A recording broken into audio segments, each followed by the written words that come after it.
What if Harry was Killua's reincarnation, the movie?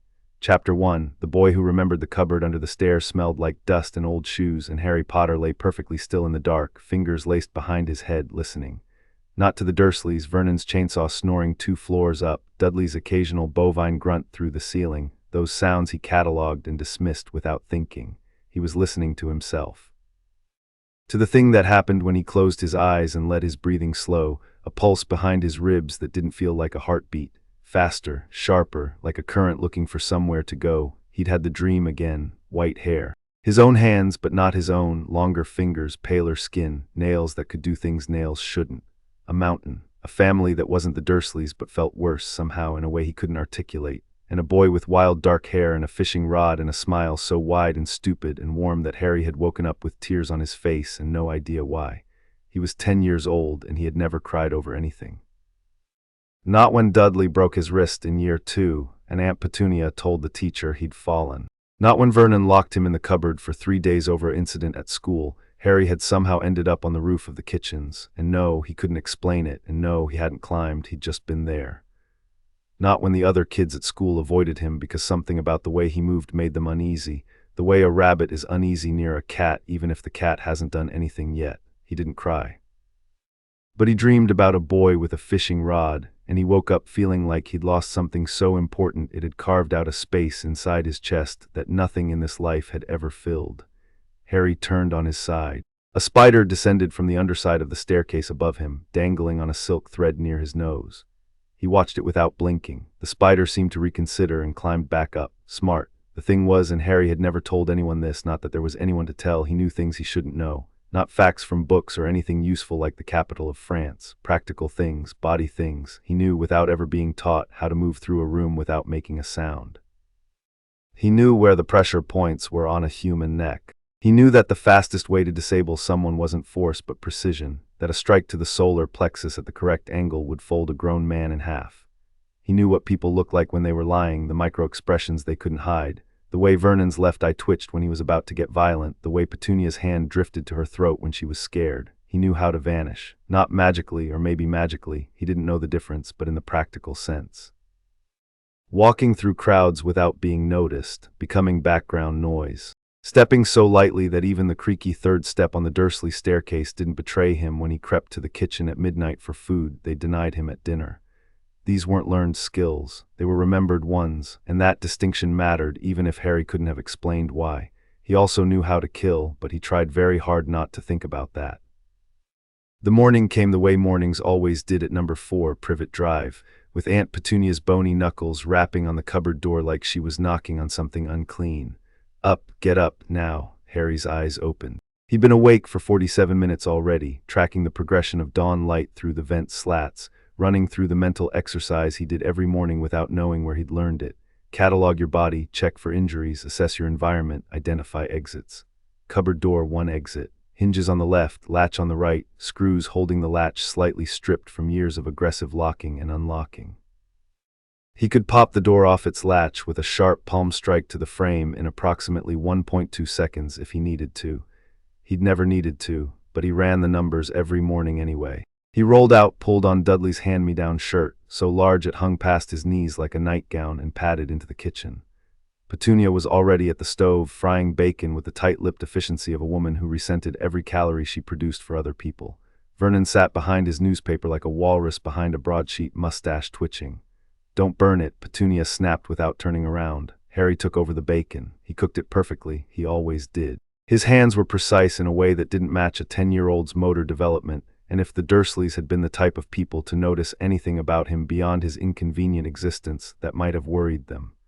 Dudley thundered downstairs like a small avalanche in pajamas. How many presents? He demanded before he'd even reached the kitchen. Harry had forgotten it was Dudley's birthday. What followed was the annual performance, Dudley counting gifts, finding the number inadequate, Petunia promising more, Vernon calculating the cost of keeping the peace versus the cost of a tantrum. Harry watched it all with the detached interest of an anthropologist studying a particularly dim tribe. He ate his single piece of toast standing at the counter, and when Dudley announced they'd be going to the zoo, and Petunia announced that Mrs. Fig couldn't take Harry because she'd broken her leg, and Vernon turned purple at the realization that Harry would have to come along, Harry simply waited. He was very good at waiting. The zoo was fine. Harry liked the reptile house. Something about cold-blooded things appealed to him, the economy of their movement, the patience. He stood in front of the boa constrictor enclosure while the Dursleys moved on, and the snake, a massive Brazilian specimen, lifted its head and looked at him. Harry looked back. Boring here, the snake seemed to say, or did say. Harry wasn't sure which. The plaque read, bred in captivity, and Harry felt a flicker of something, recognition, kinship, that he immediately buried. "I know the feeling," he murmured. Then Dudley shoved him aside, and Harry's hand came up, not to push back but to strike, a precise open palm aimed at the nerve cluster under Dudley's ear, and he stopped himself, pulled the motion back, turned it into a stumble. His heart was hammering and his fingertips tingled with something that felt like static electricity, but wasn't. The glass vanished. The boa constrictor slid out, and the zoo descended into chaos, and somewhere in the pandemonium Dudley ended up on the wrong side of the glass, and Harry felt a grim satisfaction that he immediately recognized as dangerous. Not the satisfaction, the enjoyment of it. The part of him that whispered, that was barely anything. You could do so much worse. You could do so much worse, and they would never even know it was you. He locked it down, shoved it into the dark place where the killing knowledge lived. On the drive home, Vernon's neck was the color of raw beef. He didn't speak until they were inside, and then he grabbed Harry by the collar and shoved him toward the cupboard. "What did you do?" Each word a separate explosion. Harry's body went still, not frozen, still. The difference was important. Frozen was fear, still was preparation. His weight shifted to the balls of his feet. His breathing evened out. His eyes tracked Vernon's hands, shoulders, hips, the geometry of a potential attack. Vernon must have seen something in Harry's face because he let go, took a step back. His expression shifted from rage to something else, something Harry had seen before in the dreams on the faces of people who realized too late what was standing in front of them.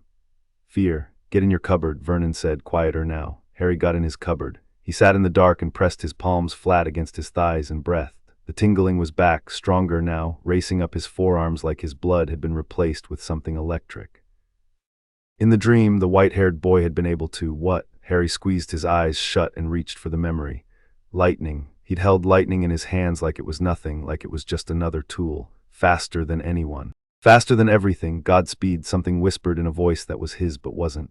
A spark jumped between Harry's fingers in the dark. Blue-white, gone in an instant. He stared at his hands for a long time. The letters started arriving the next week. The first one came on a Tuesday, thick parchment, green ink, stamped with a wax seal bearing a coat of arms Harry didn't recognize.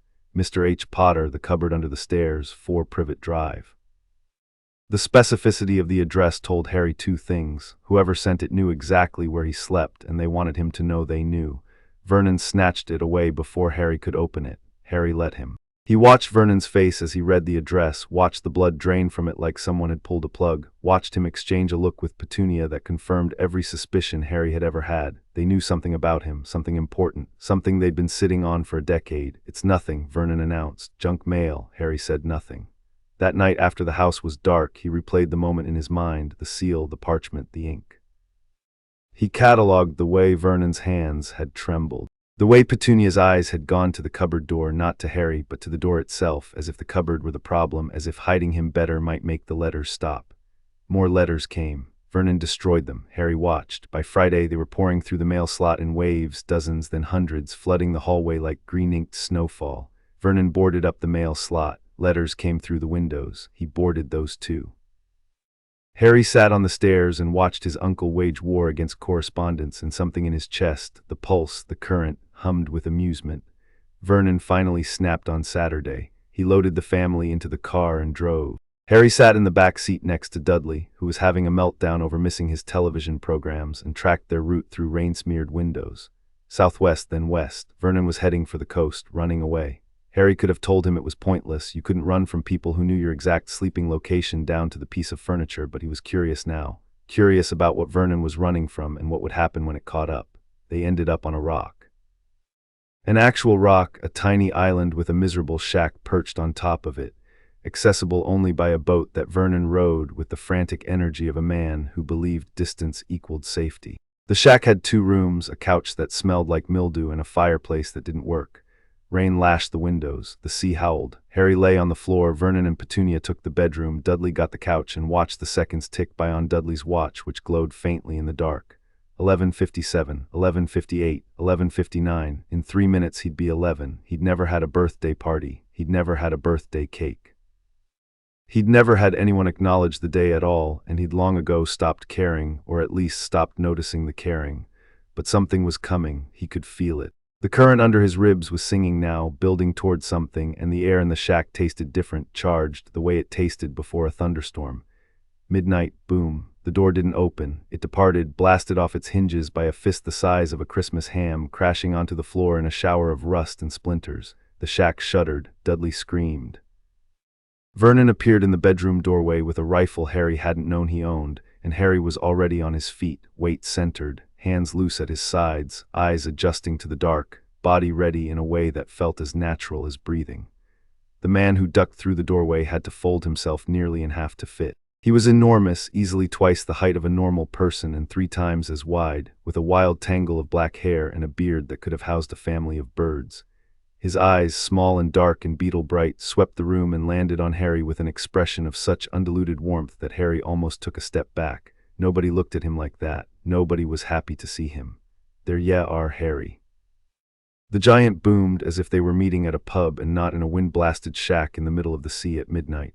Last time I saw ye, you was only a baby. Ye look a lot like your dad, but ye have got your mum's eyes. Harry's assessment was instant and automatic. Threat level low. The man's body language was open. No concealed weapons beyond a pink umbrella that seemed an unlikely instrument of violence. His emotional state was genuine. Harry could read sincerity the way most people read road signs, and this man was radiating it like a furnace radiates heat. He was telling the truth about having seen Harry as a baby, which meant he'd known Harry's parents, which meant he had information Harry wanted, but he'd also been sent by someone. People this earnest didn't show up at midnight on remote islands on their own initiative.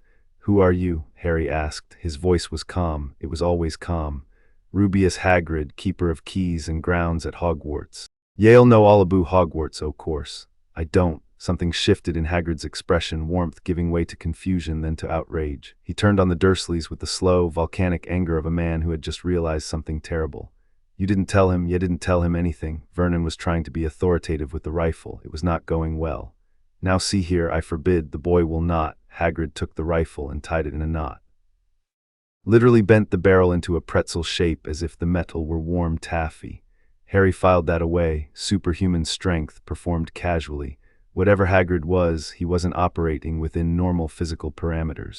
"Tell me what?" Harry asked. Hagrid sat down on the ruined couch, which groaned under him like a dying animal. He looked at Harry with those small, kind eyes, and Harry could see him choosing his words carefully, which was endearing because the man was clearly not built for careful word selection. "Harry, you're a wizard." The word landed in the room like a stone in still water. Harry waited for the ripples. "A wizard," he repeated. "A thumpin' good one, I'd wager, once ye have been trained up a bit. With a mum and dad like yours, what else would ye be?" Hagrid reached into his enormous coat and pulled out a slightly crushed envelope. Same parchment, same green ink, same seal. "Here. Your letter should have had it weeks ago, but someone," a poisonous glance at Vernon, "decided to play silly buggers." Harry took the letter. He opened it with the precise, unhurried motion of someone who never rushed anything that mattered. Hogwarts School of Witchcraft and Wizardry headmaster Albus Dumbledore. He read the whole thing. Book list, supply list, term dates, an entire world encoded in a few paragraphs. He read it twice, committing every word to memory, and then looked up at Hagrid. "My parents," he said. "You said you knew them." Hagrid's face crumpled like wet paper. "Great people, great witch and wizard, Lily and James. How did they die?" Harry already knew the Dursley version. Car crash, drunkenness, their own fault. He'd known it was a lie since he was 6.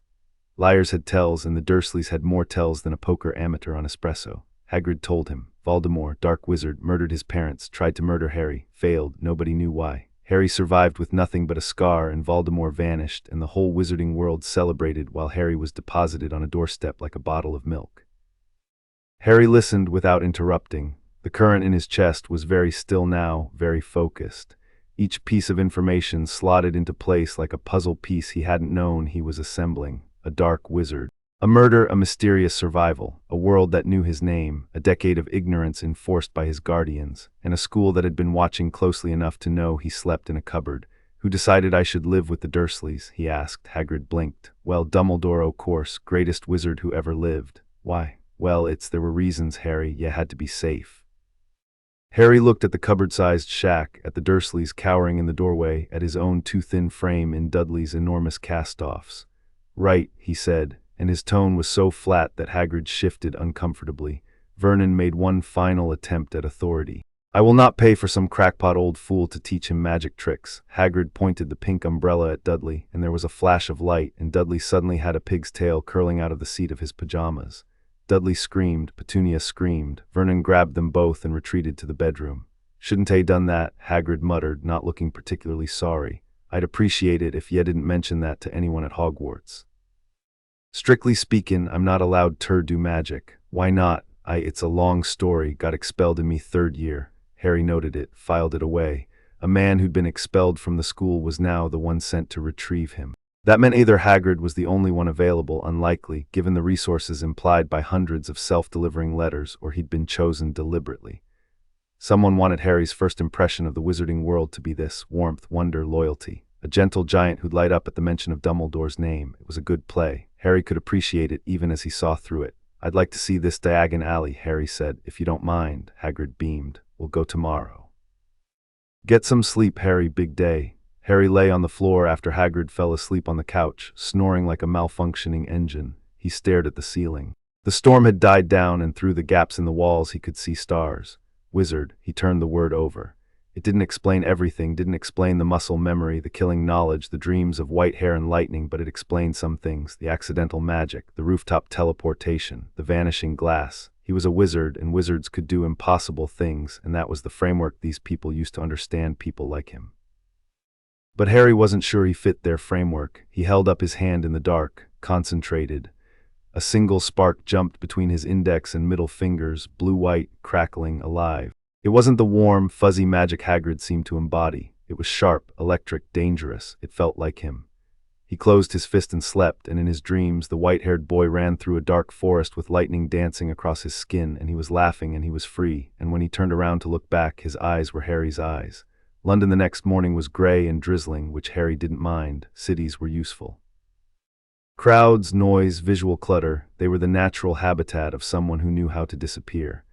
He followed Hagrid through the streets, matching the big man's enormous stride with a quick, efficient gait that drew no attention whatsoever. People looked at Hagrid. It was impossible not to, given that he was roughly the size of a transit van, but their eyes slid right past Harry, which was exactly how Harry liked it. "Here we are," Hagrid announced, stopping in front of a tiny, grubby-looking pub wedged between a bookshop and a record shop. The Leaky Cauldron. Harry looked at it and then looked at the pedestrians streaming past on either side, none of whom seemed to register the pub's existence. Interesting, some kind of perception filter. The muggles, Hagrid's word, couldn't see it at all. Inside, the pub was dark and shabby and populated by people in unusual clothing. Hagrid was immediately recognized, greeted by name. And then someone spotted Harry. "Bless my soul," the bartender whispered. "Harry Potter." The room went still, every face turned. Harry felt the weight of their attention like a physical force, not threatening exactly, but heavy, laden with expectation and emotion he hadn't earned. These people were looking at him the way pilgrims look at relics. He was a symbol to them, a story they'd been telling each other for a decade. Harry kept his expression neutral and shook the hands that were offered. He committed names and faces to memory automatically: Daedalus Diggle, Doris Crockford, and then a pale young man in a turban who stepped forward with a stammer and a handshake that was just slightly wrong. "P. Professor Quirrell," Hagrid introduced. "He'll be your defense against the dark arts teacher at Hogwarts." "Pleasure," Harry said, and took Quirrell's hand. Something happened. It was fast, a flicker, a flash, and if Harry had been anyone else, he would have dismissed it as imagination. But Harry wasn't anyone else, and he'd spent a lifetime cataloging sensations, and what he felt in the split second of skin contact with Quirinus Quirrell was this: wrongness. A deep structural wrongness, like finding a second heartbeat in a body that should only have one. Something was in this man, or on him, or attached to him, and it was cold in a way that had nothing to do with temperature. Harry's scar prickled, not painfully, warningly. He released the handshake exactly on time, not too fast, which would signal alarm, not too slow, which would signal suspicion, and filed the encounter away in the growing cabinet of things he needed to think about later. Quirrell smiled thinly and retreated, and Harry noticed that the man's stammer had hesitated for just a fraction of a second when their hands touched. As if the stammer wasn't quite as involuntary as it appeared. "Good man, Quirrell," Hagrid said as they moved toward the back of the pub. "Bit nervous though, went out to get some hands-on experience, came back jumpier than ever." Harry said nothing, but he thought, that man is performing. Every second of every interaction is a performance. He'd known performers. In the dreams, the white-haired boy had grown up surrounded by people who hid what they were behind layers of social camouflage. Harry could smell it the way a bloodhound smells a trail.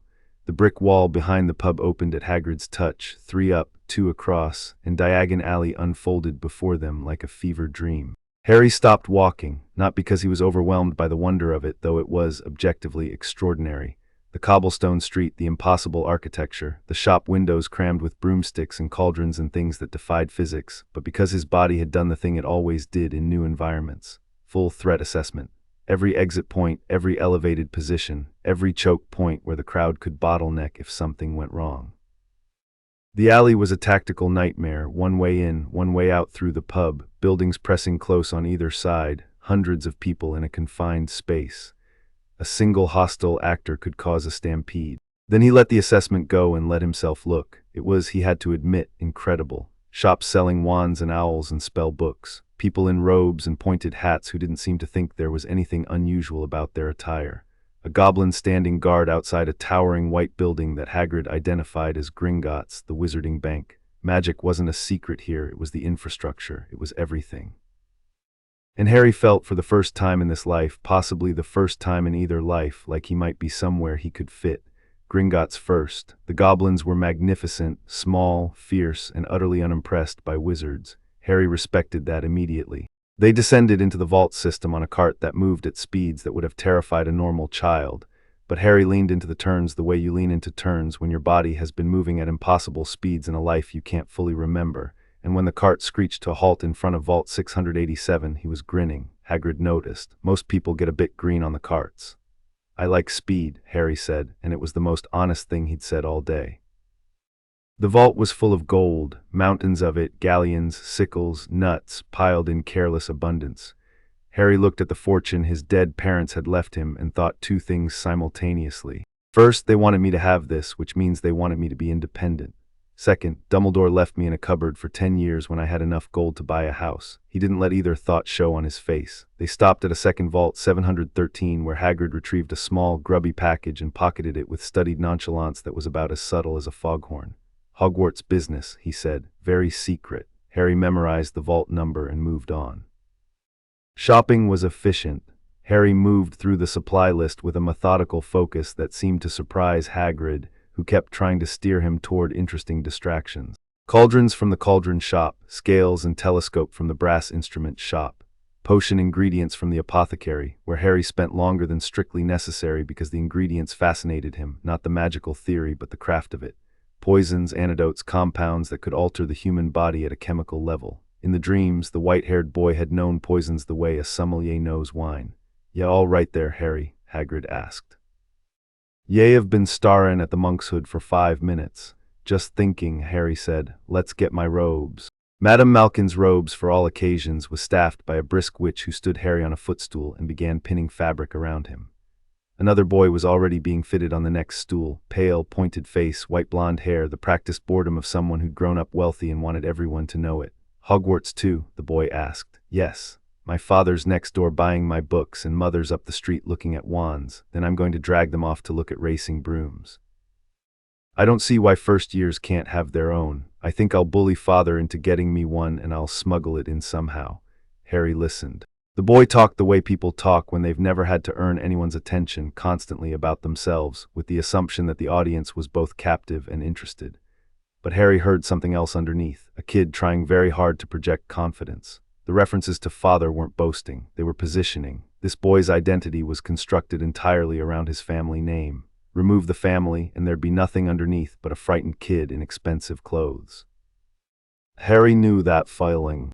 In the dreams, the white-haired boy had been the same way, defined by his family, suffocated by their legacy, desperate to be something else but terrified of the void that would open up if he actually broke free.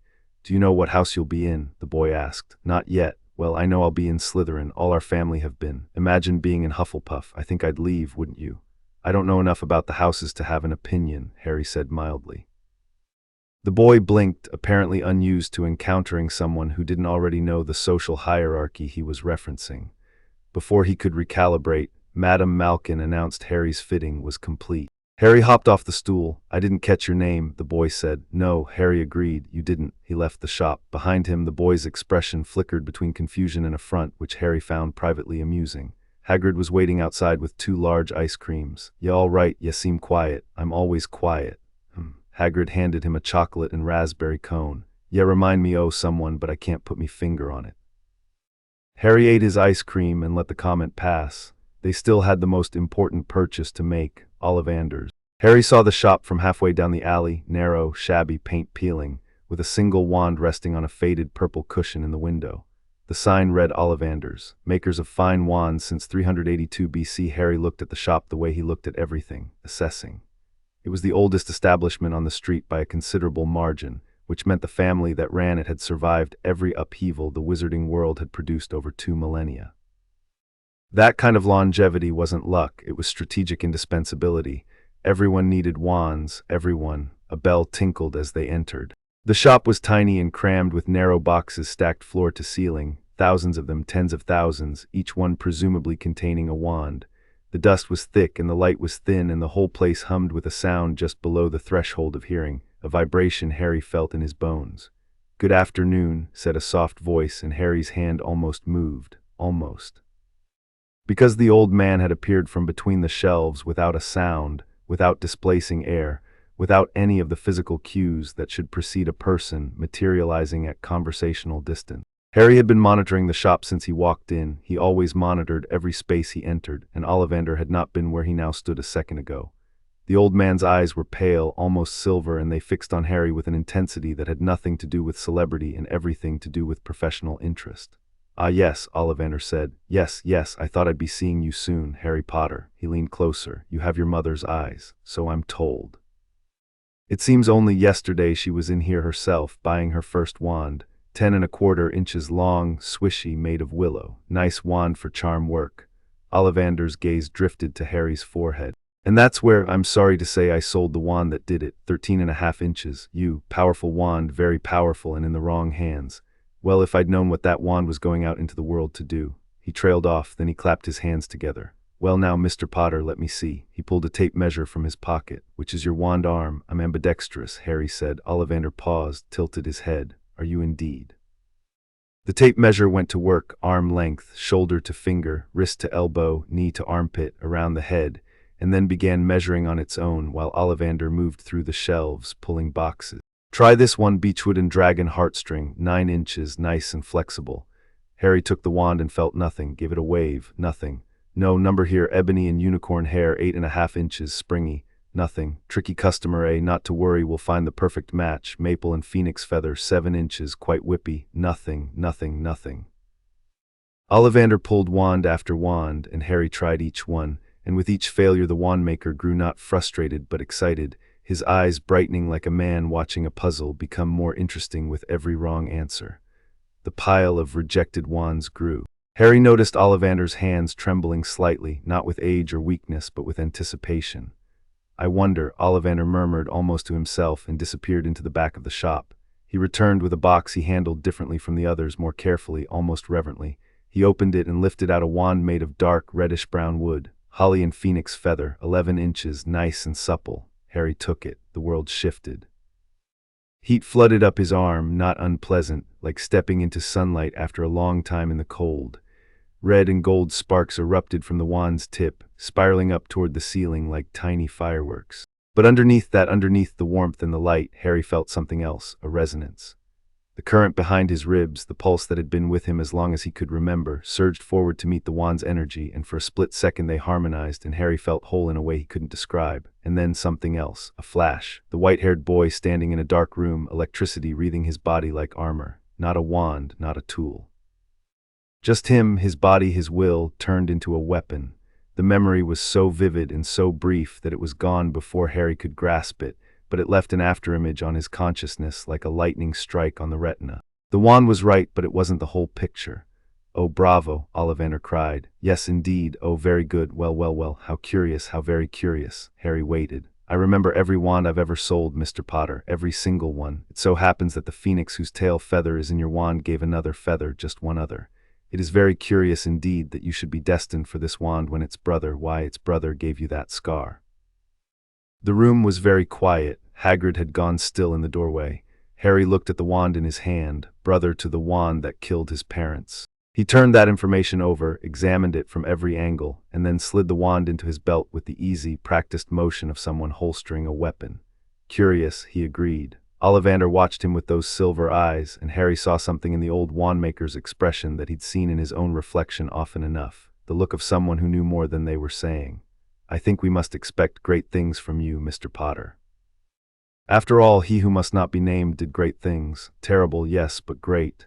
"I'm not interested in being great," Harry said. "I'd settle for being free." He said it without thinking, and the word free echoed in his chest like a bell, and the white-haired boy in his memories turned and smiled.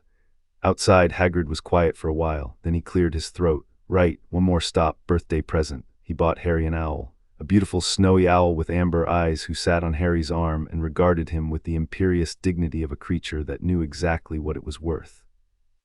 Harry named her Hedwig after a name he found in a history of magic, and she nipped his ear affectionately and settled onto his shoulder as if she'd been waiting for him.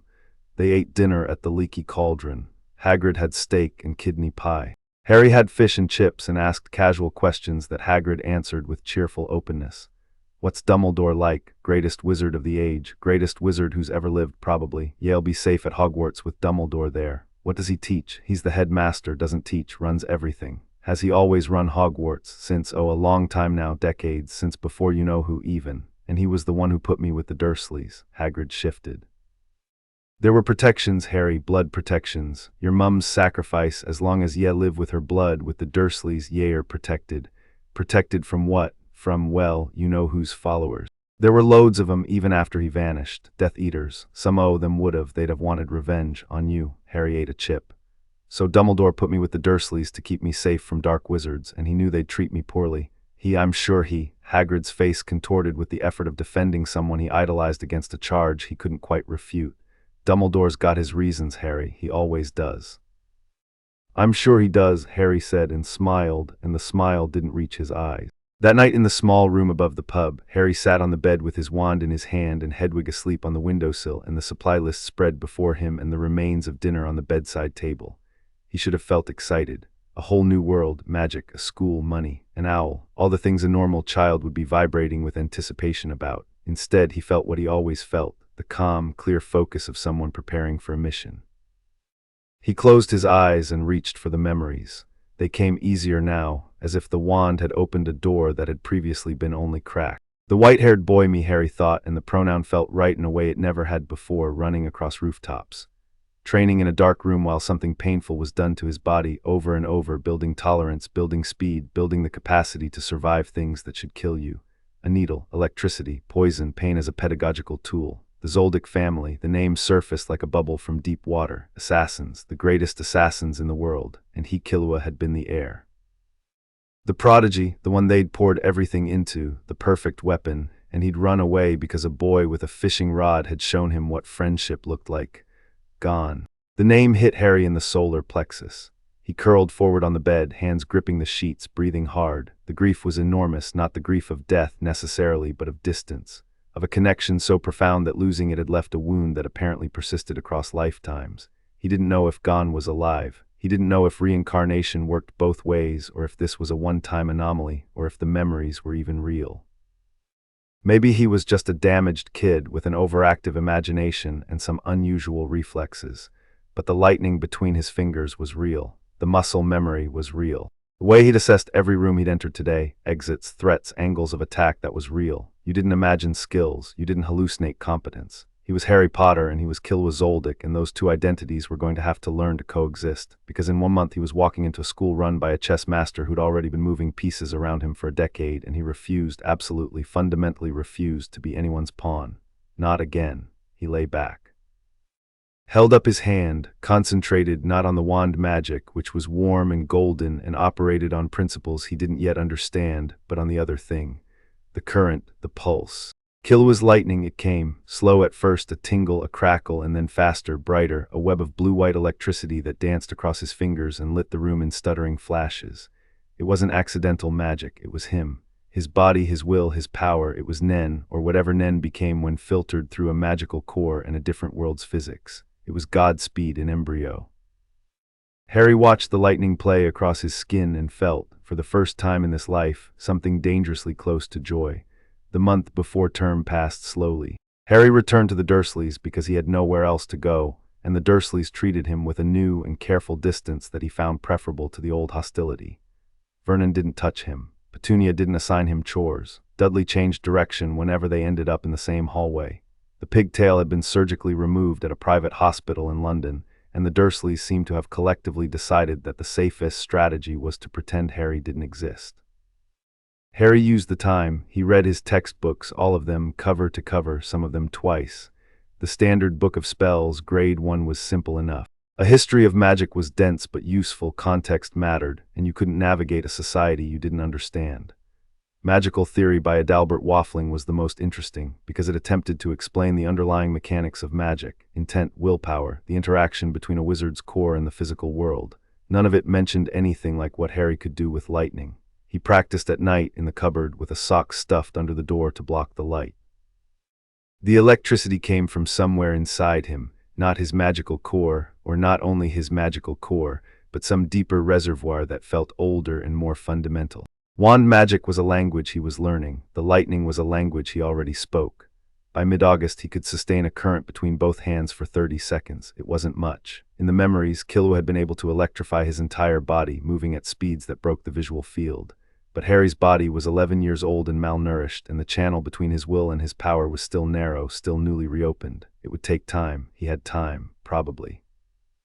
September 1st arrived. Vernon drove Harry to King's Cross Station in frigid silence, let him out at the curb, and drove away without a word. Harry stood on the pavement with his trunk and Hedwig's cage and his ticket, platform 9 3/4, and felt the morning air on his face and the current humming steadily behind his ribs. King's Cross was crowded. Harry navigated by instinct and information. Hagrid had told him the platform was accessed through the barrier between platforms 9 and 10, which sounded absurd until you remembered that the entrance to an entire shopping district was hidden behind a pub that Muggles couldn't see. This world was lousy with hidden spaces. You just had to know where to look. He found the barrier, watched. Within minutes, a family appeared, red-haired, loud, unmistakably magical based on their luggage, and the owl perched on top of it. A plump woman was herding children like a sheepdog herds reluctant sheep.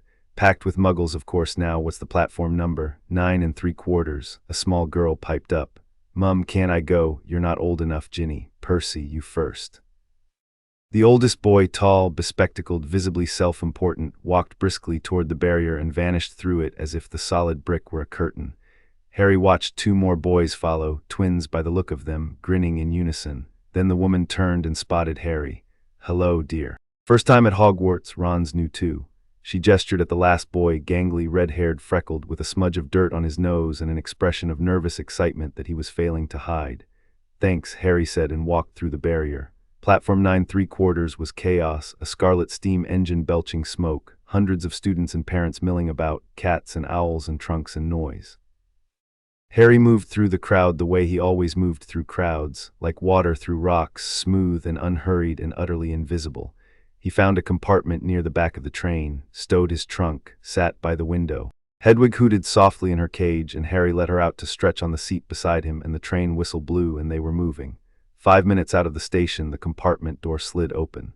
The red-haired boy, Ron, stood in the doorway with the look of someone who'd been walking up and down the train failing to find a seat. "Anyone sitting here?" Ron gestured at the empty bench. "Everywhere else is full." Harry waved him in. Ron sat down, fidgeting. There was a moment of silence that was awkward on Ron's end and perfectly comfortable on Harry's, because Harry had never found silence awkward. Silence was natural. Noise was what required effort. "I'm Ron," the boy said eventually. "Ron Weasley. Harry Potter." Ron's eyes widened. Have you really got, He pointed at his own forehead. Harry pushed his fringe aside. Ron stared at the lightning bolt scar with undisguised wonder. Harry let him look for a moment, then smoothed his hair back down. "Wicked," Ron breathed. "Is it?" "Well, yeah, I mean, you're famous. For something I didn't do, or at least something I don't remember doing." Ron blinked, apparently having never considered this perspective. Then he rallied. "Do all the Muggles know what it's like living with them?" "Imagine living with people who are afraid of you and hate you for it," Harry said. "That's what it's like." Ron's face did something complicated, sympathy, discomfort, the urge to change the subject. Harry appreciated that he didn't push, points for emotional intelligence. They talked. Ron explained about his family, 5 older brothers, 1 younger sister, not much money, a lot of love, the particular chaos of a large family operating on limited resources. Harry listened with genuine interest. Ron's insecurities were obvious: sixth son, hand-me-down everything, enormous shadows to stand in, but underneath that was something solid. Loyalty. The kind that wasn't performed but simply existed, load-bearing and quiet, the foundation you didn't notice until you tested it. Harry liked him. The realization was startling in its simplicity. He liked Ron Weasley, not strategically, not because Ron was useful, but because the boy was honest in a way that Harry had almost forgotten people could be. Ron's emotions were right there on his face, unguarded and unedited, and that kind of transparency was either the mark of someone very stupid or someone very brave, and Harry suspected Ron was more of the latter than anyone, including Ron, realized. In the dreams, in Killua's memories, there had been a boy like that. Open-hearted, reckless, incapable of deception. A boy who'd looked at an assassin's son and seen a friend. Harry's chest ached. He pushed the feeling aside and offered Ron a chocolate frog from the pile he'd bought off the trolley witch. "Cheers," Ron said, tearing into it with the enthusiasm of someone who didn't get sweets often. "Oh, you got Dumbledore. I've got about 6 of him." Harry looked at the card. The old man in the portrait twinkled up at him, half-moon spectacles, long silver beard, the benevolent expression of someone who wanted you to trust him absolutely. Harry read the back: Albus Dumbledore, Order of Merlin First Class, Defeater of the Dark Wizard Grindelwald, Discoverer of the 12 Uses of Dragon's Blood, Partner of Nicholas Flamel. Nicholas Flamel. Harry filed the name away. "You all right?" Ron asked, mouth full of chocolate. "You went sort of still." "I do that," Harry said. "It's nothing." They were halfway through a game of exploding snap, Ron teaching Harry the rules, Harry learning them in approximately 10 seconds, and then pretending to be worse than he was so Ron wouldn't feel outclassed, when the compartment door opened again. A girl with bushy brown hair and an already bossy expression stood in the doorway. She was wearing her Hogwarts robes, which struck Harry as premature given they were still hours from arrival, and she had the energy of someone who'd read every textbook twice and was desperate for someone to quiz her. "Has anyone seen a toad?" a boy called Neville's lost one. "No," Ron said. The girl's gaze swept the compartment and landed on Harry with the laser focus of someone who processed information the way other people processed oxygen, constantly, involuntarily, and in large quantities. "You're Harry Potter. I've read about you in modern magical history and the rise and fall of the dark arts and great wizarding events of the 20th century. That's a lot of reading about someone you've never met," Harry observed. She flushed slightly but didn't back down. "I like to be prepared. I'm Hermione Granger and you are," this last directed at Ron. "Ron Weasley," Ron muttered, clearly less enthused. "Pleasure. You've got dirt on your nose, by the way, right there." She pointed. Ron scrubbed at his face, ears reddening. Hermione turned back to Harry and he saw something in her expression that the books and the confidence were designed to hide: loneliness. Bone-deep, familiar loneliness. The particular flavor that belonged to children who were too smart and too intense and who had learned through painful repetition that being impressive was not the same as being liked. "Would you like to sit down?" Harry asked. Hermione blinked. "I should keep looking for Neville's toad. The toad's probably found a dark, damp spot to hide in. It'll turn up. Sit." She sat, and something shifted in the compartment, a geometry rearranging itself, 3 points finding their configuration. Ron was uncertain about the addition. Hermione was nervous underneath her bluster. Harry watched them both and felt the current behind his ribs pulse with something warm, something that didn't feel like lightning at all. It felt like the beginning of something. They talked about houses. Hermione wanted Gryffindor, though she conceded that Ravenclaw would be acceptable. Ron wanted Gryffindor because his entire family had been Gryffindors and the alternative was unthinkable. Harry didn't express a preference. "You must have some idea," Hermione pressed. "I'll go where I go," Harry said. "I'm not interested in being sorted by a hat into a personality category at age 11 and letting that define me for the rest of my life."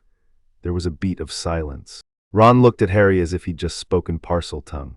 Hermione looked at him as if he'd said something she'd been thinking but hadn't been brave enough to voice.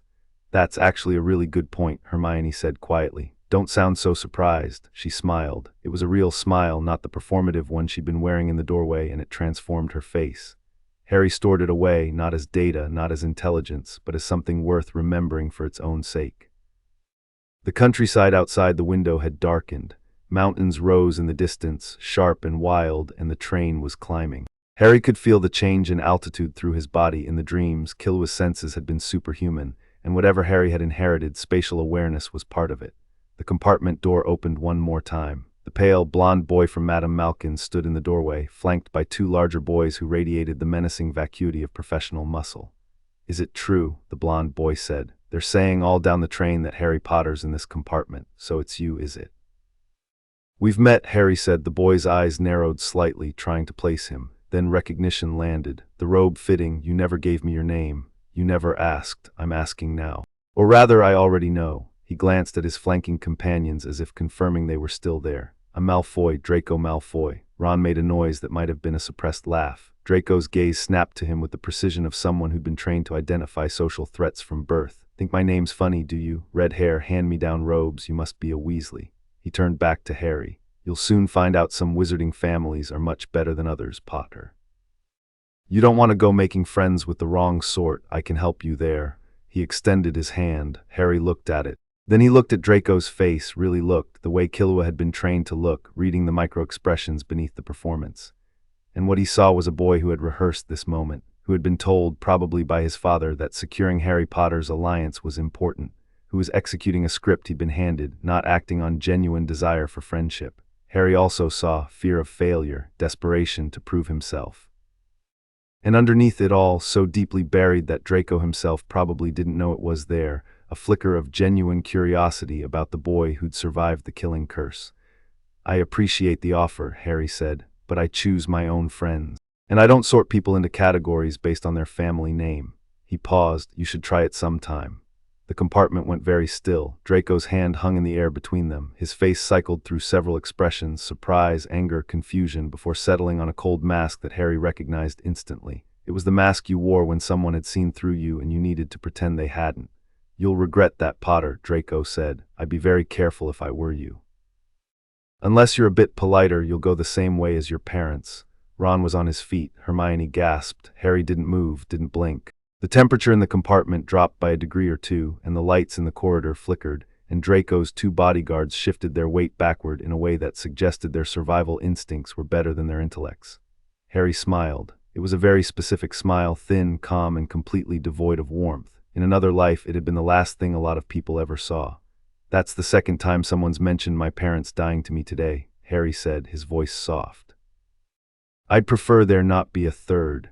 Draco held his gaze for approximately 1.5 seconds, then turned and left. His bodyguards followed with visible relief. The compartment door slid shut. Ron exhaled.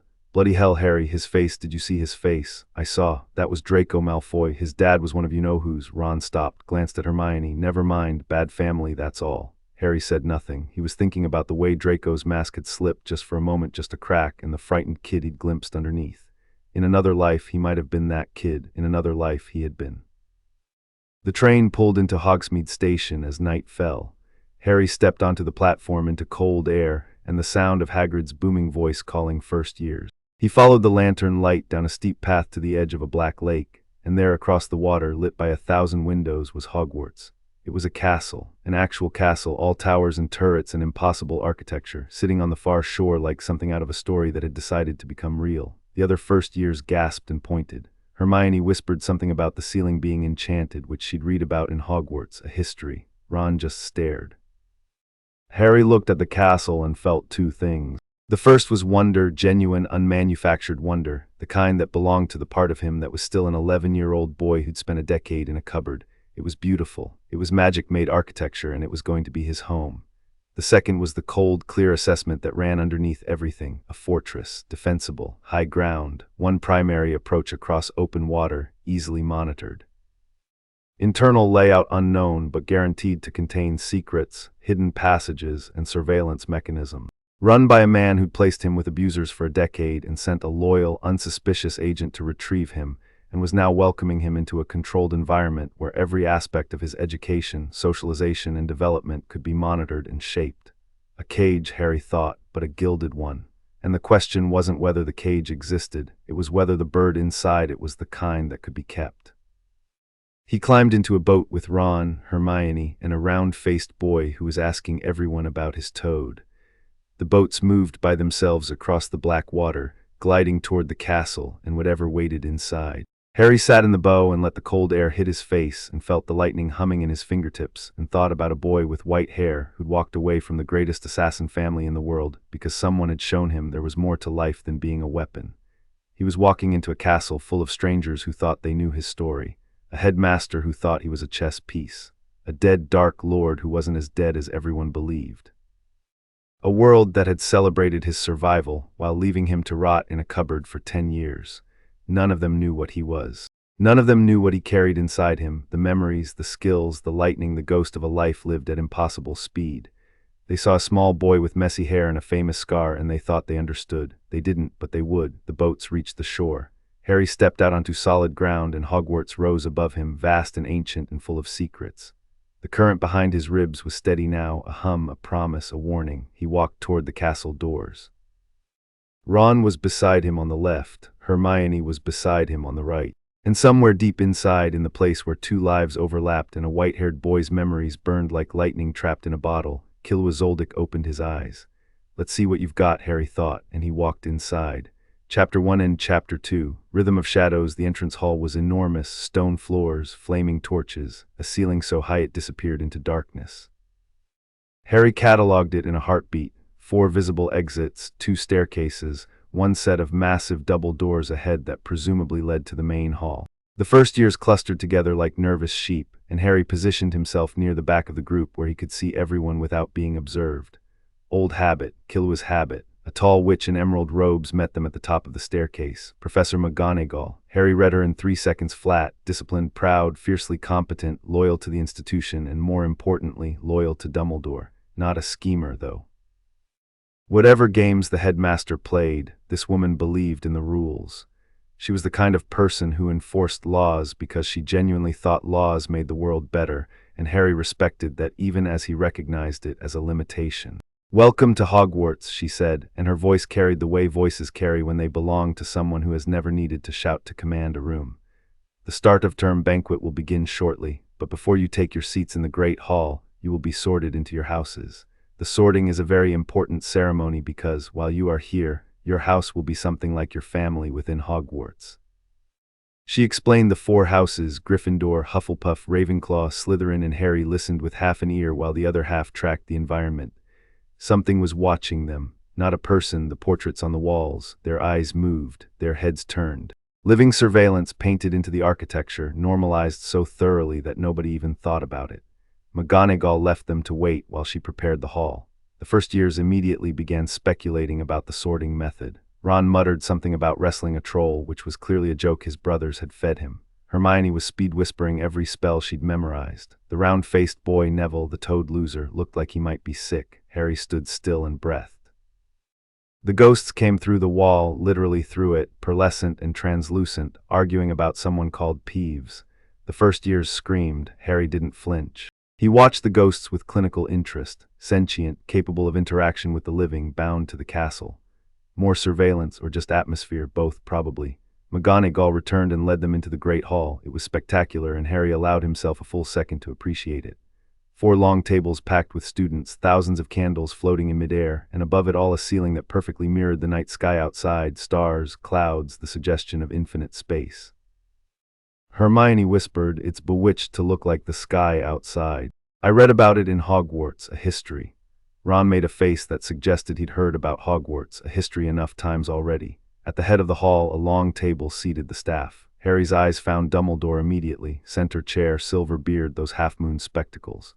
The headmaster radiated benevolent authority the way a lighthouse radiates light, steadily, conspicuously, and with the implicit message that everything within his beam was under his observation.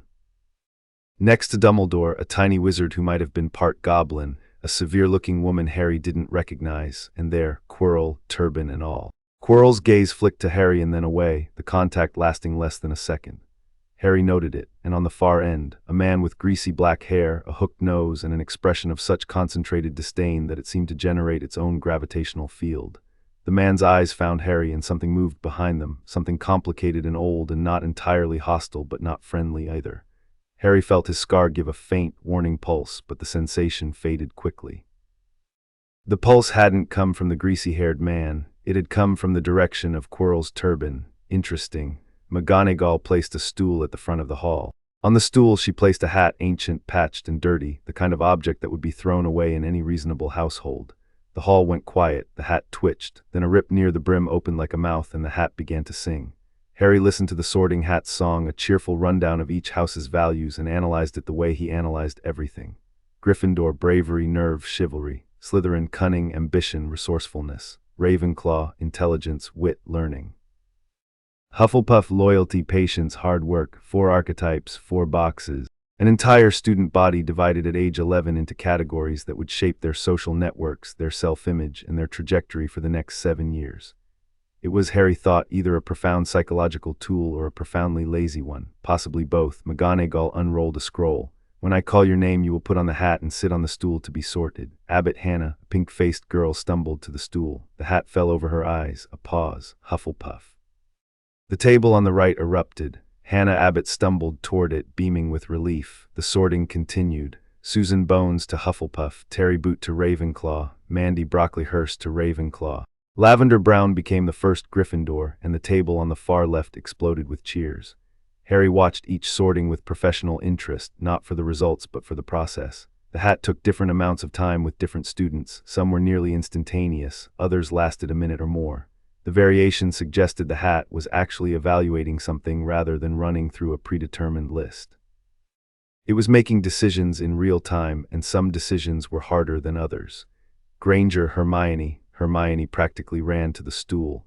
The hat sat on her head for nearly a full minute, longer than anyone so far. Harry watched her face cycle through emotions, hope, fear, argument. She was debating the hat, of course she was. Gryffindor, Hermione's smile could have lit the hall on its own. She hurried to the Gryffindor table, and Harry saw her glance back at him, a quick, uncertain look that asked, will you end up here too? Longbottom Neville, the Toad Boy, tripped on his way to the stool, which pretty much set the tone. The hat took a while, nearly as long as Hermione, before shouting, Gryffindor. Neville ran off still wearing the hat and had to jog back to return it, to general laughter. Malfoy, Draco. Draco walked to the stool with the studied confidence of someone who already knew the outcome. He was right. The hat barely touched his head before screaming Slytherin, and Draco slid off the stool and sauntered to the far right table, where he was received with the polite enthusiasm of people welcoming someone they'd been expecting. Harry watched Draco take his seat. The mask was back in place, the cool, aristocratic composure that had only cracked once on the train when Harry had refused his hand. Draco sat among his new housemates and immediately began performing confidence, and Harry thought, he's 11. He's been shaped into this. He didn't choose it any more than I chose the cupboard. That didn't make Draco safe, it just made him understandable. The list continued. More names, more sortings, and then Potter Harry. The hall went silent, not quiet, silent, the kind of silence that only happens when several hundred people hold their breath simultaneously. Then the whispering started, a wave of it rolling through the tables like wind through grass. Potter, did she say Potter? The Harry Potter. Harry walked to the stool. He didn't hurry, he didn't hesitate. He moved the way he always moved, smooth, balanced, each step deliberate, and he sat down, and McGonagall lowered the hat onto his head, and the brim fell over his eyes, and the world went dark. Well, well, well, said a small voice in his ear. What do we have here? Harry felt the hat's consciousness touch his own, a gentle probe, surprisingly delicate, like a doctor's fingers checking for fractures. He didn't resist it. There was no point, the hat was going to look regardless, and resistance would only make it curious. Oh my, the hat breathed. Oh, this is, Mr. Potter, your mind is complicated, Harry thought. That's one word for it. I've been sorting students for 1,000 years, and I have never, there are layers to you. Memories that don't belong to an 11-year-old, skills that shouldn't exist in a child, and underneath it all a second, this isn't possible. And yet here we are. The hat was quiet for a long moment.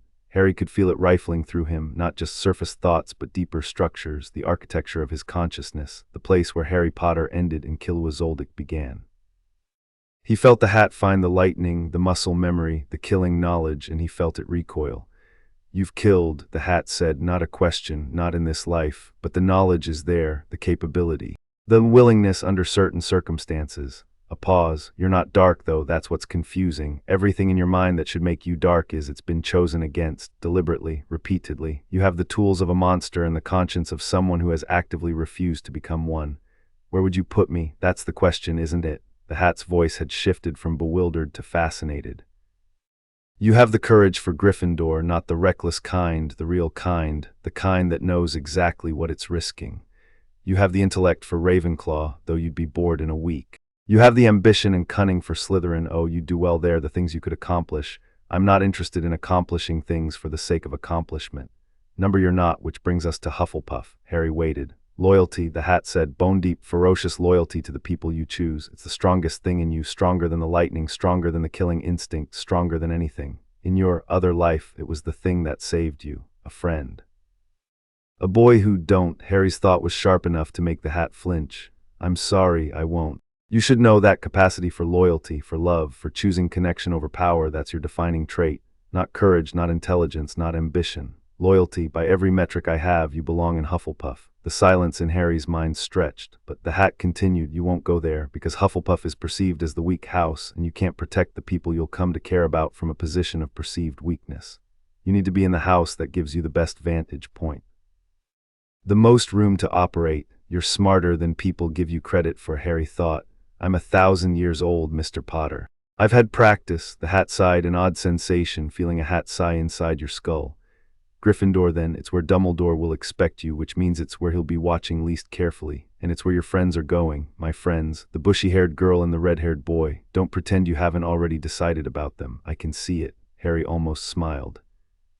One more thing, the hat said, and its voice was different now, quieter, older, weighted with the accumulated wisdom of a millennium of reading children's souls. The other one, the presence in your scar, be careful, it's watching too. Before Harry could respond, the hat shouted, Gryffindor. The Gryffindor table erupted. The Weasley twins started chanting, we got Potter, we got Potter. And the noise was enormous and joyful and directed entirely at Harry, who lifted the hat off his head and walked to his new house's table with the measured pace of someone who had just received several pieces of very alarming information and was processing them all simultaneously. The presence in his scar. The hat had said presence, not residue, not mark, not memory, presence, something alive.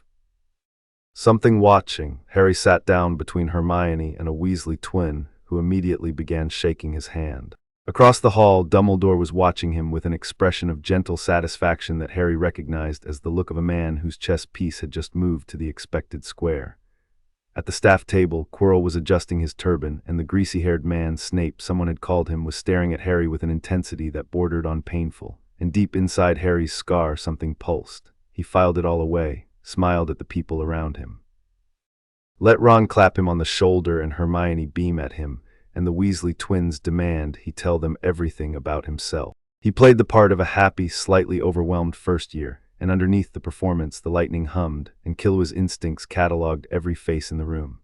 Weasley, Ronald, McGonagall called, and Ron stood up from where he'd been waiting and trudged to the stool with the expression of a man walking to his own trial. The hat barely touched his head before shouting Gryffindor, and Ron practically melted with relief as he jogged to the table and collapsed next to Harry. Thank God, Ron breathed. If I'd ended up in Slytherin, Mum would've. You were never going to be Slytherin, Harry said. How do you know? Because you don't want power, you want to matter.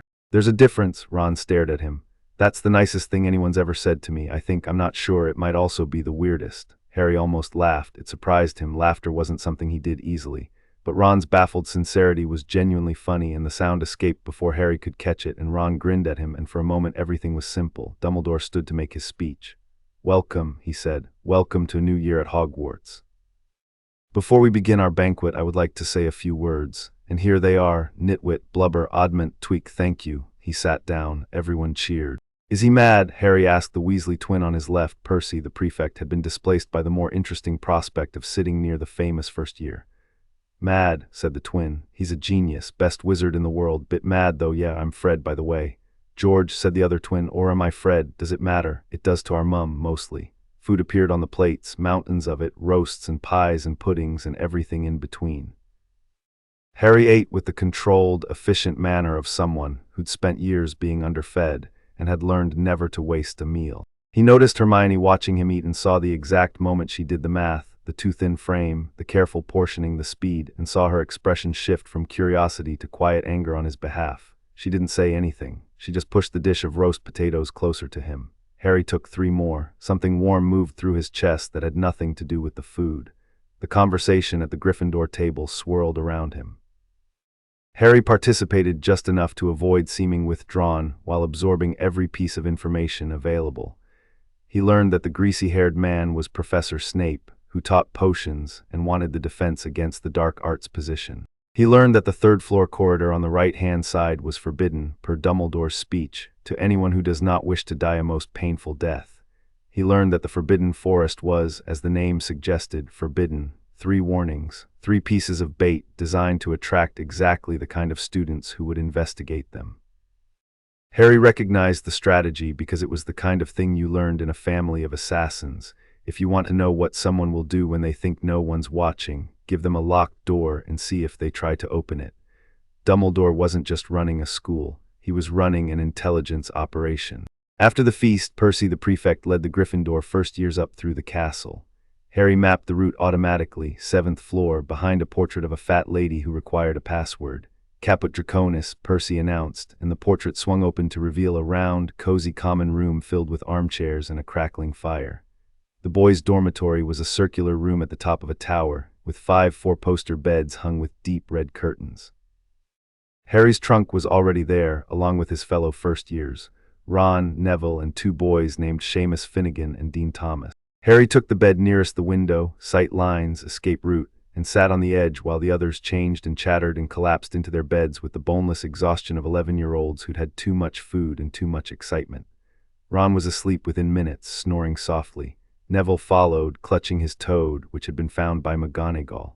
Seamus and Dean murmured to each other for a while before trailing off into silence. Harry waited until every breath in the room had settled into the deep, rhythmic pattern of sleep. Then he got up. He moved through the dormitory without making a sound, not the careful quiet of someone trying not to wake people, but the absolute silence of someone whose feet had been trained to make no contact noise on any surface. The common room was empty. The fire had burned down to embers. The portrait hole was closed, but Harry knew the password, and the fat lady was drowsing in her frame. He pushed the portrait open, slipped through, and pulled it shut behind him. The fat lady snorted in her sleep but didn't wake. Hogwarts at night was a different creature than Hogwarts by day. The corridors were dark, lit only by occasional torches and the silver light of the moon through tall windows. The castle breathed around him, settling stones, distant dripping, the rustle of portraits shifting in their frames. Something in the walls hummed with a low, ancient magic that Harry could feel through the soles of his feet. He wasn't going anywhere in particular. He was learning the terrain. In another life, Killua would have called this reconnaissance. Mapping exits, identifying patrol patterns, finding the blind spots in the surveillance network. Harry moved through the castle like smoke, hugging shadows, stepping around the patches of moonlight on the floor, testing each corridor for the telltale signs of monitoring charms or magical triggers. He found several. A tripwire charm on the 3rd floor corridor, the forbidden one, that was crude enough to catch a stumbling student but wouldn't have slowed a professional for a second. Portrait sentries at key intersections, most of them asleep. A cat, Mrs. Norris, according to the feast gossip, prowling the 2nd floor with the focused intensity of a creature that took its job personally. Harry avoided the cat. Not because he couldn't get past it, but because there was no reason to test the caretaker's response time on his first night. He was gathering information, not provoking confrontations. He explored for 2 hours. The castle was vast, 7 floors above ground, an unknown number below, with staircases that moved and corridors that rearranged themselves and doors that weren't always doors. The architecture was alive in a way that felt less like magic and more like consciousness. The castle was aware, it knew he was here. Harry could feel it the way you feel someone watching you from across a room, not hostile, not welcoming, just attentive. He found the 3rd floor corridor, didn't go in. Stood at the threshold and listened. Behind the door at the end of the corridor, something was breathing, something large. Multiple somethings, actually. Harry's ears, sharper than they had any right to be, picked out 3 distinct respiratory patterns. A 3-headed animal. The magical world was absurd enough for that to be plausible. Whatever was behind that door was guarding something. The forbidden corridor wasn't dangerous by accident, it was dangerous by design. And Dumbledore had announced its existence to a hall full of students, which meant either the headmaster was criminally irresponsible or he wanted someone to investigate. Harry filed it away and moved on. He found something else during his exploration, a room on the 5th floor, small and forgotten, accessible through a door disguised as a section of wall. Empty except for dust and a broken chair. No portraits, no monitoring charms. A dead zone in the castle's surveillance network, the kind of place that existed in every large institution, a gap in coverage where someone could be alone. Harry sat in the dark room and breathed and let his hands rest on his knees and closed his eyes. The memories came stronger now, not just flashes, sequences. Killua at 6, hands plunged into a vat of poison until his body stopped rejecting it. Killua at 8, running the gauntlet of his family's testing ground, electricity arcing between his fingers for the first time. Killua at 10, sitting across from his brother Illumi, listening to the flat, emotionless voice explain that he was not allowed to have friends, that friendship was a weakness an assassin could not afford, that love was a vulnerability that would get him killed. And Killua at 12, Harry felt this one like a punch to the sternum, standing in an arena, looking at gone freaks for the first time. A boy his own age with wild black hair and a smile that didn't make any sense, because why would anyone smile at a stranger like that, like they'd already decided to be your friend before they even knew your name? Harry opened his eyes. His cheeks were wet. He wiped them with the back of his hand and breathed until the tightness in his chest eased. I'm not him anymore, he told himself. I'm me, I'm Harry, I just remember being him. But the distinction felt thinner every day. He returned to the dormitory before dawn, slipping back into bed without disturbing anyone. When Ron's alarm went off an hour later, Harry was sitting up, dressed, reading chapter 1 of Magical Theory as if he'd been there all night. How are you already up? Ron groaned, face mashed into his pillow. Habit, Harry said. Breakfast. The first week at Hogwarts established a pattern. Classes ran Monday through Friday, structured around the 4 core subjects for first years. Transfiguration with McGonagall, Charms with tiny Professor Flitwick, Potions with Snape, Herbology with the cheerful Professor Sprout, History of Magic with the ghostly and mind-numbingly boring Professor Binns, Defense Against the Dark Arts with Quirrell, and Astronomy on Wednesday night. Harry attended every class with the same quiet focus. He answered questions when asked but didn't volunteer. He performed spells competently but not brilliantly. He turned in homework that was thorough but unremarkable. He was, to all external observation, a perfectly average student, neither a prodigy nor a dullard, notable only for his famous name and his tendency to sit near the back of every classroom. This was deliberate. Harry had decided, within approximately 6 hours of arriving at Hogwarts, that the worst possible thing he could do was draw attention to his actual capabilities. Dumbledore was already watching him. Snape was already watching him. Quirrell and whatever was riding behind Quirrell's turban was already watching him. Adding inexplicably gifted to famous orphan would only intensify the scrutiny, and Harry needed space to operate, so he held back. In Transfiguration, when McGonagall asked them to turn a match into a needle, Harry managed it on the first try, then deliberately botched his second and third attempts so that Hermione, who succeeded on her third try, would be the class star. In Charms, he let Flitwick's feather levitation lesson play out normally, getting his feather to hover on the second attempt while Hermione's soared on the first. In every class, he performed just well enough to avoid suspicion and just poorly enough to avoid scrutiny. The exception was potions. Snape was a problem. The dungeon classroom was cold and dark and designed to intimidate, which told Harry everything he needed to know about the man who taught in it. Snape swept in on the first day like a particularly malevolent bat, robes billowing, and launched into a speech about the subtle science and exact art of potion making that was clearly rehearsed but no less effective for it. Then he turned on Harry. Potter, Snape's voice cracked through the dungeon like a whip. What would I get if I added powdered root of asphodel to an infusion of wormwood? Harry looked at Snape. Snape looked back with an expression of pure concentrated loathing that was so disproportionate to the situation that it had to be personal. This wasn't a teacher testing a student. This was a man with a grudge using his authority to punish a child for something the child hadn't done. Harry knew the answer. It was on page 47 of 1,000 Magical Herbs and Fungi, and also in approximately 4 of Killua's poison-related memories. Asphodel and wormwood made the draught of living death, a sleeping potion so powerful it mimicked death. The draught of living death, Harry said, a flicker of surprise in Snape's eyes quickly buried. Or would you look if I told you to find me a bezoar? The stomach of a goat, it's a stone that cures most poisons. Another flicker. And what is the difference between monkshood and wolfsbane? They're the same plant, also called aconite. The dungeon was silent. Hermione's hand, which had been straining toward the ceiling since the first question, slowly lowered. Ron was staring at Harry with open amazement. Snape's expression had gone very still, the stillness of a man whose script had just been shredded.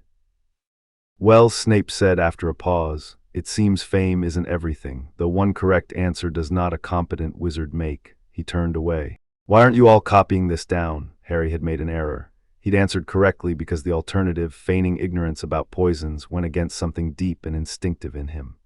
Killua's training around toxic substances was so fundamental that pretending not to know felt like pretending not to breathe.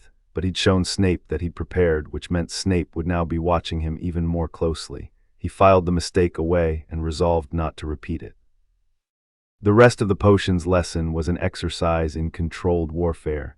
Snape prowled the dungeon, criticizing everyone except the Slytherins. He singled Harry out twice more, once for his cauldron temperature correct, once for his knife technique also correct, and so precise that Snape actually paused to watch him dice the flobberworms with surgical efficiency before moving on without comment. After class, Hermione fell into step beside him.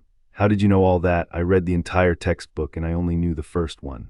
"I read a lot about poisons," Harry said, which was technically true. "Why would you? You know what? Never mind, you're odd." "Yes," she smiled despite herself, "at least you're honest about it." Harry's nights belonged to him. Every evening, after the common room emptied and the dormitory fell asleep, he slipped out. Not every night, that would establish a pattern, and patterns were how you got caught, but 3 or 4 times a week, he explored. Within 2 weeks, he had a more comprehensive map of Hogwarts than any student and most teachers. He'd found 7 secret passages, 3 hidden rooms, 2 shortcuts between the 7th and 3rd floors, and one extremely alarming room on the 4th floor that was full of broken furniture and seemed to change configuration every time he visited it. He'd also identified the patrol schedules of every ghost, prefect, and Filch, the caretaker, who stalked the corridors at night with his cat and a lantern, and the obsessive dedication of a man with nothing else in his life. The empty room on the 5th floor became his training space. He started slowly. Physical conditioning first. The body he inhabited was malnourished and underdeveloped, and pushing it too fast would cause injuries he couldn't explain. He ran through Killua's basic training sequences: balance work, footwork, flexibility. Slow, controlled movements that built the proprioceptive foundation for speed. His muscles remembered patterns his bones couldn't yet support, so he worked within his limits and pushed them incrementally. Then the lightning. Night after night, alone in the dark room, Harry held his hands in front of him and reached for the current inside his chest. It was always there, the hum, the pulse, the electric potential coiled behind his ribs like a spring. Drawing it out was like learning to flex a muscle he'd always had but never used. The first few sessions, he managed sparks. Brief, bright, uncontrolled, they arced between his fingers and dissipated before he could shape them. By the end of the 2nd week, he could sustain a current. Blue-white electricity crawling across his palms, crackling softly in the darkness. It didn't come from his wand. This was separate from wand magic, older and more personal. If wand magic was a language spoken through an instrument, this was a language spoken through his body. Nen, or something like it, translated through a magical core, filtered through this world's physics, but fundamentally the same force Killua had wielded. He couldn't use it the way Killua had, not yet. His body was too small, too weak, too new. Godspeed, the technique that had turned Killua into a bolt of living lightning, was years away, maybe more. But the foundation was there, and every night he built on it, one spark at a time. The other students noticed nothing. Harry Potter, quiet, polite, average grades, famous scar. He sat with Ron and Hermione at meals and in classes. He laughed at Ron's jokes, which were sometimes genuinely funny. He helped Hermione with practical spellwork. She had the theory down cold, but sometimes overthought the execution. He navigated the social landscape of first-year Hogwarts with the effortless precision of someone who'd been trained to operate in environments far more dangerous than a boarding school. 2 people saw through him, or started to. The first was Hermione. She didn't confront him directly, she was too smart for that, but he caught her watching him sometimes with an expression of focused analysis, like she was running calculations and the numbers weren't adding up. The way he moved, the way his eyes tracked movement in a room. The way he sometimes responded to things before they happened, catching a falling book before it hit the ground, sidestepping a suit of armor that toppled moments after he'd passed it. Little things, individually dismissible. Collectively a pattern she didn't ask, but she noticed, and Harry noticed her noticing. The second was Dumbledore. The headmaster's observation was more subtle and more concerning. Harry never caught Dumbledore watching him directly. The old man was far too skilled for that, but he felt it. A gentle, persistent pressure against his consciousness, like a hand testing a locked door. Legilimency. The textbooks didn't cover it, but Harry's instincts screamed that someone was trying to read his mind, and those instincts had kept him alive in 2 lifetimes. He didn't know how to block it, not yet. But he knew it was happening, and he made sure that his surface thoughts, the thoughts floating at the top of his consciousness, the ones a gentle probe would encounter first, were always appropriate. Homework, Quidditch. Whether the mashed potatoes at dinner were better than the roasted ones. A careful layer of mundane normality over the deeper waters where Killua's memories and the lightning lived. It was exhausting, but it was necessary. The troll came on Halloween. Harry had been expecting something, not a troll specifically, but something. The castle had a rhythm, and after 2 months of mapping it, he could feel when the rhythm changed. The air tasted different on Halloween morning, tense, charged, the way it tasted before a storm. Quirrell was jumpier than usual at breakfast, his stammer more pronounced. Snape was watching Quirrell with barely concealed suspicion. The portraits were whispering. Something was going to happen. The Halloween feast was spectacular. Hagrid's pumpkins, live bats, floating jack-o'-lanterns. Harry sat between Ron and Hermione and ate caramel apples and laughed at something Fred Weasley said, and underneath his performance every sense was on high alert. Then the doors banged open and Quirrell sprinted into the hall, turban askew, face white with terror. "Troll in the dungeons, thought you ought to know." He collapsed on the floor in a dead faint. The hall erupted. Screaming, panic, students standing on benches. Dumbledore fired a cannon blast from his wand and restored order with a single word: silent. Prefects were ordered to lead students to their dormitories. Harry stood, already thinking 3 steps ahead, a troll in the dungeons. The Slytherin dormitories were in the dungeons. Sending Slytherin students toward a troll was either an oversight or a deliberate choice, and Dumbledore didn't make oversights, so distraction. The troll was a distraction. Something else was happening tonight, something that required everyone's attention to be pointed in the wrong direction. The 3rd-floor corridor. The thing with 3 heads, whatever Dumbledore was hiding, the package from Vault 713, someone was going for it tonight. Quirrell, it had to be Quirrell. Harry filed it and focused on the immediate problem because Hermione wasn't here. "Where's Hermione?" he asked Ron. Ron's face went pale. "She's the bathroom. She's been in the bathroom all afternoon. She was upset because I said something about her not having friends and Ron didn't need to finish." Hermione was alone in a bathroom and didn't know about the troll, and Harry was already moving, cutting against the flow of students heading upstairs, slipping through the crowd with a fluid grace that no one noticed because everyone was too busy panicking. Ron followed. Harry heard him. Ron was not quiet, and subtlety was not his strong suit, but he didn't tell Ron to go back. Partly because Ron wouldn't listen, and partly because something in Harry recognized the act for what it was: loyalty. Ron had said something cruel, and now he was running toward a troll to fix it. That wasn't stupidity. That was courage. They were halfway to the girls' bathroom when Harry smelled it. A rank, overpowering stench, unwashed flesh, rotting vegetation, the animal reek of something large and not domesticated. He stopped. Ron nearly crashed into him. "What?" Harry held up a hand. "Listen." Footsteps, heavy, slow, rhythmic. The troll was close, not in the dungeons anymore, but here on the 1st floor, lumbering through the corridor ahead of them. And then, a door opening, a scream. Hermione's scream, high and sharp and cut short. Harry ran. He didn't run the way an 11-year-old runs. He ran the way Killua ran, explosive acceleration, body low, feet barely touching the stone. Ron was left behind in an instant, calling his name, but Harry was already through the bathroom door and taking in the scene in a fraction of a second. The troll was 12 feet tall, gray, lumpy, tiny head, massive body, holding a wooden club the size of a tree trunk. It had cornered Hermione against the far wall. Sinks had been ripped from their mountings. Water sprayed across the floor. Hermione was on the ground, arms over her head, screaming. Harry's body moved before his mind finished processing. He didn't think about spells. He didn't reach for his wand. He moved, launching himself onto the row of intact sinks, using them as stepping stones, closing the distance between himself and the troll in 3 bounds that covered the length of the bathroom in under 2 seconds. The troll swung its club. Harry was already past it, inside the arc of the swing, too close for the weapon to connect. He leaped. His hands found the troll's head, those tiny, flat ears, and he swung himself up onto the creature's shoulders like he'd done it 1,000 times. The troll bellowed and thrashed, trying to shake him off. Harry clamped his thighs around the troll's neck and reached for the lightning. It came like a thunderclap. Electricity erupted from Harry's hands, not sparks, not crackles, but a surge of blue-white energy that lit up the bathroom like a flashbulb. The current flowed from his palms directly into the troll's skull. The troll's bellowing cut off as if someone had flipped a switch. Its body went rigid. Its eyes rolled back. The club slipped from nerveless fingers and crashed to the floor, missing Hermione by inches. The troll toppled forward like a felled tree. Harry rode it down, leaping clear at the last second and landing in a crouch on the wet floor. The troll hit the ground with a thunderous crash and didn't move. Silence. Water dripped from the destroyed sinks. The troll's breathing was shallow but steady, unconscious, not dead. Harry straightened up slowly. His hands were trembling and the lightning was still there, crawling across his fingers, blue-white and hungry, wanting more. He closed his fists and shut it down. Ron was standing in the doorway. His face was the color of old porridge. "What?" Ron said very carefully. "The bloody hell was that?"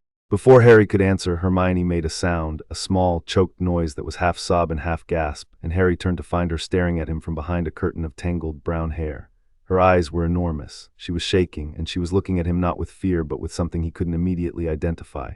Hermione, he kept his voice low, steady, the voice you used with someone in shock. Are you hurt? She shook her head, tried to speak, failed, tried again. You there was, your hands were, I know.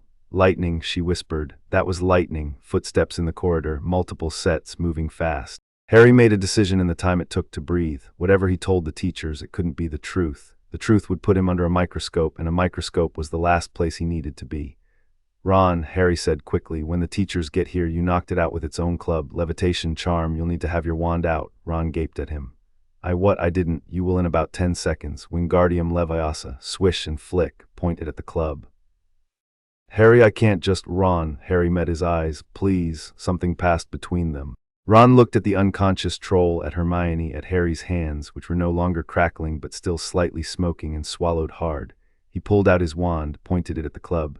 Wingardium Leviosa, the club lifted. Ron staggered with the effort of holding it, then let it drop with a thud right next to the troll's head just as McGonagall burst through the door, followed by Snape and Quirrell. McGonagall's face went through several shades of white. What in the name? Explain yourselves. Hermione stood up. Her legs were shaking, but her voice was steady, and Harry watched her construct a lie in real time with the precision of an engineer building a bridge. It was my fault, Professor McGonagall. I went looking for the troll because I'd read about them and I thought I could handle it. I was wrong. Harry and Ron came to find me. If they hadn't, I'd probably be dead. She paused, swallowed. Ron knocked it out with the levitation charm. He dropped the club on its head. McGonagall looked at the troll, at the club, at Ron, who was doing a creditable impression of a boy in shock, which wasn't hard because he was in shock, and at Harry. Harry kept his expression carefully neutral. 5 points from Gryffindor, McGonagall said, looking at Hermione, for serious misjudgment. She turned to Ron and Harry, her expression softened fractionally. And 5 points to Gryffindor, each. Not many first years could take on a full-grown mountain troll and live to tell the tale. She left, hurting Quirrell, who'd been doing a very good job of looking terrified, and Snape ahead of her.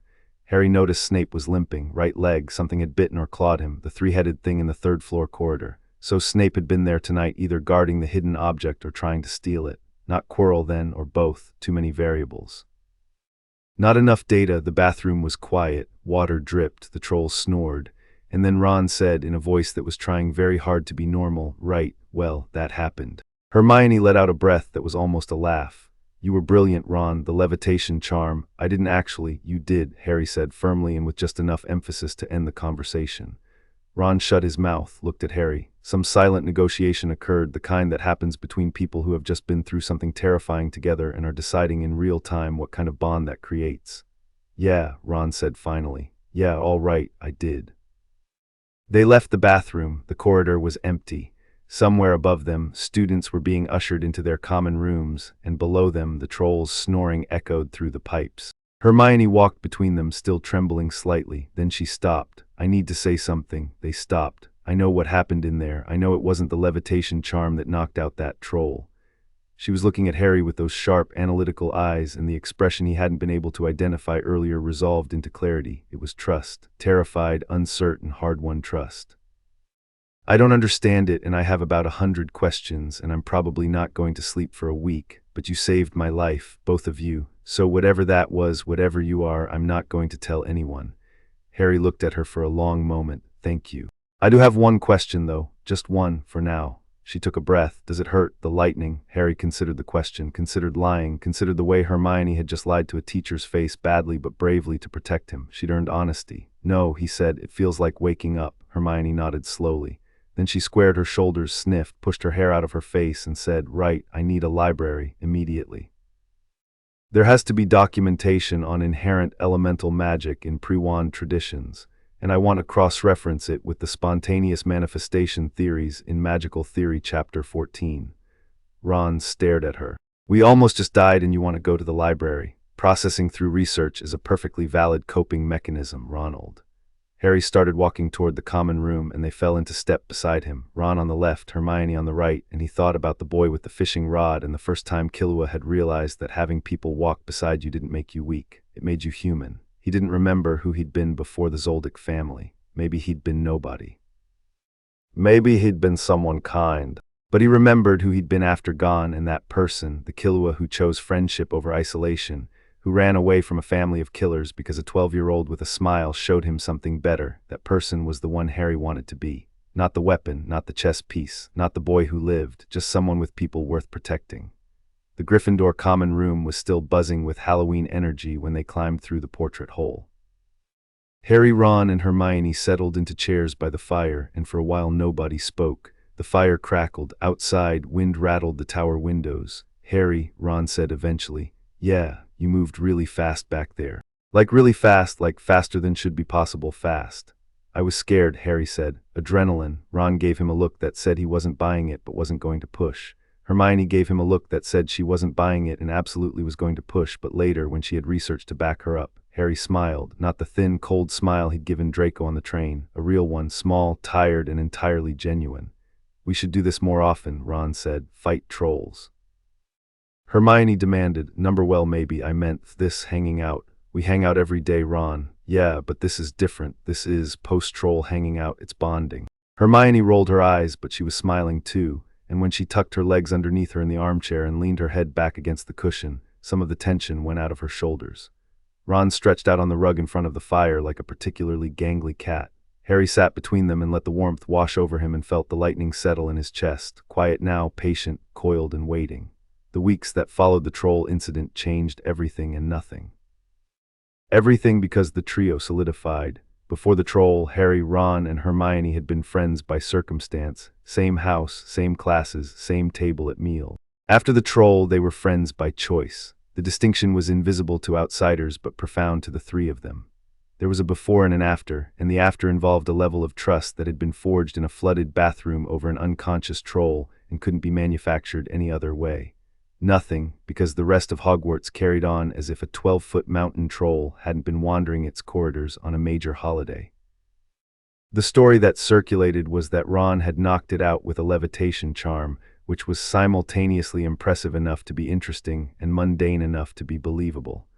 Ron's stock rose considerably. He handled the attention with a mixture of embarrassment and pleasure that Harry found endearing. Meanwhile, Harry was thinking about the third-floor corridor. He'd assembled the pieces. The forbidden corridor, the three-headed dog confirmed by Hagrid who'd let slip the name Fluffy during one of Harry's carefully casual visits to his cabin, the package from Vault 713, and now Snape's injured leg. Something valuable was hidden beneath a trapdoor guarded by a giant three-headed dog, protected by additional defenses, and at least one person in the castle was trying to get past those defenses. The question was who. The obvious answer was Snape. He'd been bitten by Fluffy, the limp was proof, which meant he'd tried to get past the dog. He had motive. The man was bitter, ambitious, clearly felt the world owed him more than a teaching position in a dungeon.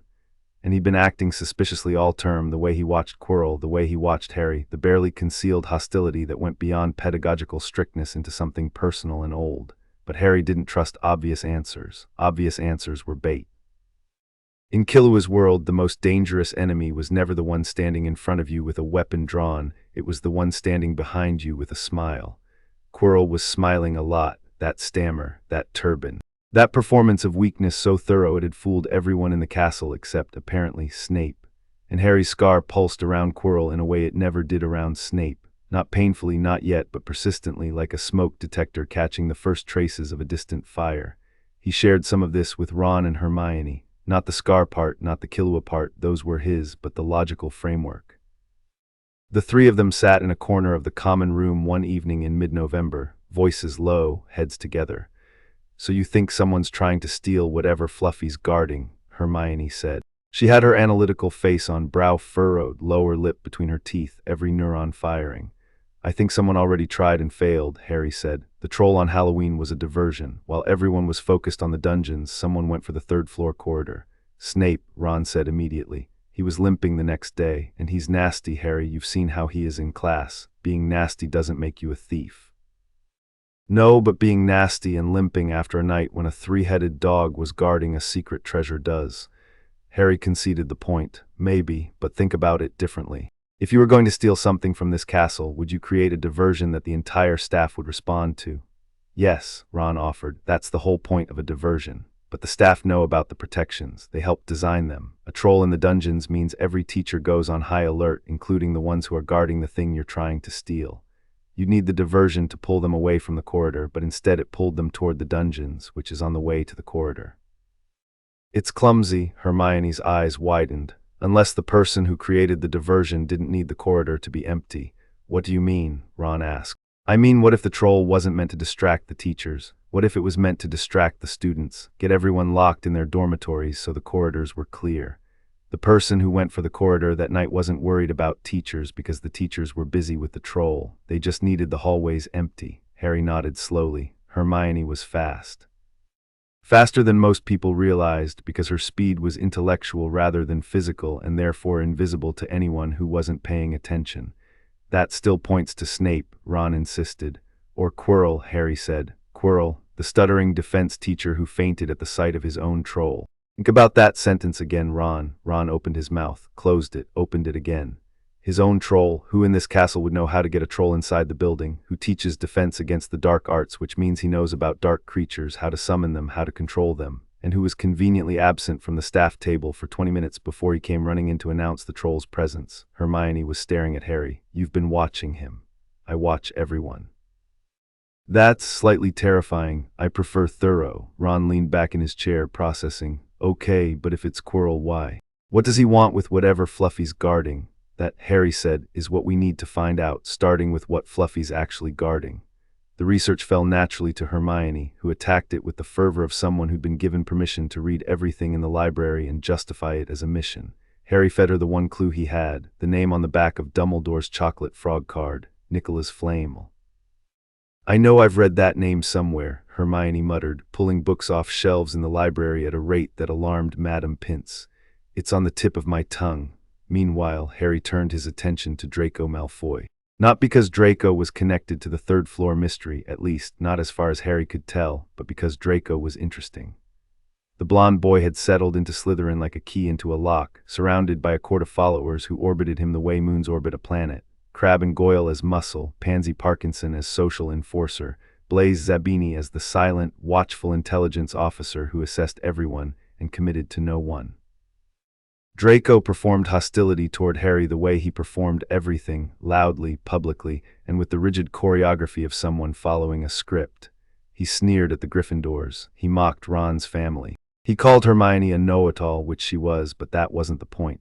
He picked fights in corridors and made cutting remarks in classes and generally behaved like the textbook definition of a schoolyard bully. But Harry was watching the margins, not the main text, and in the margins, Draco Malfoy was not what he appeared. It was the small things, the way Draco's hand trembled slightly when he received letters from home, not with excitement but with anxiety. The way he flinched, almost imperceptibly, when Snape spoke sharply to anyone, even students who weren't him. The way he watched Harry not with hatred but with a complicated, hungry curiosity, as if Harry represented something Draco wanted but couldn't name. Harry recognized all of it. He'd seen it before in a mirror in another life, in the face of a white-haired boy who'd been built to be his family's weapon and was desperately searching for a reason not to be. He didn't like Draco. Liking wasn't the relevant emotion. He understood Draco, and understanding was more dangerous than liking because it came with responsibility. You couldn't unsee a caged kid once you'd seen one, but he filed it away. The Draco situation was a slow game, and Harry was good at slow game. The flying lesson happened on a Thursday afternoon in early November, and it was the first time Harry lost control of his performance. Madame Hooch, the flying instructor, yellow eyes, short gray hair, the build of someone who'd been athletic 40 years ago and still carried the posture, lined them up on the Quidditch pitch with school broomsticks. Gryffindors and Slytherins together, because apparently whoever designed the Hogwarts schedule enjoyed maximizing interpersonal conflict. Stick out your right hand over your broom and say, "Up," Hooch commanded. Harry's broom jumped into his hand before he finished the word. It snapped upward like a dog answering its master, and the impact against his palm sent a jolt up his arm that wasn't magic, it was recognition. His body remembered flight, not on a broomstick, something else, something that involved moving through three-dimensional space at speeds that destroyed the inner ear's capacity to process, but the principle was the same. Acceleration, deceleration, spatial orientation, the physics of movement through air. Draco's broom rose on the first try too. Ron's rolled over, Hermione's twitched reluctantly. Neville's didn't move at all, which Neville took as a personal rejection. Hooch walked them through the basics: mount, grip, lean forward to rise, lean back to descend. She was about to tell them to push off when Neville's broom, perhaps sensing his nervousness or perhaps just defective, launched itself skyward with Neville clinging to it and screaming. Harry tracked the trajectory. Neville was climbing at an angle, no control, his grip weakening. In approximately 8 seconds, his hands would slip and he'd fall from a height sufficient to break bones. Hooch was shouting. The other students were screaming. Harry was already counting. 6. Neville's broom bucked. 5. His left hand slipped. 4. He was 20 feet up. 3. 25. 2. Neville fell. He hit the ground before Harry could move, a sickening crunch of body on grass, and Hooch was there instantly, kneeling, assessing. Broken wrist. Neville was crying. Something small and glass fell from his pocket, a remembrall his grandmother had sent him, and rolled across the grass to stop at Draco Malfoy's feet. Draco picked it up. His expression cycled through several options before settling on cruel amusement, which Harry suspected was his default setting when he didn't know what else to do. "Look at this," Draco said, holding up the remembrall. Maybe if the fat lump had given this a squeeze, he'd have remembered to fall on his fat arse. A few Slytherins laughed. Most of them didn't. Even Crabbe looked uncomfortable. Hooch was already leading Neville toward the hospital wing, throwing warnings over her shoulder about staying on the ground and touching the brooms. Draco tossed the remembrall in the air and caught it. "Think I'll keep it. Leave it somewhere for Longbottom to find if he can find anything with that memory of his. Give it back, Malfoy." Harry's voice was quiet. It carried across the pitch the way quiet voices do when they're backed by something that doesn't need volume. Draco turned. The amusement on his face flickered, and Harry saw the exact moment Draco remembered their last confrontation, the train, the cold smile, the temperature drop. But they were in public now with an audience, and Draco's script required him to be brave. Or what, Potter? I won't ask twice. Draco mounted his broom. He kicked off smooth, confident, clearly an experienced flyer, and rose 20 feet in the air, hovering with the remembrall dangling between 2 fingers. "Come and get it, then." Harry looked at the broom on the ground beside him. He looked at Draco, suspended against the gray sky like a challenge personified. He looked at Hermione, who was shaking her head urgently, mouthing, "Don't, you'll be expelled." He looked at Ron, who was doing the opposite. He got on the broom. He'd never been on a broom before. He'd never needed to fly with a tool between his legs and wood under his hands and magic as the propulsion system. But his body, both bodies, the one he wore and the one he remembered, understood movement the way a musician understands scales. Intuitively, fundamentally, he kicked off. The ground fell away and the world opened up, and Harry soared. And for the first time since arriving at Hogwarts, he stopped performing. He stopped holding back. He stopped calculating what level of competence was safe to display, because the broom under him was singing with speed, and the wind was tearing at his hair, and the current in his chest had ignited like a furnace, and every cell in his body was screaming, "Yes, this." He climbed. Fast, faster. Draco's smirk evaporated as Harry rocketed toward him on a broom that should have been sluggish and unwieldy, but moved like it was responding to thought rather than touch. Harry pulled up beside Draco at 20 feet and kept climbing, 30, 40, 50, and then he stopped and looked down, and the students below were dots, and the castle was a toy, and the sky was enormous and free. Draco had followed him up, but tentatively. "You're mad, Potter. Give me the remembrall." "Catch." Draco hurled it, not at Harry, outward, away, a long arcing throw that sent the small glass ball spinning toward the castle wall at speed. Harry didn't think, he dove. Later, people who witnessed it would struggle to describe what they'd seen. A dive that shouldn't have been possible on a school broom, vertical, accelerating, the broomstick groaning with the strain. Harry's body flattened against the handle, knees locked, one hand extended, every ounce of weight and will directed downward like a falcon stooping on prey. The remembrall was a glint of light against gray stone, falling, and Harry fell faster. He caught it 6 inches from the ground, pulled out of the dive so hard the broom's tail scraped the grass. Rolled to a stop on the lawn, upright, steady, the remembrall clutched in his fist, his heart hammering not with fear but with exhilaration. The Gryffindors erupted. Ron was screaming. Even some of the Slytherins looked impressed. Draco, still hovering 50 feet up, looked like someone had slapped him with a fish. Harry's exhilaration lasted exactly 4 seconds before it was replaced by cold clarity. He'd just done something impossible in front of 40 witnesses. Every face on that pitch was staring at him. His performance, 2 months of careful mediocrity, had just been obliterated by a 10-second dive. "Idiot," Killua's voice whispered in his head. "You absolute idiot." Harry Potter. McGonagall was striding across the pitch with an expression that could have etched glass. Harry's stomach dropped. Expelled. He was going to be expelled on his 2nd month, and Dumbledore would have a perfect excuse to "come with me." He followed her into the castle, up 2 flights of stairs, and down a corridor to a classroom where she interrupted Professor Flitwick's lesson to borrow a student. An older boy, Oliver Wood, stocky and tense, followed them into an empty classroom. Wood, McGonagall said, and her voice had changed. The severity was still there, but underneath it was something else, something that looked suspiciously like excitement. "I've found you a seeker." Wood stared at Harry. "Are you serious, Professor?" "He caught a Remembrall in a 50-foot dive on a school broom, Wood. I've never seen anything like it. Charlie Weasley couldn't have done it." Wood's expression transformed from skeptical to zealous in approximately half a second. "When can he start?" Harry stood between them and recalculated. "Not expelled, recruited." For Quidditch, the wizarding sport played on broomsticks that Ron had described in exhaustive detail on approximately 7 separate occasions. The seeker position, the player who catches the golden snitch, ends the game, wins 150 points, speed, agility, reflexes, the things Harry was built for, the things he'd been specifically trying to hide, he could refuse. It would be the smart play: stay invisible, stay average, don't give anyone a reason to look closely. But McGonagall was watching him with an expression that dared him to say no, and Wood was practically vibrating, and the memory of the dive, the wind, the speed, the pure perfect freedom of it was still lighting up every nerve in his body. And there was a strategic angle. Quidditch would give him a legitimate reason to be exceptional at something physical. It would explain away his reflexes, his agility, his speed. If anyone noticed him moving too fast or reacting too quickly, they'd attribute it to athletic talent rather than something inexplicable. The sport wasn't a spotlight, it was cover. "I'll play," Harry said. McGonagall almost smiled. "You'll train with Wood. I'll arrange for a proper broom. And Potter, if I hear you've been doing anything reckless off the pitch, I'll have you in detention until you graduate." "Understood, Professor." He left the classroom and found Ron and Hermione waiting in the corridor. Ron looked like Christmas had come early. Hermione looked like she was trying to decide whether to be proud or furious. "Seeker," Ron breathed. "First-year seeker. That hasn't happened in a century." "A century, Harry. So I've just been told." "This is incredible. This is the best thing that's ever happened.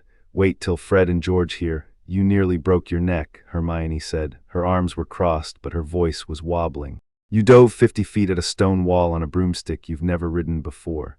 "The wall was at least 10 feet away," Harry said. "That's not the point." "I know." He met her eyes. "I know, I'm sorry." She held his gaze for a long moment, then her shoulders dropped and she shook her head. "You're impossible, you know that. I've been told. You were brilliant, though," she admitted very quietly. "Just impossibly, terrifyingly brilliant." Ron threw his arm around Harry's shoulder, which Harry allowed because it seemed important to Ron, and they walked to dinner together. The story had already spread. Harry Potter, youngest seeker in a century, caught a Remembrall in a suicide dive. McGonagall recruited him on the spot. The Gryffindor table erupted when he walked in. Fred and George Weasley started a chant. Even Percy the prefect looked impressed, which apparently took significant effort. Across the hall, at the Slytherin table, Draco Malfoy watched Harry with an expression that had nothing to do with hostility and everything to do with reassessment.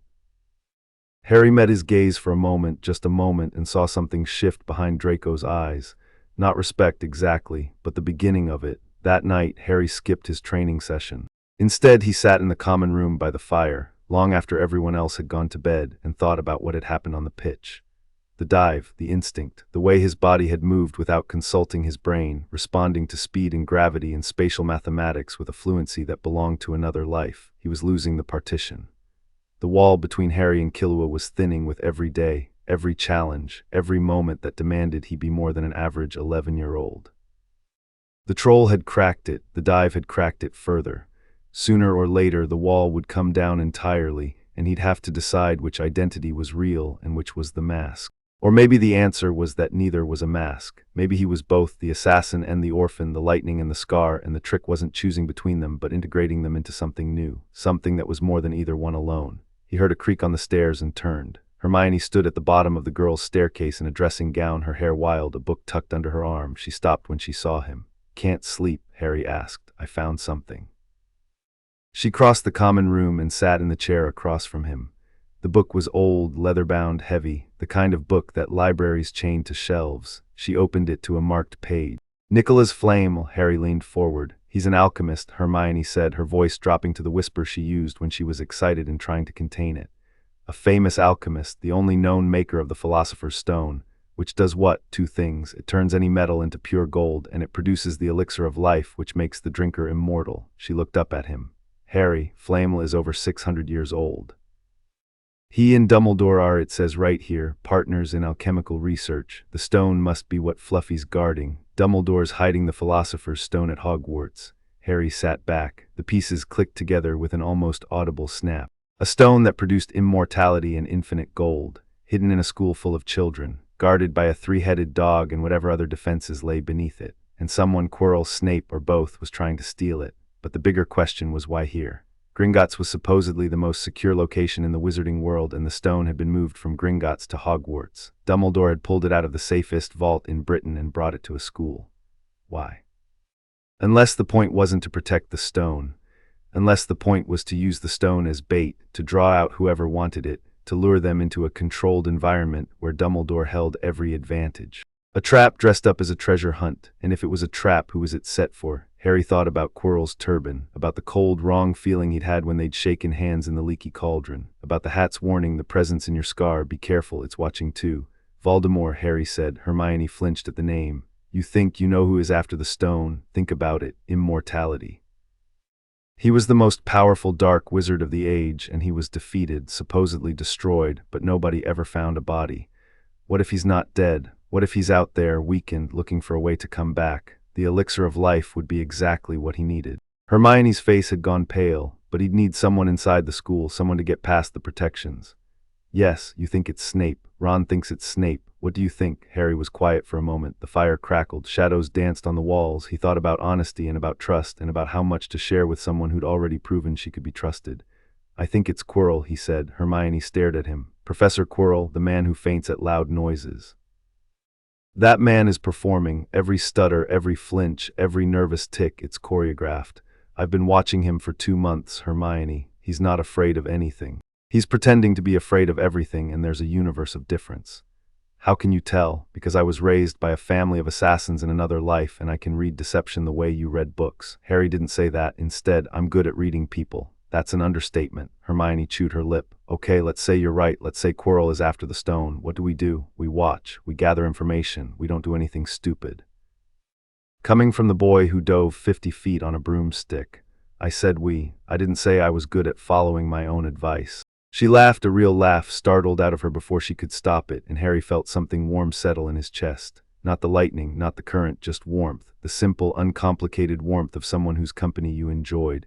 We should tell Ron, Hermione said. Tomorrow, let him sleep. And Harry, she stood, gathering her book. The lightning thing, the electricity, I haven't forgotten. I'm going to figure out what that is. I know you will. And when I do, you're going to explain it properly. Not the I was scared, adrenaline version, the real version. Harry met her eyes. In the firelight, they were amber brown and absolutely relentless. She meant it. She would not be deflected, distracted, or discouraged. She would dig until she hit truth, and then she'd dig further because that was who Hermione Granger was, a girl who believed that knowledge was the antidote to fear and would read her way to the end of the world if necessary. When you're ready, Harry said, I'll tell you everything. She nodded, apparently satisfied with the timeline, and disappeared up the girl's staircase. Her footsteps faded. Harry sat alone in the common room, the fire dying, the castle quiet around him. He held up his hand. Let the lightning come, just a whisper, a single thread of blue-white light tracing the lines of his palm. He thought about the Philosopher's Stone, hidden somewhere beneath a trapdoor guarded by a three-headed dog. He thought about Voldemort, who might or might not be dead, who might or might not be riding behind a stuttering professor's turban like a parasite in a host. He thought about Dumbledore, who moved people like chess pieces and called it protection. And he thought about Killua Zoldyck, who had spent his first life learning to kill and his second life learning to choose, and who was sitting in a tower in a magical castle with 2 friends who trusted him, and a war that was coming whether he wanted it or not. The lightning flickered out. Harry closed his hand. He went to bed. In his dreams, the white-haired boy stood on a mountain top, electricity wreathing his body like a second skin, and looked out over a world that was not this one but felt like it. The wind was fierce up there, and the sky was enormous, and somewhere far below, in a valley filled with flowers, a boy with a fishing rod was waving. I'm coming, the white-haired boy said. I'm not done yet, but I'm coming. Harry woke with the taste of ozone on his tongue and tears on his face and a name caught in his throat like a prayer. He wiped his eyes, got dressed, went down to breakfast. Ron was already at the table, arguing with Seamus about Quidditch. Hermione was next to him, reading a book so large it functioned as a barricade. She looked up when Harry sat down and gave him a small, knowing nod. Harry poured himself tea. Outside the windows, snow was beginning to fall, the first snow of the year, dusting the grounds in white, softening the hard edges of the castle. It was beautiful. It was peaceful. and somewhere beneath their feet, guarded by ancient magic and monstrous creatures, the philosopher's stone waited. The game was in motion. The pieces were on the board, and Harry Potter, the boy with 2 lives, 2 names, and lightning in his veins, sat between his friends and ate his toast and planned his next move. Not Dumbledore's move. Not Voldemort's move, his, because that was what it meant to be free. You didn't wait for someone to tell you what to do. You decided for yourself, and you lived with the consequences, and you protected the people who mattered. And the people sitting beside him at this table, the red-haired boy with the chocolate on his chin and the bushy-haired girl with the book bigger than her head, they mattered. Harry sipped his tea. The snow fell. The castle hummed. The year was far from over. Chapter 2 and Chapter 3. Godspeed. December arrived like a held breath finally released, and Hogwarts transformed. Snow blanketed the grounds in thick, unbroken white. The lake froze solid.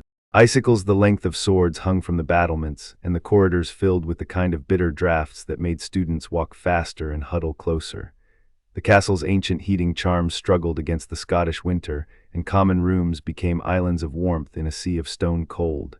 Harry barely noticed. His body ran hotter than it should have, another Killua inheritance, he suspected, a metabolism that had been trained to function in extremes. And while Ron wrapped himself in 3 sweaters and Hermione cast warming charms on her socks, Harry walked through the frozen corridors in his school robes and felt perfectly fine.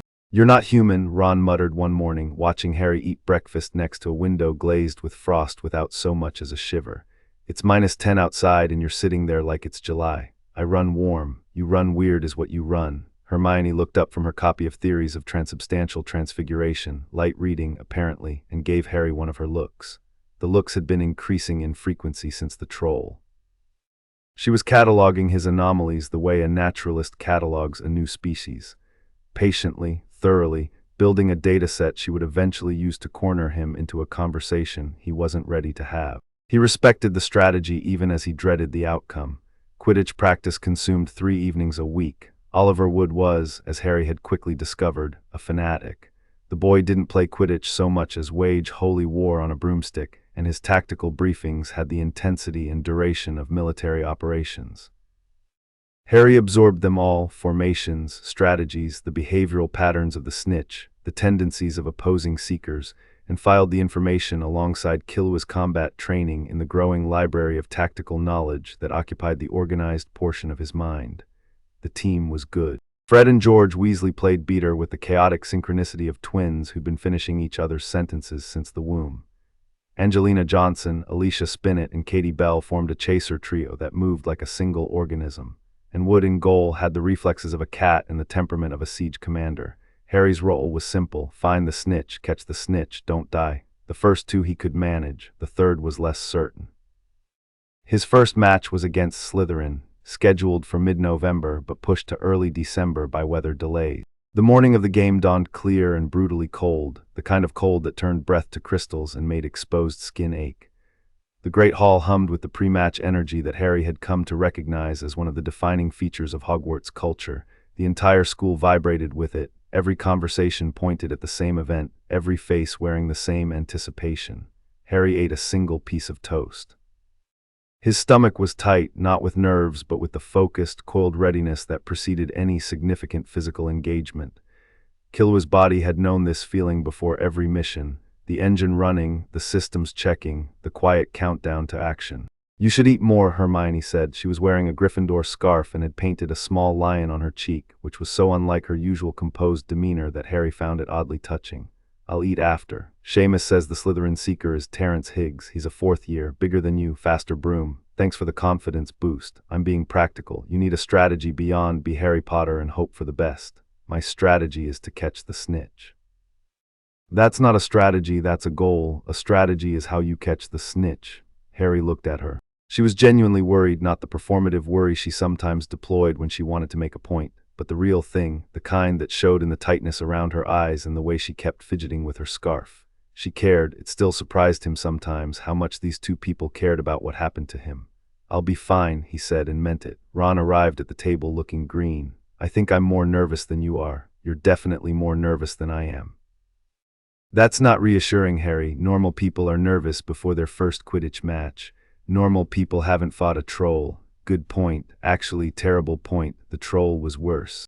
Why am I more nervous about this? Because you care about Quidditch more than you care about your own survival, Hermione said, which says something alarming about your priorities.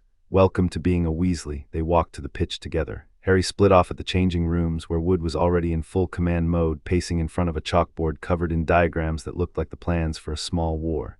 This is it, Wood said, the big one, Gryffindor versus Slytherin. Win this and we're in the running for the cup. Lose and, he stopped, seemed to realize that threatening his team before a match was perhaps not optimal leadership. Just don't lose. Inspiring speech, said Fred. Brought a tear to my eye, said George. Harry pulled on his scarlet Quidditch robes and picked up his broom, a Nimbus 2000 delivered to the Gryffindor table by Owl Post weeks ago with no card attached, a gift. From someone who wanted Harry Potter to play Quidditch, to be visible, to have a public role that kept him engaged with the school community and gave people a reason to cheer his name. Dumbledore's fingerprints were all over it, though Harry couldn't prove it and didn't try. The broom was magnificent regardless. Fast, responsive, balanced, a precision instrument that made the school brooms feel like flying fence posts. Harry had spent every practice session learning its personality, and it had learned his, and they'd reached the kind of mutual understanding that exists between a skilled rider and a thoroughbred horse. The team walked out onto the pitch to a roar that hit Harry like a physical force. The stands were packed, red and gold on one side, green and silver on the other, a wall of noise and color that vibrated the air. Harry mounted his broom and looked up at the sky, gray, heavy, threatening snow. Wind from the north, gusting intermittently. Visibility decent but deteriorating. He mapped the pitch. The snitch could be anywhere within the boundaries, which meant covering as much airspace as possible while staying high enough to maintain a panoramic view. Higgs would likely shadow him, matching altitude, mirroring movements, so Harry needed to create separation early. Madam Hooch released the balls, the quaffle went up, the bludgers rocketed outward, and the snitch, a tiny gold, impossibly fast sphere with silver wings, hovered for a fraction of a second, caught the light and vanished. Harry kicked off. The world fell away, wind roared past his ears. The noise of the crowd became a distant hum, and Harry rose above the game, above the chasers and beaters and the furious back and forth of the quaffle, up into the gray air where the snitch liked to hide. His eyes scanned the pitch in a systematic grid pattern, another Killua inheritance, the ability to track multiple moving objects simultaneously while filtering visual noise. Below, the game was already brutal. Slytherin played dirty, body checks, broom fouls, the kind of controlled violence that stayed just inside the rules. The Gryffindor chasers were faster but smaller, and the Slytherin beaters targeted them with precision that suggested prior planning. Higgs was 30 feet to Harry's left, matching his altitude. Shadowing, predictable. Harry drifted right then left, making Higgs mirror his movements, establishing a pattern he could break later. 5 minutes in, no sign of the snitch. Lee Jordan, commentating, kept up a running narration that was equal parts insight and bias. Gryffindor scored, Slytherin equalized, the crowd noise ebbed and surged. Harry felt the air change. It wasn't a sensation he could explain to a non-flyer, a shift in pressure, a disturbance in the wind pattern, as if something small and fast had just changed direction nearby. His head snapped left. There, a flash of gold near the base of the Slytherin goalposts, 60 feet below and 200 feet away. Higgs hadn't seen it. Harry was sure of that because Higgs was still watching him, not the pitch, which was a rookie shadowing mistake. Harry had approximately 3 seconds before the snitch moved again. He didn't signal, didn't tense, didn't do anything that would alert Higgs to the shift in his attention. He kept drifting, kept his body relaxed, kept his eyes moving in the same scanning pattern. Then he dove. The transition from drift to dive was instantaneous. 0 to terminal velocity in a heartbeat, the nimbus screaming beneath him as he dropped like a stone. Wind tore at his robes, the pitch rushed upward. Behind him, Higgs reacted a full second late, which in a seeker's duel was eternity. Harry was 50 feet from the snitch when his broom lurched. It was subtle at first, a tremor in the handle, a slight pull to the left, as if the broom had hit a pocket of turbulence. Harry corrected automatically. The broom lurched again, harder.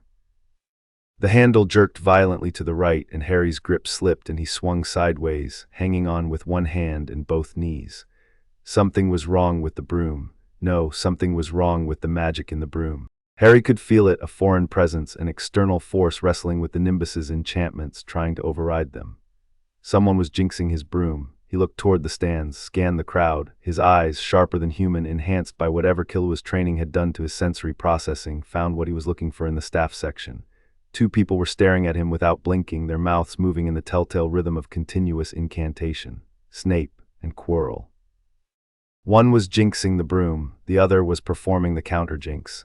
Harry didn't have enough data to determine which was which, but the broom was still bucking, which meant the jinx was winning. The nimbus rolled, Harry's knee slipped. He was hanging from one hand now 60 feet above the pitch, the wind hammering him, the crowd screaming. Hermione's voice cut through the noise. He couldn't make out words, but he could hear the pitch of panic. The snitch was gone, vanished while he'd been fighting for control. Harry made a decision. He couldn't fight the jinx with magic. He didn't have enough training, didn't know the counterspells, couldn't even reach his wand in his current position.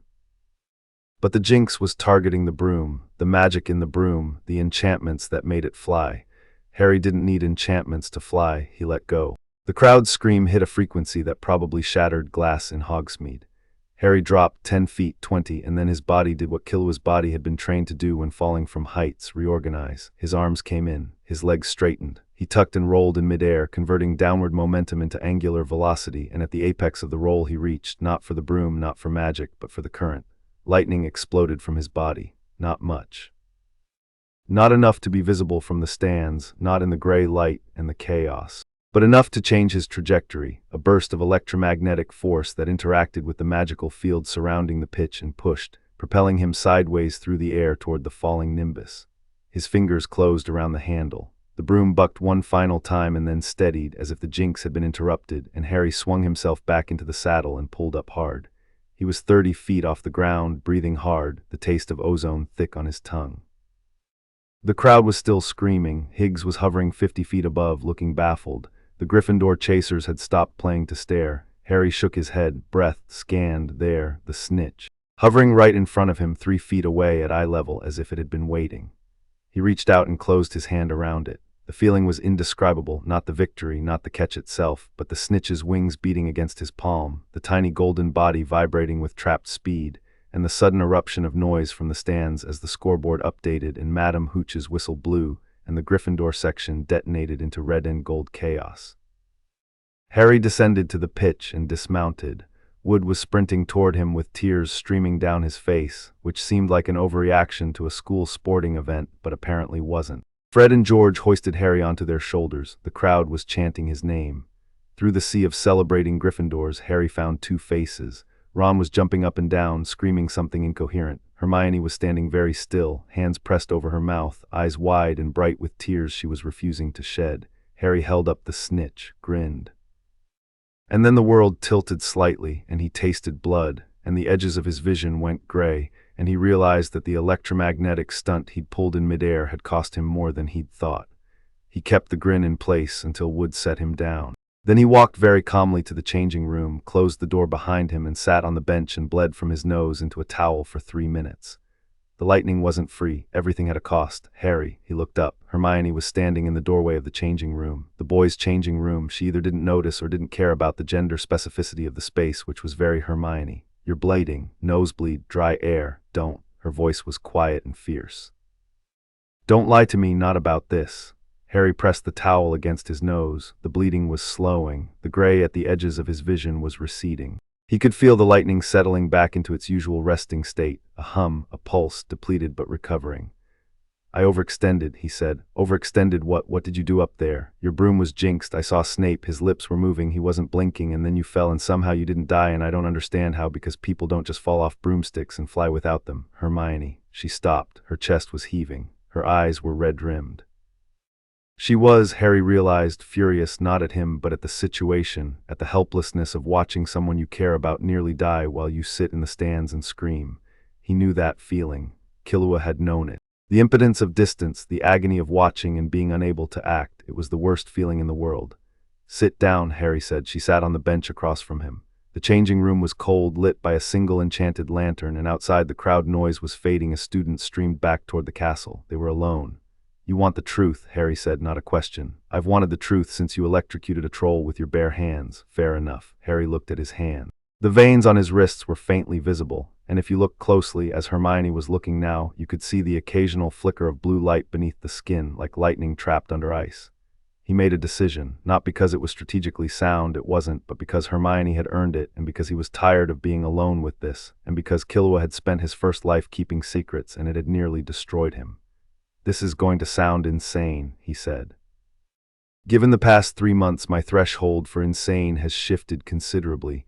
I remember another life. Hermione blinked. Whatever she'd been expecting, it wasn't that. Another life. Before this one, before I was Harry Potter, I was someone else, somewhere else. A different world maybe, or a different time, I don't know the metaphysics, but I have memories, complete, detailed, experiential memories of growing up as someone else. The changing room was very quiet. Hermione's expression had gone very still, not skeptical, not dismissive, but processing, running the data through her internal filters, cross-referencing it against everything she knew. Who? She asked. His name was Killua, Killua Zoldyck. He was. Harry paused. How did you summarize an entire life? He was an assassin, born into a family of assassins, the best in the world. He was trained from birth, torture, poison, electricity, combat. They made him into a weapon. Electricity, Hermione whispered. That's where the lightning comes from. It's not wand magic. It's a different system in that world. It was called Nen, a type of life energy that could be shaped and directed. My specialty was electricity, transmutation of Nen into electrical current. And you can still do it in this body, some of it, not all. This body isn't trained the way his was, and the energy system is different here. It interacts with magic in ways I'm still figuring out. But the basics, yes, I can generate and direct electrical current. Hermione was quiet for a long time. The lantern flickered. Outside, a distant cheer went up from the castle, probably the post-match celebration starting.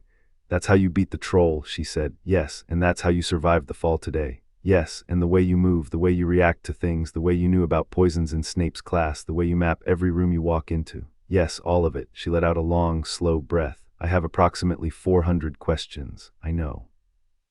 Starting with, is there any scholarly literature on reincarnation with intact memory? Because if this is a documented phenomenon, there should be case studies, and if it's not documented, then we're in uncharted territory and we need to establish a framework. Hermione. She stopped. You believe me? She looked at him with an expression that was so open, so raw that it took his breath away. Harry, I've watched you for 3 months. I've watched you move like a predator and think like a strategist and generate electricity from your hands. I've watched you read people like books and control rooms without anyone noticing and hold back in every single class because you don't want anyone to see what you can really do. She swallowed. I didn't know what the explanation was, but I knew there was one, and this one, it's insane, it's completely insane, but it fits. Harry felt something crack open inside his chest, not the lightning, not the current, something softer and more fragile, something that had been locked shut since before he could remember. Since Killua had learned in a dark room in a mountain that vulnerability was weakness and weakness was death. Thank you, he said, and his voice was rough. Don't thank me yet. I still have 400 questions, and you're going to answer every single one. Not tonight. No, she agreed. Tonight we have a victory party to attend. Ron will be insufferable if we miss it. They stood. Hermione hesitated in the doorway, then turned back. The person you were, Killua, was he happy? Harry thought about it. Really thought about it, reaching past the training and the pain and the darkness to the moments of light. Killua and Gon running through forests. Killua eating chocolate, his one indulgence.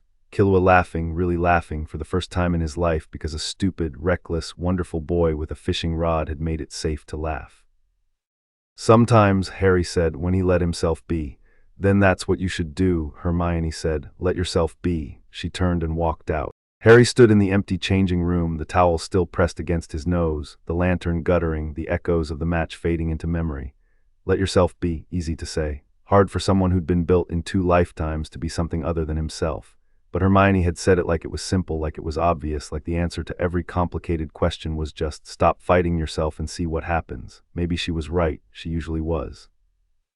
Harry cleaned up, vanished the bloody towel with a wave of his wand. His wandwork was improving rapidly, accelerated by the growing integration of his magical core and his Nen reserves, and walked back to the castle. The Gryffindor common room was pandemonium. Someone had acquired approximately 40 bottles of butterbeer from a source Harry chose not to investigate. Fred and George had set off fireworks that were still zooming around the ceiling, leaving trails of red and gold sparks. A banner reading Potter 4 Minister had been hung over the fireplace, which Harry found both flattering and alarming. Ron found him the moment he walked through the portrait hole. Where have you been? You caught the snitch. You caught the snitch after falling off your broom. Harry, that was the most incredible thing I've ever seen, and I once watched Charlie get bitten by a Norwegian ridgeback. Thanks, Ron. You're a legend. Wood's already talking about the cup. He's planned our training schedule through June. I think he might name his firstborn after you. That seems premature. Nothing is premature when it comes to Quidditch. Nothing. Harry let himself be swept into the celebration. He drank butterbeer and accepted congratulations and let Fred and George teach him a victory chant that was almost certainly inappropriate. He sat with Ron and Hermione by the fire and listened to the party rage around them and felt, for the first time in a long time, like he belonged somewhere. Not because of the snitch, not because of the fame. Because these people, this loud, chaotic, warm-hearted collection of red and gold, had decided he was one of them, and for once he was too tired to argue. Hermione caught his eye across the circle of butterbeer bottles and gave him a small nod. "Your secret's safe," Harry nodded back, a pact, sealed in silence, worth more than any spoken promise. Later, after the party died and the common room emptied and Ron's snoring filled the dormitory like a faulty engine, Harry slipped out. Not to the fifth-floor training room, not tonight. Tonight he went to the astronomy tower. He climbed the spiral staircase in the dark, each step silent, and emerged onto the parapet. The sky was clear, the clouds had broken after the match, and the stars were so thick and bright that they looked painted on. Below, the ground stretched away in silver white, the lake a dark mirror, the forbidden forest a black mass against the horizon.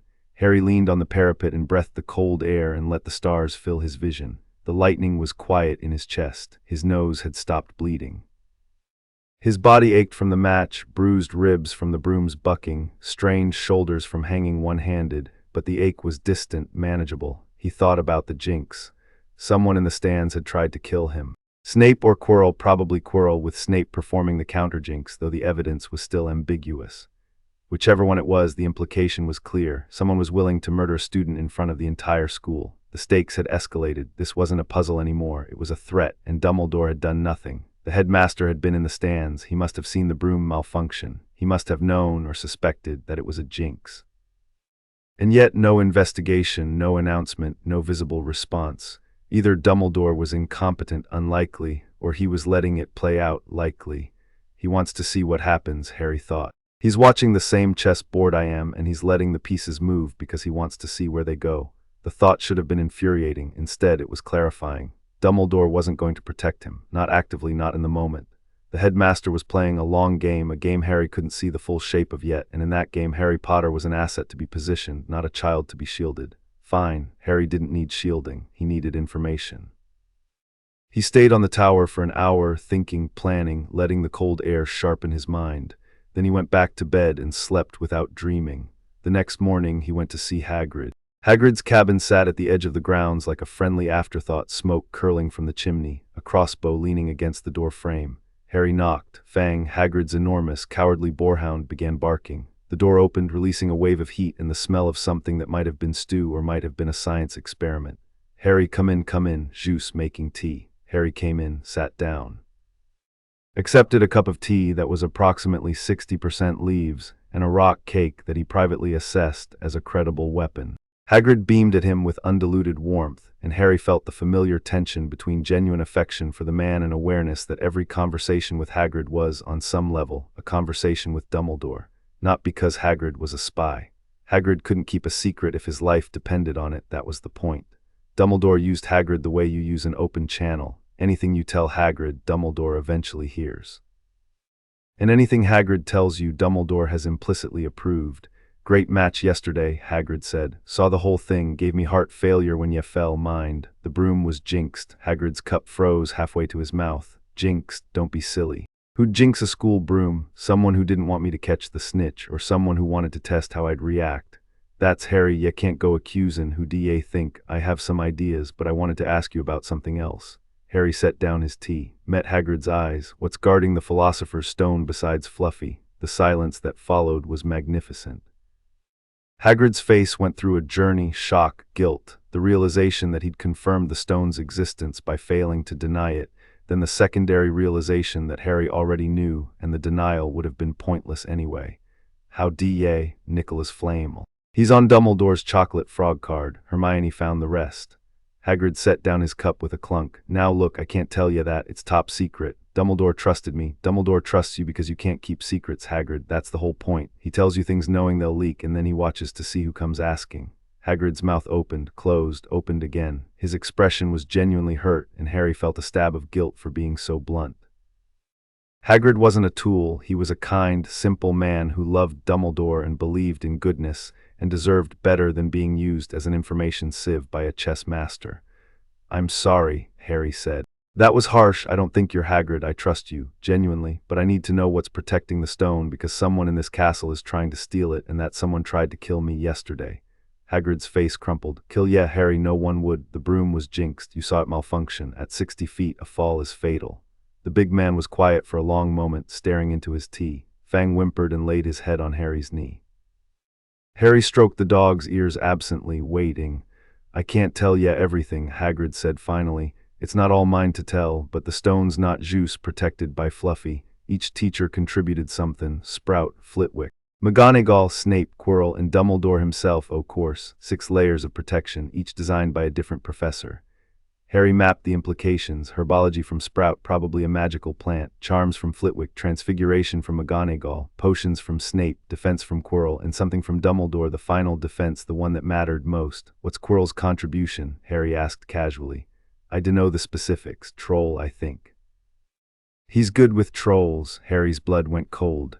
Quietly, invisibly cold, the kind of cold that happened behind his eyes and didn't show on his face. He's good with trolls.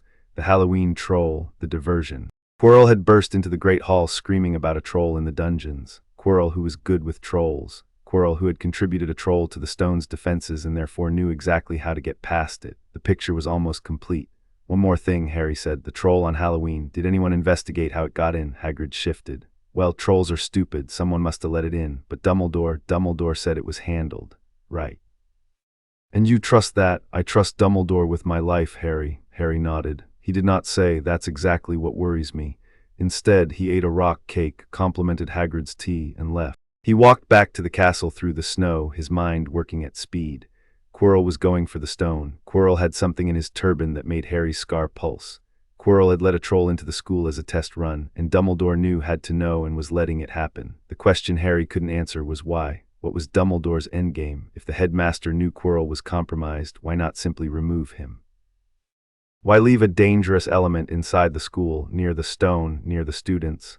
Unless the students were the point. Unless one student in particular was the point. Harry's feet crunched through the snow, and the realization settled over him like ice water. It's a test. The whole thing is a test, for me. Dumbledore wanted Harry to find the stone, wanted him to face whatever was using Quirrell as a vessel. The forbidden corridor announcement, the easily discoverable clues, Hagrid's convenient inability to keep secrets. It was all a trail of breadcrumbs, and Harry was meant to follow them to a confrontation that Dumbledore had been engineering since September. The old man wanted to know what Harry would do when he faced Voldemort, whether he'd fight, run, or break. It was an entrance exam for a war that hadn't started yet. Killua's memories stirred. The Hunter exam, a gauntlet of tests designed to push candidates past their limits, to separate the strong from the weak, to identify the exceptional. Dumbledore was running the same playbook, testing his weapon, measuring its edge, making sure it was sharp enough for the battles to come. Harry stopped walking, stood in the snow, looked up at the castle, the towers, the windows, the ancient stone, and felt something crystallize inside him. He would go for the stone. Not because Dumbledore wanted him to, and not because Voldemort was a threat he couldn't ignore. He would go because the stone was a lure and Quirrell was a puppet, and whatever was pulling the strings needed to be seen, assessed, understood. You couldn't fight an enemy you hadn't measured, and Harry was very, very good at measuring enemies, but he would do it on his terms, not Dumbledore's timetable, his own. He would be ready. Christmas arrived and the castle emptied. Most students went home for the holidays. The Weasleys left. Ron almost stayed, but his mother's letter was insistent, and Ron's resistance to Molly Weasley was approximately 0. Hermione went home to her parents, though she left Harry a stack of books on elemental magic and a handwritten note that said, "Practice carefully. Don't blow anything up. I'll know if you do." Harry stayed. The castle, stripped of its student population, became a different creature, quieter, older, the ancient magic in the walls more palpable without hundreds of young magical signatures drowning it out. Harry moved through the empty corridors like a ghost, mapping new sections, testing the limits of his growing abilities. Christmas morning brought surprises. A box of homemade fudge from Ron's mother, a woman Harry had never met, sending sweets to a boy she'd never spoken to, simply because her son had mentioned he was staying at school alone. The gesture landed somewhere in Harry's chest and stayed there, warm and persistent. A note from Hermione with a bookmark that changed color based on your mood. Currently it was a deep, steady blue, which Hermione's accompanying chart indicated meant focused but lonely. A small package with no card. Harry opened it carefully. He always opened unknown packages carefully, and found a cloak. shimmering, silver gray, impossibly light. He held it up and his hand disappeared. An invisibility cloak. A note fell from the folds. Your father left this in my possession before he died. It is time it was returned to you. Use it well. No signature. The handwriting was elegant, spidery, and old. Dumbledore had to be. Who else would have had James Potter's invisibility cloak? And the timing, Christmas morning, the castle empty, Harry alone and free to explore. Another breadcrumb, another gentle nudge toward the trail the headmaster had laid. Harry held the cloak and thought about his father, James Potter. A man he'd never known, reduced to a handful of facts. He'd been a Gryffindor, he'd married Lily Evans, he'd died protecting his family, and he'd owned an invisibility cloak. That last detail was interesting. Invisibility cloaks were rare and expensive. James Potter had been wealthy, an Auror's son, a pureblood, and he'd owned a tool of stealth and deception. What kind of man carries an invisibility cloak? The kind who has secrets, or the kind who goes looking for them? Harry wrapped the cloak around himself and watched his body vanish. He moved to the mirror on the wall and saw nothing, just an empty room. Perfect invisibility. No heat distortion, no shimmer, no telltale signs. Even Killua's assassination techniques hadn't achieved this level of concealment. This was magic at its most elegant, simple, absolute, and exactly what he needed. That night, invisible and silent, Harry explored the castle. He'd been exploring for months, but always with the risk of detection: Filch, Mrs. Norris, the ghosts, the portraits. The cloak eliminated that risk entirely. Harry moved through Hogwarts like a shadow's shadow, passing within inches of Filch on the 4th floor, walking through a cluster of ghosts on the 2nd, standing in the doorway of Dumbledore's office staircase, and memorizing the gargoyle's position for future reference. He found the 3rd floor corridor, approached the door, pressed his ear against it and listened. 3 sets of breathing, heavy and wet, the scrape of massive paws on stone. Fluffy was awake. Harry didn't open the door, there was no point yet, not until he was ready to go all the way through, but he mapped the approach, identified the best entry angle, and retreated. On his way back to Gryffindor Tower, he found the room. It was on the 4th floor, behind a door he'd passed a dozen times without noticing. The door was slightly ajar, spilling golden light into the dark corridor. Harry stopped, listened, no sounds of occupation. He pushed the door open and stepped inside, an empty classroom. Desks pushed against the walls. Dust on the floor, undisturbed except for a single set of footprints leading to the center of the room, where an enormous mirror stood against the far wall. Gold frame, ornate with an inscription carved across the top, Eris stra eruoit ube kafruoit on wosi. Harry read it backward automatically. I show not your face, but your heart's desire. He looked into the mirror. For a moment he saw his own reflection, small, dark-haired, green-eyed, the scar visible beneath his fringe. And then the reflection shifted, and the room behind him filled with people. His parents. They had to be. The man who looked like an older version of him, messy hair, glasses, a grin that was crooked and confident. The woman with dark red hair and eyes that were exactly his, green as grass, green as emeralds, green as the killing curse that had taken her life. They stood behind his reflection and smiled, and his father put a hand on his shoulder, and his mother pressed her cheek against the top of his head, and Harry's throat closed up and his eyes burned. But they weren't alone. The mirror shifted again, and beside his parents another figure appeared. A boy with wild, spiky dark hair and a sleeveless green jacket and eyes that burned with reckless, impossible warmth. He was grinning, that grin, that stupid, wide, incandescent grin that could have powered a city, and he was waving, and Harry's knees buckled. Gone, his heart's desire, not just his parents, not just the family he'd lost in this life. Gone, the friend he'd lost in another life, the person who'd cracked him open and let the light in, the reason Killua Zoldyck had become something more than a weapon. Harry sank to the floor in front of the mirror. He couldn't look away. His parents and gone, together, impossible, beautiful, agonizing. Every loss he'd ever suffered in 2 lifetimes reflected back at him as a vision of what could never be. The lightning stirred in his chest, not the controlled, purposeful current he'd been cultivating, but something raw and grief-struck and dangerous. The air in the classroom crackled. Sparks jumped between his fingers. The mirror's golden frame hummed. Harry dug his nails into his palms and forced the lightning down, forced himself to breathe, forced himself to think. It's a trap, not a malicious one maybe, but a trap nonetheless. A mirror that showed your deepest desire was a mirror that would keep you coming back night after night, staring at what you couldn't have until it consumed you. Dumbledore had left it here, in an unlocked room, with footprints leading to it. Another breadcrumb. Another test. What are you testing this time, old man? Whether I'll get lost in the dream, whether I'll break. Harry stood. His legs were unsteady. His face was wet. He hadn't noticed the tears start. In the mirror, his parents were still smiling. Gon was still waving. I miss you, Harry said. His voice was raw. All of you. I miss you so much it feels like dying. He paused, breath but I'm not going to sit here and stare at ghosts. He turned his back on the mirror, walked to the door. Every step was an act of will. The mirror's pull was a physical thing, a gravity that tugged at the part of him that was still a lonely boy in a cupboard, still a lonely assassin on a mountain, still looking for home in the faces of people who weren't there. At the door he stopped. "Gone," he said without turning around. "If you're out there somewhere in some other life, in some other world, I hope you're happy. I hope someone's watching your back, and I hope," his voice cracked, "I hope you remember me." He walked out, closed the door, put on the invisibility cloak, and became nothing. He didn't go back to the mirror. The remainder of the holidays passed in disciplined solitude. Harry trained harder now, with more purpose, the deadline of the inevitable confrontation with Quirrell lending urgency to every session. In his fifth-floor room, behind locked doors and silencing charms he'd taught himself from Hermione's books, Harry pushed the boundaries of what his body could do. The lightning was growing, not just in power, in sophistication. He could direct it now, shaping the current with intent. A thin, precise bolt between two fingers, a crackling web across both palms, a pulse that traveled up his arm and discharged from his elbow like a taser. His physical conditioning was improving too. The malnourishment was fading. Months of Hogwarts food had put weight and muscle on his frame, and the training sequences from Killua's memory were rebuilding the neural pathways that speed and precision required. He couldn't move at Killua's full speed. That level of physical performance required years of conditioning and a body that had been pushed past human limits through systematic exposure to pain, but he was faster than any 11-year-old had a right to be. Faster than most adults. Fast enough that the gap between his capabilities and his cover story was becoming increasingly difficult to explain. He also practiced with his wand. The integration of wand magic and Nen, his lightning, was the key to everything.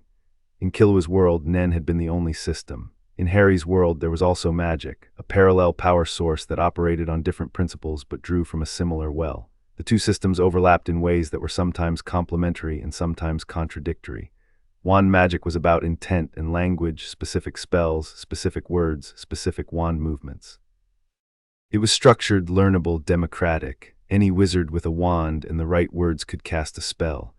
Nen, or whatever Harry's lightning was about will and body. It didn't require a wand or words. It required physical conditioning, mental discipline, and a direct channel between the user's will and their life energy. The overlap happened when Harry used both simultaneously. A stunning spell charged with electrical current hit harder than either alone. A shield charm reinforced with Nen was denser, more responsive. And the combination of magical speed enhancement and Killua's trained reflexes produced a reaction time that was, by any measurable standard, inhuman. Harry was building a hybrid system, a fighting style that belonged to neither world but drew from both. It wasn't complete, it wasn't even close to complete, but the foundation was solid, and every day it grew. Ron and Hermione returned after the holidays, and the rhythm of the term resumed. Harry told them about the mirror, leaving out the part about gone, because he wasn't ready to explain that to Ron and wasn't ready to cry about it in front of Hermione again, and about his conversation with Hagrid. So every teacher contributed a defense, Hermione summarized, pacing in front of the common room fire. Ron was draped across an armchair, a chess piece in one hand, listening with the focused attention he reserved for things that weren't homework. Fluffy, then Sprout's plant, Flitwick's charms, McGonagall's transfiguration, Snape's potions, Quirrell's troll, and Dumbledore's. Whatever Dumbledore did. 7 layers, Harry confirmed, and you think Quirrell can get through all of them? Quirrell can get through his own, the troll, and if Voldemort is involved, he might have the knowledge to handle the others. Voldemort was the most powerful dark wizard of the age. A few school-level protections aren't going to stop him. Ron flinched at the name. Can you say you know who, like a normal person? Number didn't think so. Hermione was still pacing. So what's the plan? We wait. Quirrell hasn't made his move yet. When he does, we'll know. The signs will be obvious. Until then, we prepare. Prepare how? Research the protection. Figure out what each one involves so we can get through them if we need to. Hermione, you take Sprouts and Flitwicks, anything in the library about magical plants that could be used as defenses and advanced charm work. Ron, chess, Ron said. Harry and Hermione both looked at him. McGonagall's contribution, Ron said, with the quiet confidence of someone who'd just seen something obvious that everyone else had missed. She teaches transfiguration, but she's also a chess master. There's a giant chess set in the trophy room that she enchanted years ago. If she contributed a defense for the stone, it's chess. Giant, magical, life-sized chess. Harry stared at him. How do you know about the chess set? Percy told me, years ago, said it was one of McGonagall's masterpieces. The pieces think for themselves, you have to beat them to get across. Can you? Ron's ears went red, but his voice was steady. Harry, I've been playing chess since I could hold a piece. I beat everyone in my family by the time I was 8. Fred and George won't even play me anymore. He paused. I can beat a chess set. Harry looked at Ron, really looked, the way Killua looked, reading the layers beneath the surface. And what he saw wasn't the insecure sixth son, the hand-me-down kid, the sidekick. What he saw was someone who'd found the one arena where he was genuinely exceptional and had been quietly, stubbornly perfecting his craft for years without anyone noticing. I know you can, Harry said. Something shifted in Ron's face. A tightness around his jaw relaxed. His shoulders dropped a fraction of an inch. Harry realized with a pang that Ron had been bracing for dismissal, preparing to be told that his skill wasn't relevant, that he wasn't needed, that the important people would handle the important things. Killua knew that feeling too, the feeling of being underestimated by the people whose opinion mattered most. Right, Ron said and cleared his throat. Right, so, chess. Chess, Harry confirmed. You handle that, I'll handle everything else. Including Quirrell, including you-know-who. Harry was quiet for a moment. The fire crackled. Hermione had stopped pacing and was watching him with her arms crossed. If I have to, Harry said. You don't have to do it alone, Hermione said, not arguing, stating a fact. The way she stated all facts, with absolute certainty and zero tolerance for debate. She's right, Ron said. We're coming with you. That's not a question. Harry looked at them. Ron, lanky and freckled and stubborn. Hermione, brilliant and fierce and utterly unwilling to be left behind. Two people who had no reason to risk their lives for him except that they'd decided to, and once they'd decided, the decision was final. In another life, a boy with a fishing rod had made the same decision, and it had changed everything. Okay, Harry said. Together, then. Ron grinned. Hermione nodded sharply, satisfied. And the three of them sat in the Gryffindor common room and planned their assault on the most heavily guarded object in Wizarding Britain, and outside the windows the snow fell, and inside the castle the pieces moved, and somewhere behind a turban on the back of a nervous man's head, something ancient and terrible was planning too.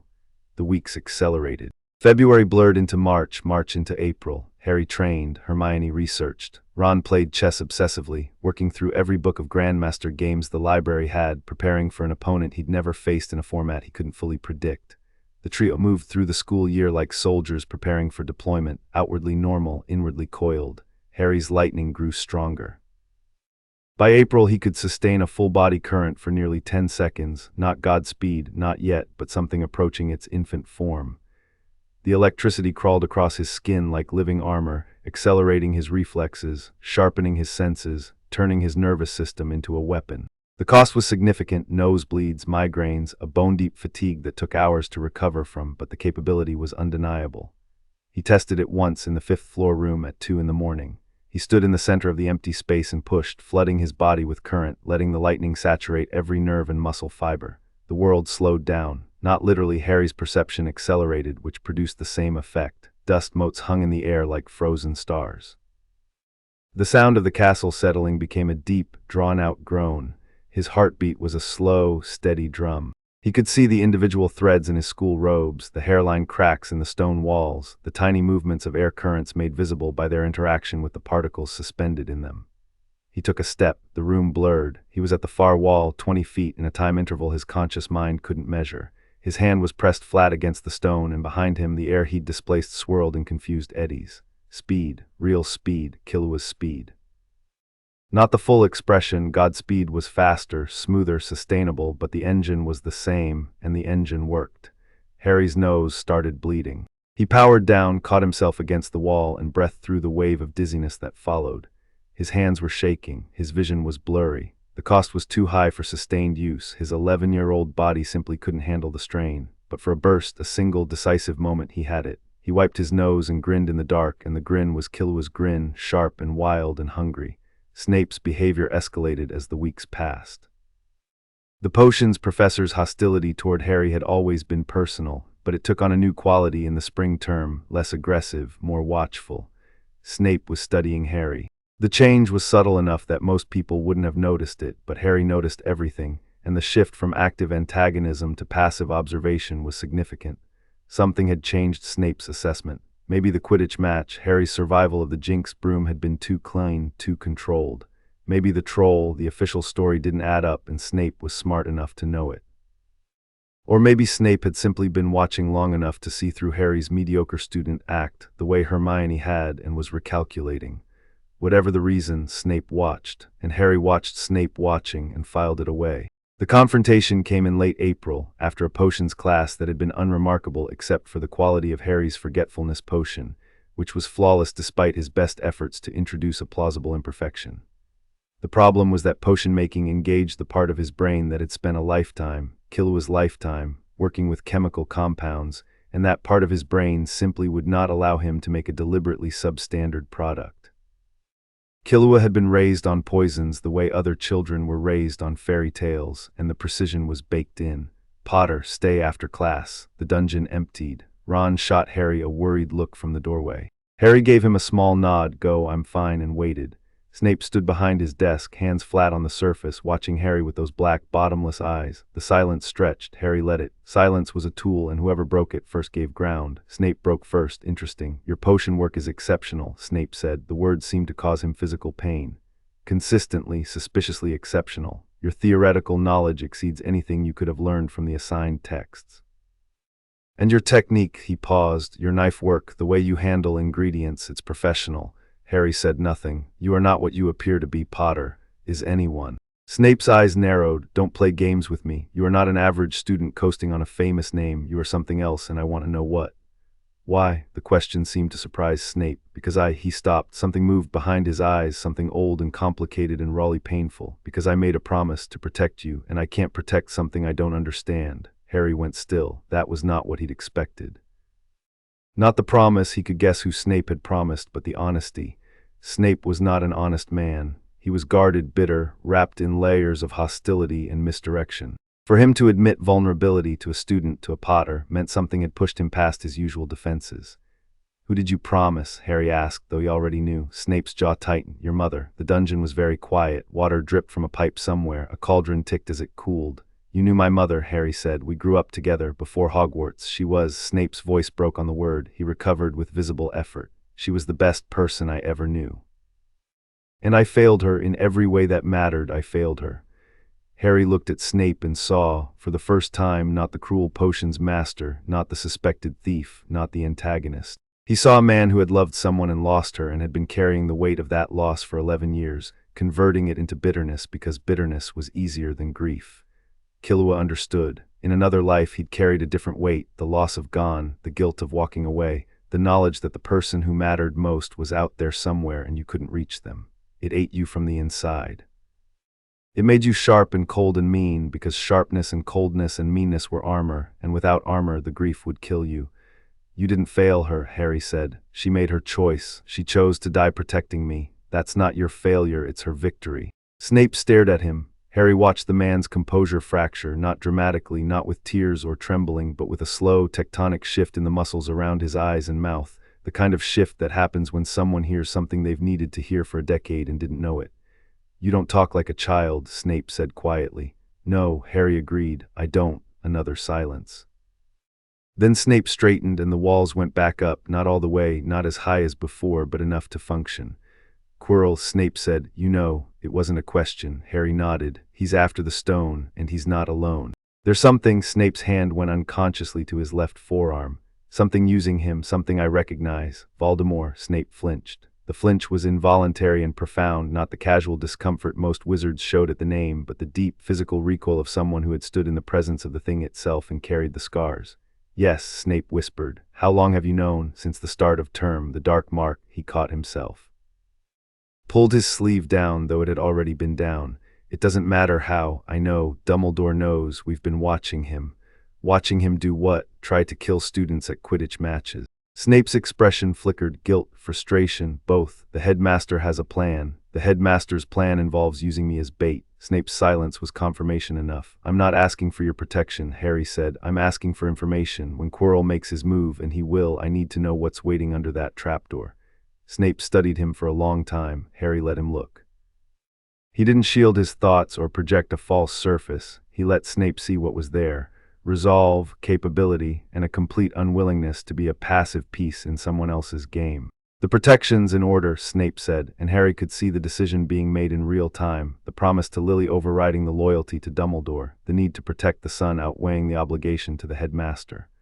Fluffy music puts him to sleep. Devil's snare from Sprout, it recoils from light and heat. Flitwick's enchanted keys, you have to catch the right one on a broomstick. McGonagall's chess set life-sized, you play as pieces. My contribution, a logic puzzle with potions. And Quirrell's troll, and Dumbledore's, I don't know, he didn't tell anyone, of course he didn't. The final defense was the one Dumbledore kept to himself, the one he trusted no one else with. The one designed not to stop a thief but to test something. "Thank you," Harry said. Snape nodded stiffly. "Then Potter," Harry paused at the door, "don't underestimate what's behind that turban. The Dark Lord, even diminished, even as a parasite feeding on a weak man's body, is more dangerous than anything you've faced. He will find your weakness and he will use it." "I know, do you? Because your mother thought she was strong enough too." The words landed like a fist. Harry turned slowly. Snape's face was taut, his eyes bright. "She didn't die because she was weak," Harry said. "She died because she was brave enough to stand between a monster and her child. There's no weakness in that." He left the dungeon. Behind him, he heard Snape sit down heavily in his chair and the sound of a man breathing through something that hurt too much to name. Harry walked through the corridors and let the conversation settle. Snape wasn't an enemy. Snape was a broken man holding himself together with a promise and a grudge, and underneath the hostility was something Harry hadn't expected. An ally, not a reliable one, not a comfortable one, but an ally. He found Ron and Hermione in the library, bent over a chessboard. Ron was walking Hermione through Grandmaster strategies, and Hermione was taking notes with the intensity of someone preparing for a final exam, which for her was every waking moment. Harry sat down and told them everything. "Snape told you the protections." Hermione's voice was a whispered shriek. "Voluntarily, Snape. He loved my mother. He made her a promise." Ron's chess piece hovered forgotten in his hand. "That's actually really sad." "It is." "So we know everything except Dumbledore's defense. We know the sequence: Fluffy, Devil's Snare, Flying Keys, Chess, Troll, Potions, Puzzle, and then whatever Dumbledore set up." Ron set his chess piece down and cracked his knuckles. "I can handle the chess, definitely. Might need you two as pieces, though. The enchanted set will require real players on the board." "The Devil's Snare is easy," Hermione said. "Bluebell Flames, I've been practicing." "The keys will be me," Harry said, "on a broom." "And the troll," Harry's mouth curved. It wasn't a warm smile. "I've handled a troll before." Right, Ron exhaled. "So we actually doing this? We're actually going to break into a forbidden corridor, get past a three-headed dog, fight through 6 magical defenses, and confront a Dark Lord who's possessing our defense teacher. When you put it like that, it does sound unreasonable. It sounds mental." "Ron," Hermione said, "we've been preparing for this for months." "I know, that's what makes it mental. Normal people don't prepare for this. Normal people go to class and play gobstones and worry about exams." "You don't want to come?" Harry asked, no judgment in his voice. Genuine question. Ron looked at him. The fear was right there on his face, undisguised, unashamed, and underneath it, something else. Something that had been there since the day they'd met on the Hogwarts Express, the stubborn, bone-deep need to be more than what people expected. "Of course I'm coming," Ron said. "I'm just saying, for the record, it's mental." "Noted. Good." Ron picked up his chess piece. "Now help me figure out this Sicilian defense variation, because if McGonagall's chess set plays anything like I think it does, we're going to need it." They prepared. May arrived, and with it the end-of-year exams that consumed Hermione's attention with the gravitational pull of a black hole. Harry took the exams without incident, performing well enough to avoid suspicion but not well enough to draw attention, except in potions, where his practical work was once again flawless, and Snape said nothing. The signs accelerated. Quirrell's stammer grew worse, or rather the performance of weakness intensified, which Harry read as the opposite of what it appeared. The closer Quirrell got to making his move, the more aggressively he performed fragility. Misdirection, a magician waving one hand while the other works the trick. Harry's scar pulsed more frequently now. Not just around Quirrell, at random moments in random locations, a sudden flare of heat and pressure behind the lightning bolt mark. The presence in his scar was waking up. Responding to proximity, whatever fragment of Voldemort lived in Harry's forehead, it could feel its source getting closer to its goal. The hat's warning echoed, "It's watching too." Harry didn't tell Ron or Hermione about the scar. Some things you carried alone. The trigger came in the first week of June. Harry was crossing the entrance hall after breakfast when he heard a sound that stopped him dead, a high, keening noise pitched at a frequency that most human ears wouldn't register, but Harry's ears were not most human ears. He followed the sound to a window overlooking the grounds and saw Hagrid's cabin. Smoke was rising from the chimney, which was normal. But the smoke was the wrong color, reddish-black with sparks in it, and the sound was coming from inside. Harry went to Hagrid's cabin during lunch, knocked, waited. Hagrid opened the door looking haggard and excited in equal measure. "Harry, come in quickly," closed the door. The cabin was sweltering. Every window was shut, the fire was roaring, and in the center of the hearth, sitting in a cauldron suspended over the flames, was an egg. A massive, black, leathery egg that rocked gently on its own. "Hagrid," Harry said, "is that a dragon egg? Norwegian Ridgeback," Hagrid whispered, as if the egg might overhear. "Won it off a stranger down the pub." He seemed right glad be rid of it, be honest. Harry's mind caught on the phrase like a fishhook. A stranger down the pub, right glad to be rid of it. People didn't give away dragon eggs. Dragon eggs were illegal, valuable, and extremely difficult to obtain. If someone had handed one to Hagrid in a pub, it was because they wanted something in return. "What did the stranger look like?" Harry asked. "Dunno, kept his hood up, strange fella, bought me a few drinks, talked about magical creatures, you know me, can't resist a good conversation about dragons." "What did you talk about specifically?" "Oh, this and that." He asked what sort of creatures I looked after, and I told him about Fluffy. He was very interested in Fluffy, actually, and I said, "The trick with any beast is knowing how to calm it. Take Fluffy for example, Juice, play him a bit of music and he falls straight tur." Hagrid stopped. His face went through a slow, terrible transformation as the implications landed. "I shouldn't have told ye that," he whispered. "You shouldn't have told him that," Harry said grimly. "Hagrid, that stranger was working for Quirrell. Maybe was Quirrell. He bought you drinks and got you talking so you'd tell him how to get past Fluffy." "No, he wouldn't. Quirrell's a Hogwarts teacher. Quirrell has Voldemort on the back of his head." The words fell into the sweltering cabin like stones into still water. Hagrid sat down heavily, the chair groaning beneath him. Harry, that's not possible. It's the truth, and now Quirrell knows how to get past the first defense, and the only thing stopping him is whatever he's been waiting for." Harry's mind was racing. What had Quirrell been waiting for? Why hadn't he gone for the stone already? Dumbledore. The answer was obvious. Quirrell couldn't make his move while Dumbledore was in the castle. The headmaster was the one variable that couldn't be overcome, too powerful, too perceptive, too present. As long as Dumbledore was at Hogwarts, the stone was safe, which meant Quirrell would wait until Dumbledore left. Harry stood. "Hagrid, I need you to send an owl to Dumbledore right now. Tell him the stone is in danger." "But Dumbledore, he's not here. Got an urgent owl from the ministry this morning. Left for London an hour ago." The bottom dropped out of Harry's stomach. He ran, back to the castle, through the entrance hall, up the stairs to Gryffindor Tower. He found Ron and Hermione in the common room, took one look at their faces. They'd been arguing about exam revision, and said 3 words that ended the argument instantly. "It's tonight." The color drained from both their faces simultaneously. "Dumbledore's gone," Harry said. "Called away to the ministry. That's the signal. Quirrell's been waiting for this. He's going for the stone tonight."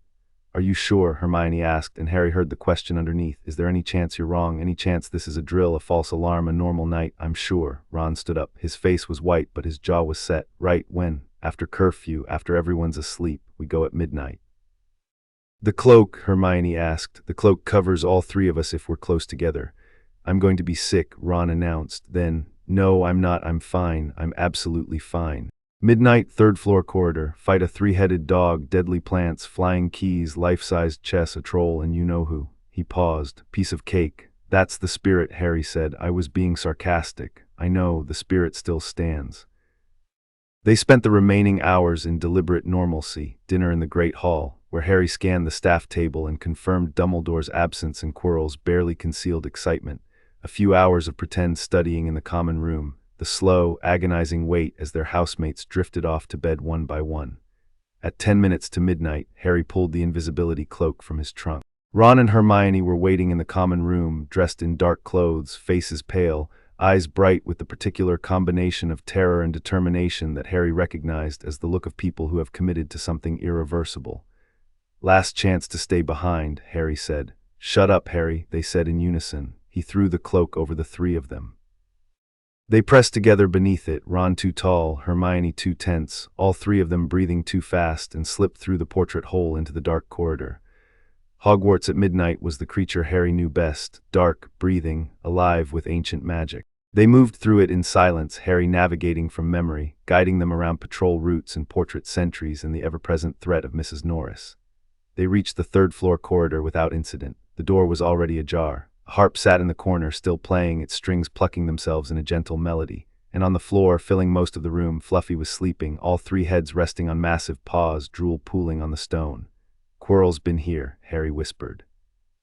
The harp, they crept past the dog. The trapdoor was open, a dark square in the floor leading down into nothing. Harry looked at Ron, looked at Hermione. Together, he said. Together, they said. They jumped. The fall was short and the landing was soft, too soft. Something was catching them, wrapping around their limbs, pulling them down into a mass of thick, ropey tendrils that constricted like living rope. Devil's snare, Hermione gasped. Stop moving, both of you, stop moving. It'll only tighten if you struggle. Ron froze, Harry froze. The tendrils relaxed fractionally. Hermione's wand was already out, Lumos solemn. And brilliant, warm light erupted from the tip, and the devil's snare recoiled like a burned hand, releasing them and retreating into the shadows.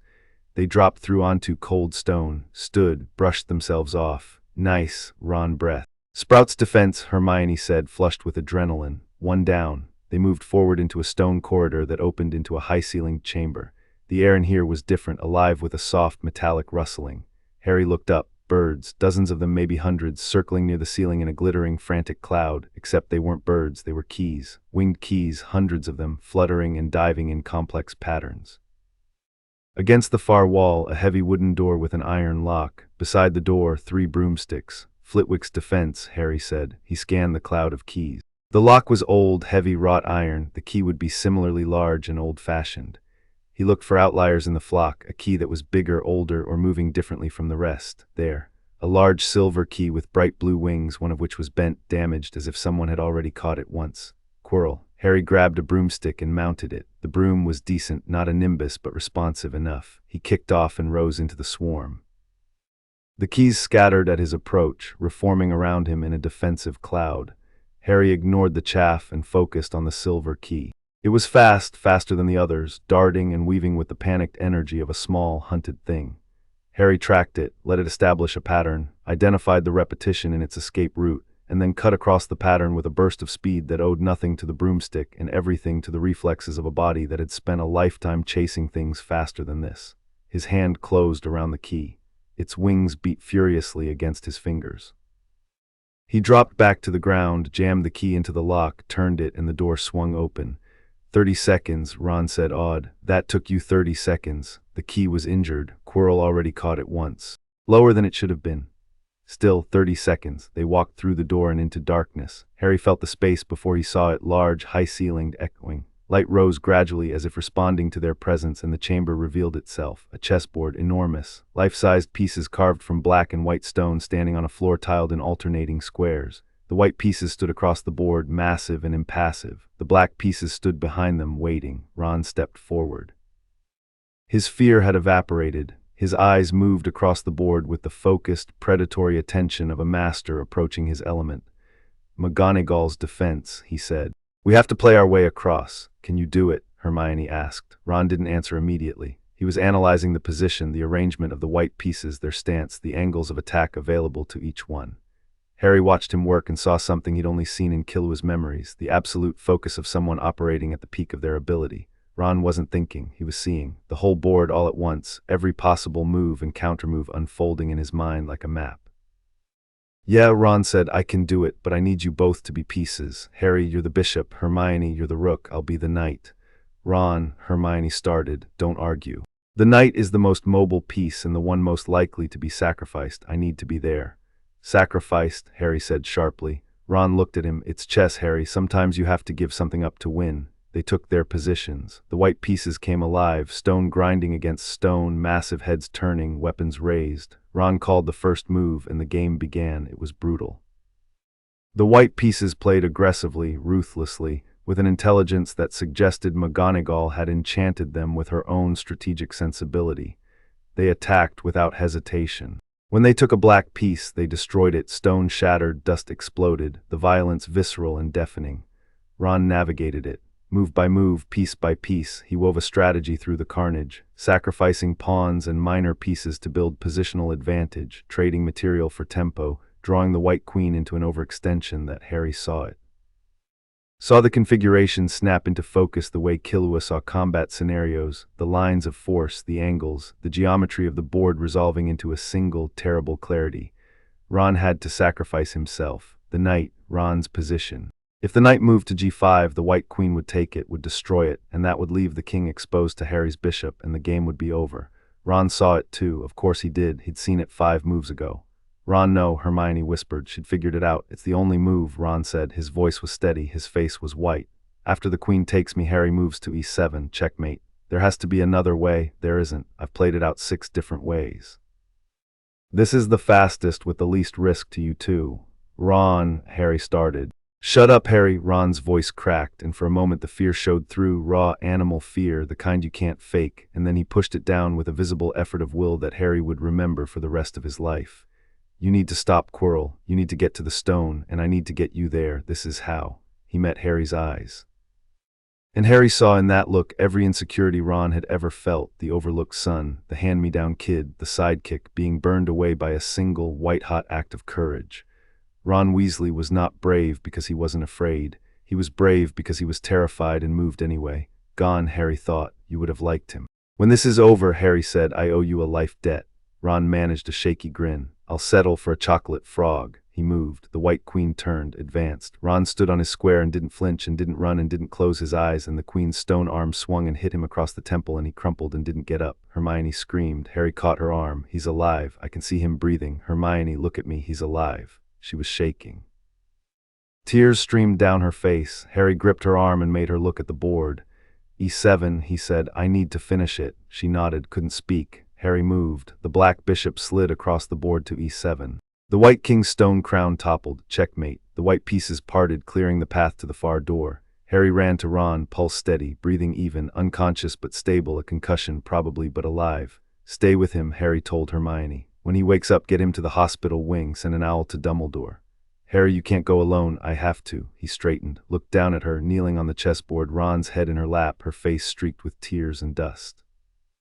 You've done everything, both of you, the rest is mine. Promise me you'll come back, I promise. He didn't know if it was a promise he could keep. But he said it because she needed to hear it and because the alternative was unthinkable.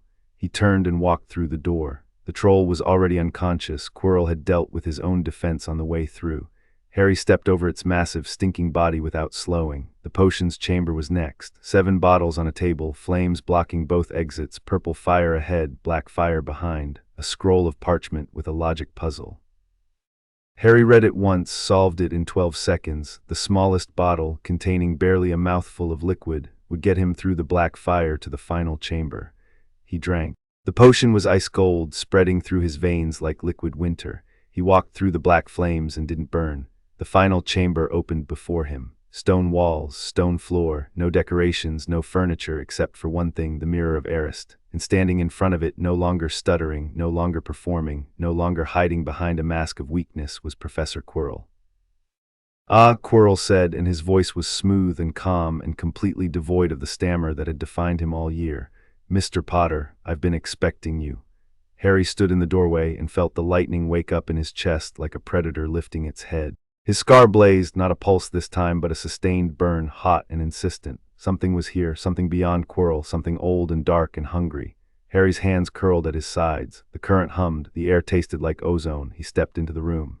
Chapter 3 and Chapter 4, The Devil's Gambit. The chamber was cold. Not the passive cold of a dungeon beneath a castle. This was something active, something that pressed against Harry's skin and seeped into the spaces between his ribs. The mirror of Arist dominated the far wall, its golden frame catching the torchlight, its surface dark and reflective and patient. Standing before it with his back to Harry and his hands clasped behind him, Quirrell looked like a man contemplating a painting in a gallery. Close the door if you would, Quirrell said. We should have privacy for this conversation. Harry didn't close the door. He stepped into the room and moved 3 paces to the left, positioning himself so that the wall was at his back and both Quirrell and the exit were in his field of vision. Basic tactical geometry. Killua's first lesson, never let anyone stand between you and a way out. Quirrell turned. His face was different without the stammer, the twitching, the flinching, the performance of anxiety stripped away to reveal something calm and sharp and entirely in control.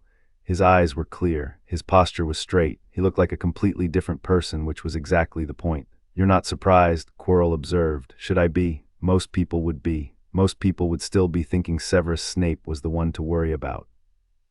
The greasy, hostile potions professor makes such a convenient villain. Quirrell smiled. But you're not most people, are you, Mr. Potter? Harry said nothing. He was reading the room, angles, distances, the weight of magic in the air. The mirror pulsed with something powerful, something old. Quirrell's magical signature was present but distorted as if it were being bent around something else. A second presence, denser and darker, like a tumor wrapped around a nerve. "How long have you known?" Quirrell asked. "Since the Leaky Cauldron, when we shook hands." A flicker of genuine interest crossed Quirrell's face. "Impressive. What gave me away?" "You felt wrong, like there were two people inside one body." The interest sharpened. "You're perceptive, more perceptive than Dumbledore gives you credit for. He still thinks you're a child, a talented child perhaps, a special child, but a child nonetheless. Someone to be guided. Protected, shaped." Quirrell's lip curled. "Dumbledore sees potential. I see something else." "What do you see?" "A kindred spirit." Harry's expression didn't change, but inside the lightning stirred a slow, warning pulse, the predator in his chest lifting its head. "You and I are not so different, Potter. Both of us shaped by forces beyond our control. Both of us carrying abilities that frighten the people around us. Both of us underestimated by men who believe they know better." Quirrell took a step closer. "Dumbledore sees a weapon to be pointed at his enemies. I see a young man with the power to choose his own destiny. That's a good speech." "Did you rehearse it, or does Voldemort write your material?" The temperature in the room dropped by 10 degrees. Quirrell's composure cracked just for an instant, and then a voice spoke. Not Quirrell's voice, something deeper, colder, rougher, as if the words were being forced through a throat that wasn't designed to produce them. "Let me speak to him." Quirrell's face went rigid, his eyes closed.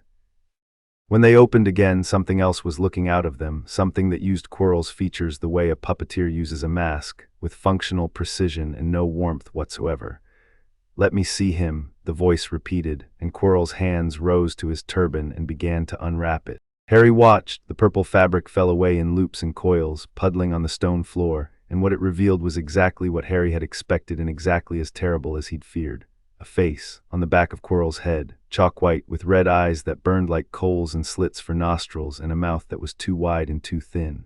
It was a face that had been human once and had traveled so far from humanity that the return trip was no longer possible. It was the face of someone who had cut away every piece of themselves that was soft or vulnerable or mortal, and replaced it with power and hunger and the absolute, bottomless need to never die. Voldemort. "Harry Potter," the face said, and its voice filled the chamber, resonating off the stone walls, pressing against Harry's eardrums with a physical weight.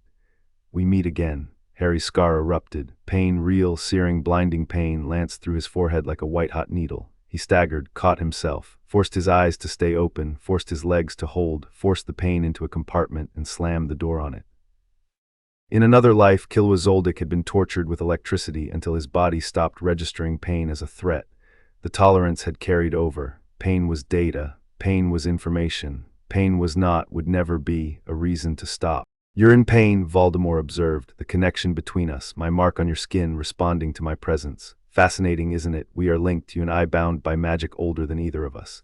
"Get to the point." Something moved in Voldemort's red eyes, surprise, maybe, or amusement. "Direct, I appreciate that. Very well, the point is this: I need the stone. The Philosopher's Stone, hidden in this mirror by Dumbledore's final enchantment. I can see it, I can feel it, but the mirror won't yield it to me. Quirrell has stood before it for an hour, and the mirror shows him nothing but his own pathetic desires. So you need me. I need someone who doesn't want to use the stone. That's Dumbledore's trick, his final defense.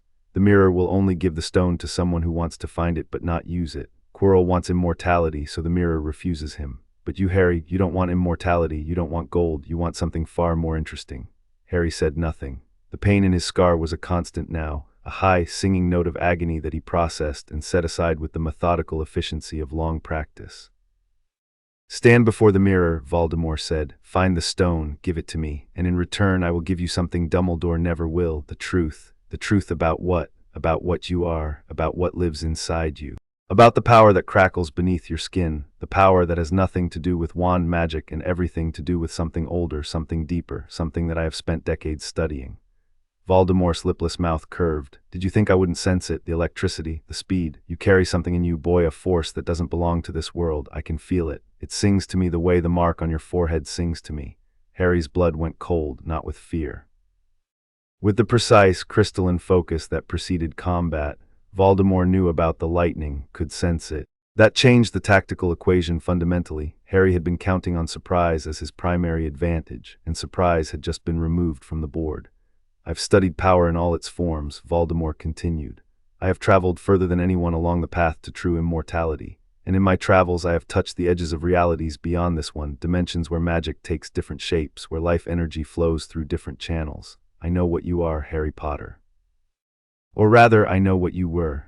The chamber was silent except for the hiss of torches and the slow, rhythmic drip of water somewhere in the walls. Harry stood perfectly still. The lightning hummed in his chest. The pain in his scar screamed. You're a traveler, Voldemort whispered. A soul that has crossed the boundary between worlds. You carry the memory and the power of another life, another body, another system of energy, another identity entirely. I can feel it in you. It's the most remarkable thing I've encountered in 50 years of research, and it's wasted on a child who hides it under a mediocre academic performance and a pair of second-hand robes. You don't know anything about me, Harry said. His voice was quiet, controlled, but the lightning was building. He could feel it climbing, spreading from his chest into his arms, down into his legs, the current seeking channels and finding them. I know everything about you. I know you move too fast for an 11-year-old. I know you process information at speeds that shouldn't be possible for a developing brain. I know you electrocuted a 12-foot mountain troll with your bare hands and then convinced everyone it was a first-year's levitation charm. I know you fell 60 feet off a broomstick and used electromagnetic force to redirect your trajectory in midair. Voldemort's red eyes gleamed. I have been watching you all year, Harry. Through Quirrell's eyes, through the mark on your forehead, through the connection between us that Dumbledore thinks he understands but doesn't. I have watched you train in your secret room on the 5th floor. I have watched you run Killua Zoldic's conditioning exercises in the dark. I have watched you build something extraordinary out of the ruins of 2 lives, and I am impressed. The name hit Harry like a physical blow. Killua Zoldyck, spoken aloud in this world by a voice that had no right to know it. Harry's composure cracked, a hairline fracture invisible to most, but Voldemort was not most. Ah, the Dark Lord breathed, there it is, the fear. Not fear of me, you're not afraid of me, which is either very brave or very foolish, but fear of being known. Fear of being seen for what you truly are. That's the assassin in you, isn't it? The Zoldyck training. Never let the enemy see your full capability. Never reveal the depth of your arsenal. Hide, hide, always hide. You're trying to get inside my head, Harry said. I'm already inside your head, boy. I've been inside your head since the night I gave you that scar. A piece of me lives in you, has lived in you for 10 years, and through that piece I have access to everything you are. Every memory, every skill, every dream of a white-haired boy and a friend with a fishing rod. Harry's hands were shaking, not with fear, with the effort of containing the lightning. The current was surging now, responding to his emotional state, pressing against his control like water against a dam. Blue-white light flickered across his knuckles. The air tasted like ozone. The torches in the chamber guttered and spat. Voldemort was smiling. Give me the stone, Harry. Stand before the mirror and give me what I need. In return, I will teach you things Dumbledore never could. I will show you how to unlock the full potential of what you carry, not the pitiful sparks you've been generating in your practice room, but the real power. Godspeed. Isn't that what you call it? The technique that turns your body into living lightning. I can help you achieve it. I can give you what you want most in the world. And what's that? Freedom, true freedom, from Dumbledore's manipulations, from the prophecy that binds you, from the expectations of a world that sees you as a symbol rather than a person. You want to be free, Harry. I can feel it in you. It's the strongest desire you have, stronger than revenge, stronger than justice, stronger than love. You want to belong to yourself and no one else. I can give you that. The words landed. Every single one of them landed because every single one of them was true. Harry did want freedom. He wanted it the way a drowning man wants air, desperately, constantly, with every fiber of his being. Killua had wanted it too. It was the thread that connected both lives, the refusal to be owned, controlled, used, and Voldemort was offering it. For a moment, a single terrible moment, Harry considered it. Not the alliance, not the stone, not the deal itself, but the possibility. What would it mean to have someone who understood what he was? Who could teach him, guide him, help him become what both lives had been building toward? Dumbledore saw a weapon. The wizarding world saw a savior. Voldemort saw him, the real him, the impossible hybrid of assassin and wizard, lightning and magic, and wanted to help him grow. The temptation was exquisite, and it was poison. Harry knew poison. Killua had been raised on it. The Zoldicks had fed him every toxin known to man, building resistance through systematic exposure, and the most dangerous poison of all was the one that tasted like medicine. The one that came wrapped in something you needed. The one that said, I see you. I understand you. I can help you. Illumi had said the same thing. Killua's brother, the needle wielder, the puppet master. I only want what's best for you. You're not strong enough to make your own choices. Let me guide you, let me protect you. Let me decide, control disguised as care, chains disguised as freedom. Harry had fallen for it once in another life. He let Illumi's needle burrow into his brain and dictate his choices and suppress his will, and it had taken Gon, reckless, stubborn, impossibly kind Gon, to show him what it felt like to actually be free.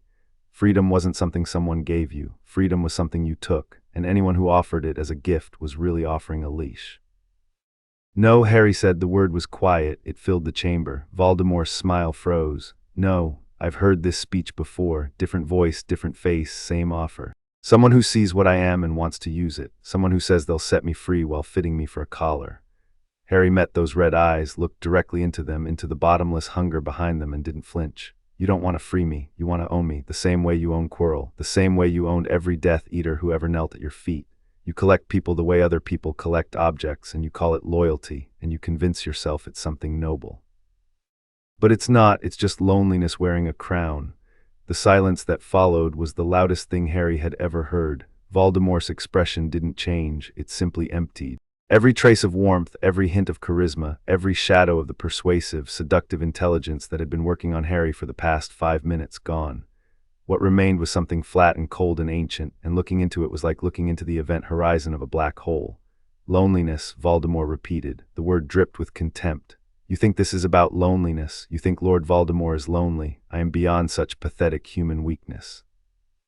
I have transcended the need for connection, for companionship, for the mewling sentimentality that makes ordinary people ordinary. I am dying, Harry said. You're a face on the back of someone else's head, drinking unicorn blood to stay alive, hiding in a castle full of children, trying to steal a rock because you're too afraid to admit that you already lost. That's not transcendence, that's desperation. Quirrell's body moved, fast, faster than Harry expected, a wand appearing in his hand and a jet of red light streaking across the chamber. Harry's body reacted before his brain processed the threat. He was already moving, already twisting, the dodge starting in his hips and flowing upward through his torso in a fluid, instinctive motion that took him out of the spell's path with centimeters to spare. Stunner hit the wall behind him and exploded in a shower of red sparks. Harry rolled, came up in a crouch, and let the lightning go. The current erupted from his body like a shockwave. Blue-white electricity arced across the chamber, crawling up the walls, dancing across the ceiling, turning the torchlight into a stuttering strobe. The air crackled, the temperature spiked. Harry's hair stood on end, and his eyes, green, always green, seemed to glow with their own light. He wasn't thinking. Thinking was too slow. He was reacting, running on Killua's combat instincts, the deep body programming that had been installed through years of torture and training, and had survived death and rebirth and a decade of dormancy. His feet moved in patterns his conscious mind didn't direct. His hands shaped the lightning into weapons his 11-year-old brain couldn't have designed. Quirrell fired again. Killing curse, green light, the same color as Harry's eyes, streaking across the chamber with the finality of a sentence of death. Harry was already elsewhere, having moved in the gap between Quirrell's intent and Quirrell's execution, reading the attack from the shift in Quirrell's shoulder before the wand even came up. The killing curse hit the mirror. The glass cracked but held. The golden frame absorbed the impact and hummed with a deep, resonant note that vibrated the floor. Harry closed the distance. 3 steps, each one faster than the last, each one carrying a surge of electrical energy that accelerated his muscles past their natural limits. Quirrell tried to bring his wand around, but Harry was inside his guard, too close, too fast, and Harry's hand closed around Quirrell's wrist. Contact. The effect was instantaneous and catastrophic. Where Harry's skin touched Quirrell's, the flesh burned, not with lightning, with something else entirely, something that lived in Harry's blood, in the protection his mother had died to give him. Quirrell screamed, a high inhuman sound that had nothing to do with pain tolerance and everything to do with fundamental incompatibility. Harry's touch was destroying him. His skin blistered, cracked, turned to ash. Harry let go, staggered back. His hand was unmarked, not even warm, but Quirrell's wrist was a ruin of blackened flesh and exposed bone. The wand clattered to the floor. Kill him, Voldemort shrieked, and Quirrell lunged. What followed was not a wizard's duel. It was something older and uglier and more primal. 2 bodies in a stone room, one trying to kill and the other trying to survive. Quirrell abandoned magic entirely and threw himself at Harry with his bare hands, clawing, grabbing, driven by Voldemort's will past any rational self-preservation. And every time his hands found Harry's skin, they burned. Harry fought the way Killua fought, with precision and economy, redirecting force rather than opposing it, using Quirrell's own momentum to create openings. He struck Quirrell's solar plexus with an open palm and felt the man fold. He caught Quirrell's incoming fist and redirected it into the wall, and Quirrell's fingers crumbled to ash on contact with the stone. He moved with the lightning-enhanced speed that was all his broken body could sustain, buying himself fractions of seconds that he spent with surgical efficiency. But Quirrell kept coming, kept getting up. Kept attacking with hands that were disintegrating and a body that was dying, because Voldemort was driving him like a man drives a horse into battle, consuming him, burning through his life force to fuel the assault, treating Quirrell's body as ammunition to be spent. Harry realized with cold clarity that Quirrell was dead, already dead. Had been dead the moment Voldemort attached himself to the man's skull. Everything since then had been an extended borrowing, a corpse animated by will, running on stolen time. The realization should have made it easier. Didn't. Quirrell's screams were real. His pain was real. The terror in his eyes, not Voldemort's eyes, Quirrell's eyes, visible in flashes when the Dark Lord's control slipped, was the terror of a man trapped inside his own body, watching himself be used up and thrown away. Harry had seen that look before, on the faces of Killua's targets, in the memories he tried hardest not to access. The look of someone who knew they were going to die and couldn't do anything about it. "I'm sorry," Harry said, and meant it, and put both hands on Quirrell's face. The burn was immediate, total. Quirrell's skin dissolved under Harry's palms like paper in fire. The man's screams cut off as his throat crumbled. His body convulsed, arched, and collapsed, and Harry held on through the horror of it, through the sensation of flesh becoming dust under his fingers, through the soul-deep revulsion of taking a life, even a life that was already gone. Quirrell hit the floor. What remained was barely recognizable as human, a husk, a shell, a discarded vessel. Harry stepped back. His hands were shaking, his vision was blurring. The lightning in his chest was guttering, the reserves depleted, his body pushed far past any limit he'd tested in training. But it wasn't over. Something rose from Quirrell's body, not smoke, something darker, denser, more purposeful. A shape, a shadow, a face made of darkness and malice, with red eyes that blazed with a fury so total it seemed to distort the air around it. Voldemort's spirit, unhoused, unbound, screaming. It came for Harry. The impact was not physical, it was existential. Voldemort's spirit tore through Harry's body like a wind through an open window, and in the moment of transit, Harry felt everything, felt the Dark Lord's mind brush against his own, felt the connection between them flare like a live wire, felt the piece of Voldemort that lived in his scar reach for its source with desperate, magnetic hunger, and felt Voldemort recoil. Because in that moment of contact, the Dark Lord didn't just touch Harry's mind, he touched Killua's. He touched the lightning. Not the power of it, but the soul of it, the accumulated experience of a life spent resisting control, breaking chains, choosing freedom over safety and love over power. He touched the memory of Gon's smile and the warmth it carried, and that warmth burned him the way Harry's hands had burned Quirrell. Not with magic, with something that Voldemort in all his decades of study and all his centuries of ambition had never understood and never would. Love, simple, stubborn, inconvenient love, the willingness to suffer for someone else, the choice to be vulnerable, the strength that came not from power but from connection. Voldemort's spirit shrieked, a sound that had no frequency, no wavelength, no physical manifestation, but that Harry heard in the marrow of his bones and tore free and fled, exploding upward through the ceiling, through the stone, through the earth, out into the night sky like a dark comet.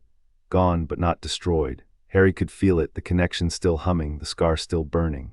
Voldemort had been expelled but not eliminated. He would find another host, another body, another way back. This was a battle, not a war. Harry stood in the ruined chamber. Quirrell's body lay at his feet. The mirror was cracked. The torches were guttering. His hands were covered in ash that had been a living man 5 minutes ago, and his body was failing, vision narrowing, legs buckling, the taste of copper thick on his tongue. He looked at the mirror. Through the cracked glass, his reflection stared back, small, battered, exhausted, 11 years old. And behind his reflection, standing in the silvered depths, 3 figures, a man with messy hair and glasses, a woman with red hair and green eyes, and a boy with a fishing rod and a grin that could power the sun. Something fell into Harry's pocket, small, heavy, hard, the stone, the mirror had given it to him. Because he didn't want to use it, he wanted to protect it, to keep it away from Voldemort, to ensure it couldn't be used to bring the Dark Lord back. He wanted it for the right reason, and the mirror had recognized that, and the final defense had yielded. Harry's hand went to his pocket. Felt the stone warm, smooth, pulsing with ancient power, the elixir of life, immortality in a pebble. He thought about keeping it. For half a second he thought about it, not for immortality, not for gold, but for the chance to find Gon. If the stone could extend life indefinitely, then maybe, given enough time, Harry could find a way across the boundary between worlds. Could find the reality where Killua's life had been lived. Could find the boy with the fishing rod and tell him what? that his best friend had died and been reborn as a wizard on the other side of the universe, that the white-haired boy who'd promised to come back had kept the promise in the most complicated way possible. Harry closed his hand around the stone. The temptation was enormous. The mirror of Eris's lesson, "I show not your face but your heart's desire," echoed in his ears, and his heart's desire was standing right there in the cracked glass, waving, grinning, impossibly alive. He opened his hand, looked at the stone, and made a choice. "Not like this," he whispered. "If I find you on my own, not with a shortcut, not with a stolen rock." He put the stone in his pocket and decided to let Dumbledore deal with it. Whatever game the old man was playing, whatever test this had been, the stone was too dangerous for anyone to keep, including Harry. His vision was almost gone now. Black spots swarming, the chamber tilting, his body finally shutting down in protest of everything he demanded from it. He took a step toward the door and his legs gave out. He hit the floor. The stone was cold against his cheek. Above him, the cracked mirror reflected an empty room. His last conscious thought as the darkness closed in was not of Voldemort or the stone or Dumbledore or the war that was coming. It was of three people standing in the glass, his parents and a boy with a fishing rod. "I'm not done yet," Harry thought, and then the dark took him. He dreamed, not the fragmentary, disconnected dreams he'd had for most of his life, flashes of Killua's memories, snapshots of a world he couldn't fully access. This dream was different, coherent, complete, intentional. He was standing on a mountain top.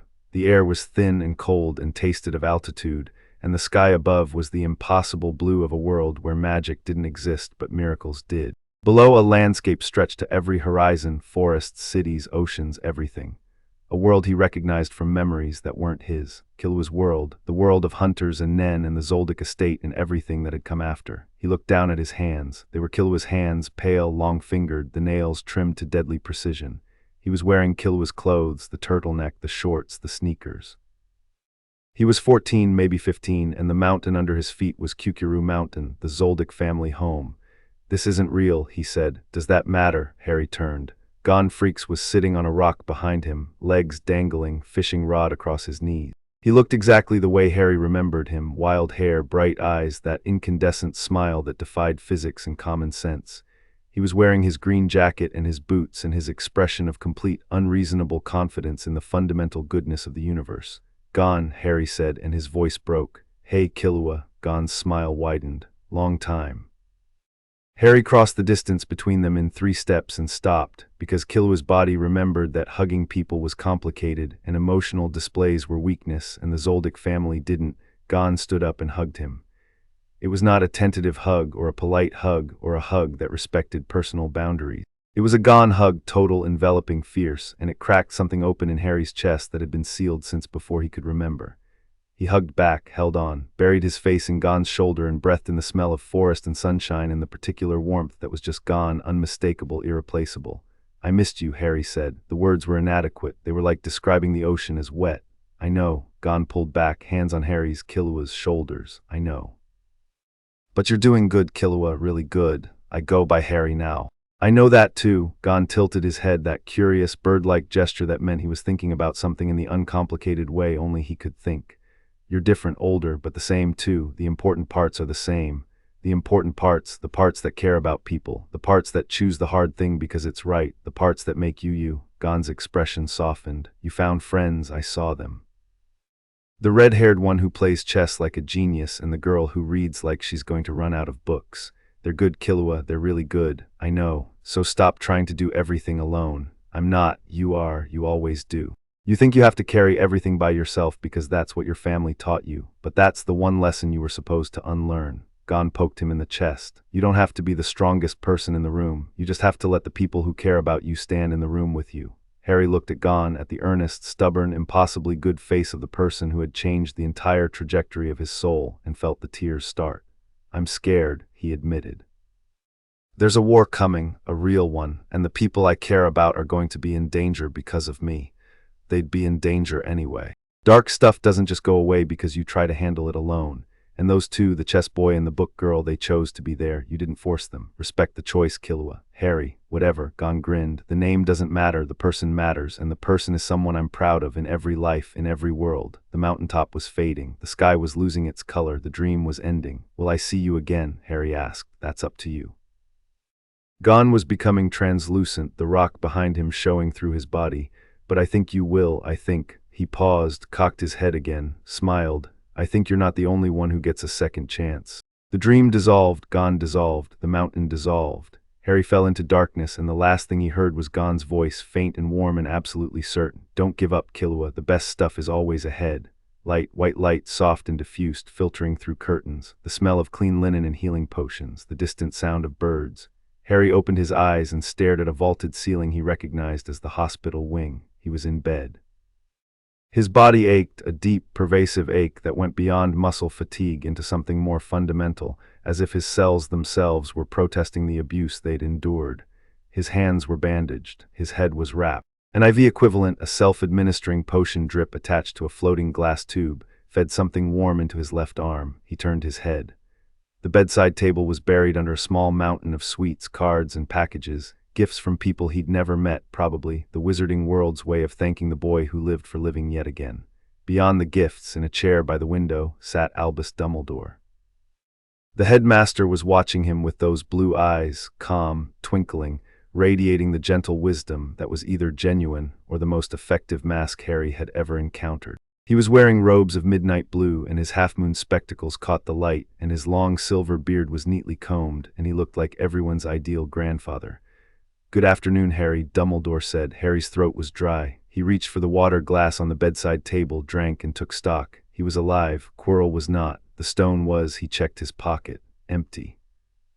"I took the liberty of removing the stone from your person while you were unconscious," Dumbledore said, as if reading his mind, which he might have been.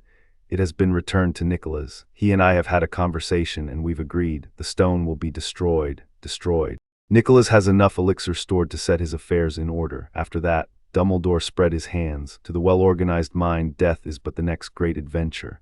And to the unorganized mind, a smile. To the unorganized mind, death is a motivator to start organizing." Harry sat up. The ache protested. He ignored it. "How long have I been here?" 3 days. Your friends have been most persistent in their attempts to visit. Mr. Weasley has been released from the hospital wing with a clean bill of health, a mild concussion, nothing Madame Pomfrey couldn't handle. Miss Granger has been camped in the corridor since yesterday afternoon, reading.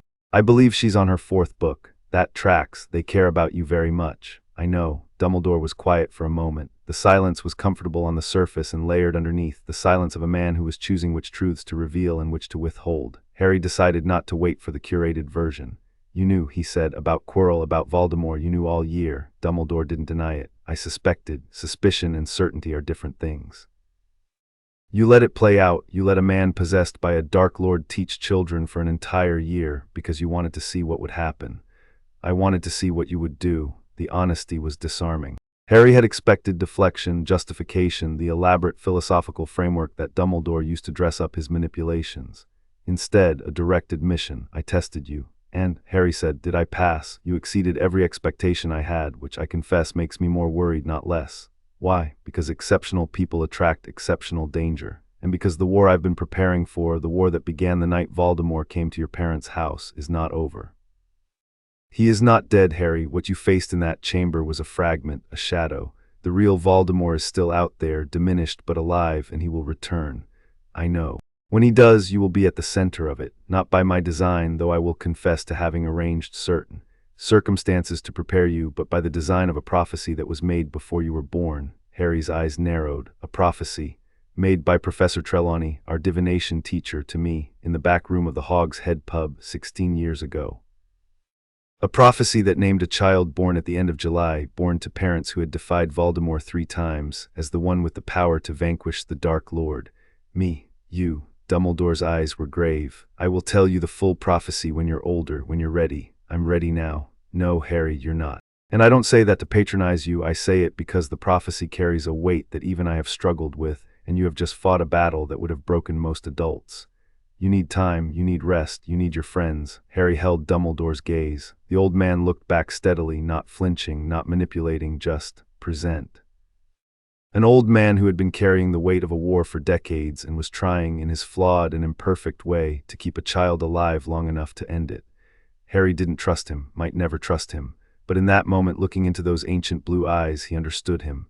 "You're afraid," Harry said. Dumbledore blinked. I beg your pardon, you're afraid of what I am, not the wizard, the other thing, the lightning, the speed, the part of me that doesn't come from this world. You've sensed it, you don't understand it, and things you don't understand frighten you because your entire strategy for the coming war depends on being the smartest person in the room. The silence that followed was the most honest thing that had passed between them. You are, Dumbledore said slowly, a remarkable young man. That's not a denial. Number it isn't, the headmaster folded his hands in his lap. You carry something I have never encountered in over a century of magical study. A power that operates outside the frameworks I understand. It is unsettling, I will not pretend otherwise. Good, because I'm not going to pretend it doesn't exist, nor would I ask you to, but I would ask you this, whatever you are, whatever you carry, whatever memories and abilities have crossed the boundary between your lives, use them wisely. Power without wisdom is destruction. Power without love is tyranny. And power without humility is the path that Tom Riddle walked, and we both know where it led. Harry considered this. It was good advice. It was also, he suspected, a warning. I don't know what you are, but I'm watching. If you become a threat, I will act. Fair enough. Harry would have done the same. I have one question, Harry said. Only one, for now, the mirror. When I stood in front of it before Quirrell attacked, I saw my parents, and I saw someone else, a boy, someone from my other life. The mirror showed me what I wanted most. Yes, but it also gave me the stone, which means I wanted to find it, not use it. Both things were true at the same time, the desire and the restraint. That is correct. How can the mirror show your deepest desire and also respond to your intent? Those are different things. Dumbledore smiled. The mirror, like all truly powerful magical objects, reads the whole person. Not just the surface desire, not just the conscious intent, but the full architecture of the soul. Your deepest desire is connection, the people you love, the people you've lost, but your defining choice, the one that shapes everything else, is to protect rather than possess. You wanted the stone to keep it safe, not to use it. The mirror recognized both truths simultaneously because both truths live in you simultaneously. Harry turned this over. It made a kind of sense that resonated with something deeper than logic, with the part of him that was Killua, who had spent a lifetime learning the difference between wanting something and needing to control it. Thank you, Harry said. For explaining. Thank you, Harry, for surviving. Dumbledore stood. I will leave you to your recovery, but before I go, your friends are in the corridor. Shall I send them in? Please. Dumbledore walked to the door, paused, turned back. One more thing, Harry. The power you carry, the lightning, I don't understand it, but I would very much like to. When you're ready, I hope you'll trust me enough to explain. When you're ready to tell me the full prophecy, Harry said, I'll consider it. A flicker of something, amusement, respect, crossed Dumbledore's face. A fair exchange, I look forward to it. He left. 10 seconds later, the hospital wing doors burst open and Ron and Hermione descended on Harry like a two-person hurricane. Ron was pale but upright, a bandage wrapped around his head that he wore with visible pride. You're alive, and I'm alive, and Hermione's alive, and we're all alive, and I'm never playing chess again. You said that yesterday, Hermione interjected, and then you beat Seamus 3 times before dinner. That was therapeutic chess, different category. Hermione sat on the edge of Harry's bed and looked at him with eyes that were red-rimmed and fierce. 3 days, Harry. You were unconscious for 3 days. Madame Pomfrey said your nervous system was completely overloaded, like you'd been struck by lightning, in a manner of speaking. This isn't funny. It's a little funny. It is not, she broke off, pressed her hands over her face. When she lowered them, the fierceness had given way to something raw and terrified and incredibly young. I thought you were dead. When they brought you up from the chamber, you weren't breathing. Madame Pomfrey had to restart your heart. Harry's chest tightened. He hadn't known that. I'm sorry, he said, no deflection, no humor, just the truth. I'm sorry I scared you. She grabbed his hand, held it, didn't let go. Ron sat on the other side of the bed, long legs stretched out, and after a moment reached over and awkwardly patted Harry's shoulder. What she said, don't die, it's bad for morale. I'll do my best. They sat together in the hospital wing, the boy with 2 lives, the girl who read her way to the truth, and the boy who'd sacrificed himself on a chessboard, and the afternoon light slanted through the tall windows and the distant sounds of the castle carried up through the stone. They talked about what had happened below the trapdoor. Harry told them about Quirrell and Voldemort, about the confrontation, about the mirror and the stone. He left out Voldemort's specific knowledge of Killua. He'd tell them eventually, but not yet, not while the memory of those red eyes was still raw. He didn't tell them about the dream, about Gon.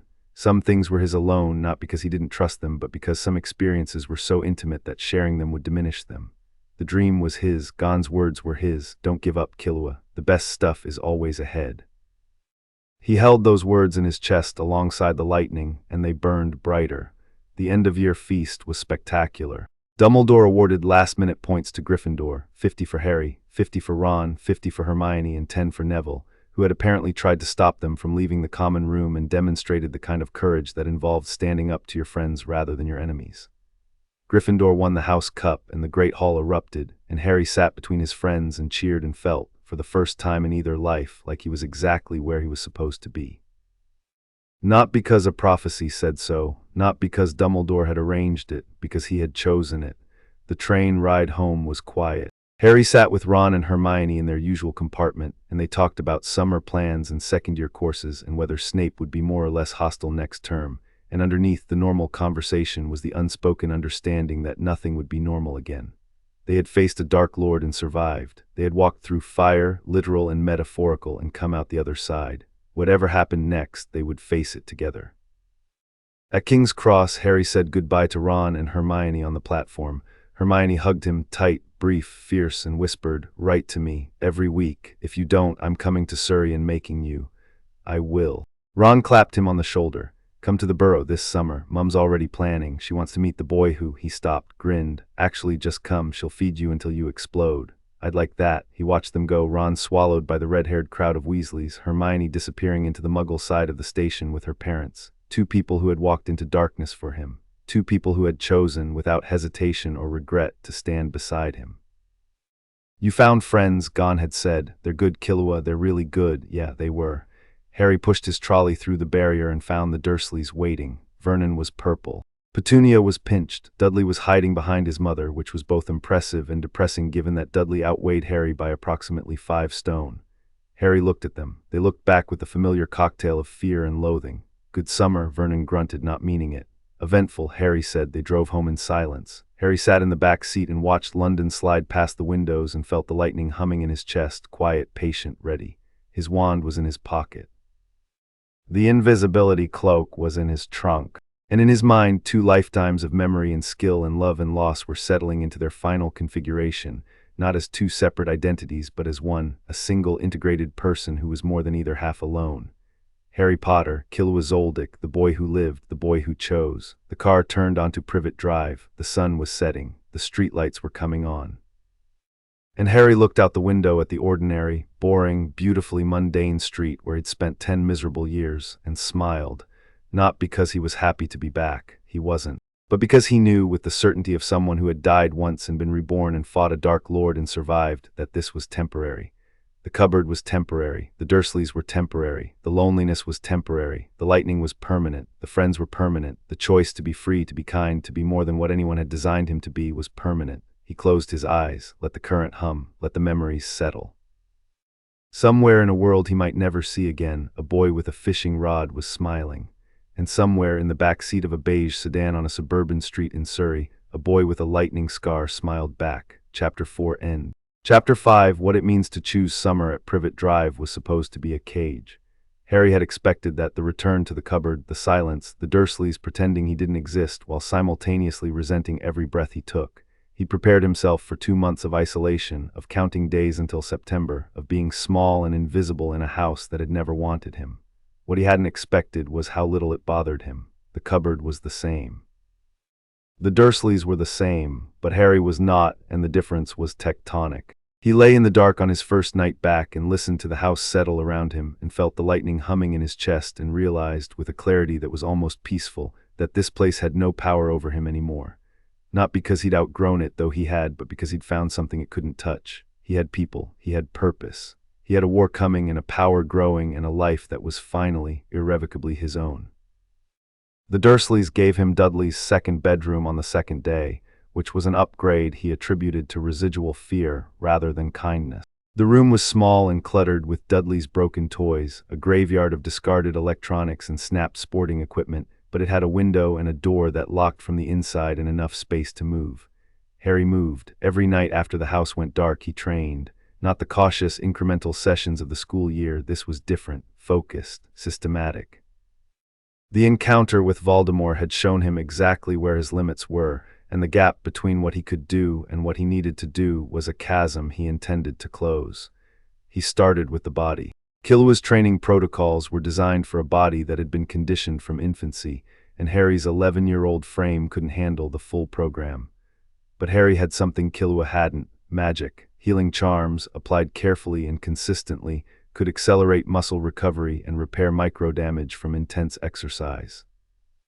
Hermione had sent him a book on basic medical magic, The Practical Healer's Companion, and Harry studied it with the same intensity he brought to everything, mastering the simple restoration spells that would let him push harder without breaking.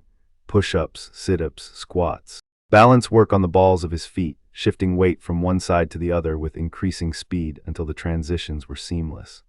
Flexibility drills that opened his hips and shoulders and spine, rebuilding the range of motion that combat required. Footwork patterns from Killua's memory, the assassin's dance, silent and precise, designed to cover ground without telegraphing intent. The physical work was necessary but insufficient. What Harry really needed was the lightning. He practiced every night in the dark, with a silencing charm on the room that he renewed hourly. The electricity came easier now. The channel between his will and his power had widened significantly since September, and the integration of his magical core with his Nen reserves was accelerating. He could sustain a full-body current for 30 seconds without a nosebleed. He could generate a focused bolt between his fingers that was strong enough to scorch wood. He could push his perception into the lightning-enhanced state, the world slowing down, his senses sharpening to inhuman acuity, for brief, explosive bursts that left him dizzy but functional. It wasn't Godspeed, not yet. Godspeed required something he didn't have, a body capable of handling the full electrical load without damage. Killua's body had been engineered for it: years of torture-based conditioning, systematic exposure to increasing voltages, the Zoldyck family's merciless program of building tolerance through pain. Harry's body was a normal 11-year-old's body, enhanced by magic but fundamentally limited by biology. But on the fourth night, lying on the floor of Dudley's second bedroom with sweat cooling on his skin and the taste of ozone in his mouth, Harry had an insight that changed everything. He didn't need to replicate Killua's body. He needed to adapt Killua's technique to his own. In Killua's world, Nen and body were separate systems. The energy flowed through the body, but the body was the bottleneck. You could only channel as much Nen as your physical form could withstand. That was why the Zoldicks trained the body so brutally, to raise the ceiling to make the vessel stronger so it could hold more power. But in Harry's world, magic and body were not separate systems.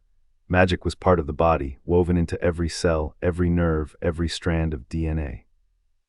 A wizard's magical core wasn't a battery bolted onto a human frame. It was an integral component of the frame itself. Magic didn't flow through the body like water through a pipe. The body, or at least an inseparable aspect of it, which meant the bottleneck wasn't physical, it was magical. Harry didn't need bigger muscles or denser bones or a higher pain tolerance. He needed a bigger magical core. And magical cores, unlike physical bodies, grew through use, through casting, through channeling, through the consistent, progressive expenditure of magical energy. Every spell Harry cast made his core fractionally stronger. Every time he channeled the lightning, the capacity increased.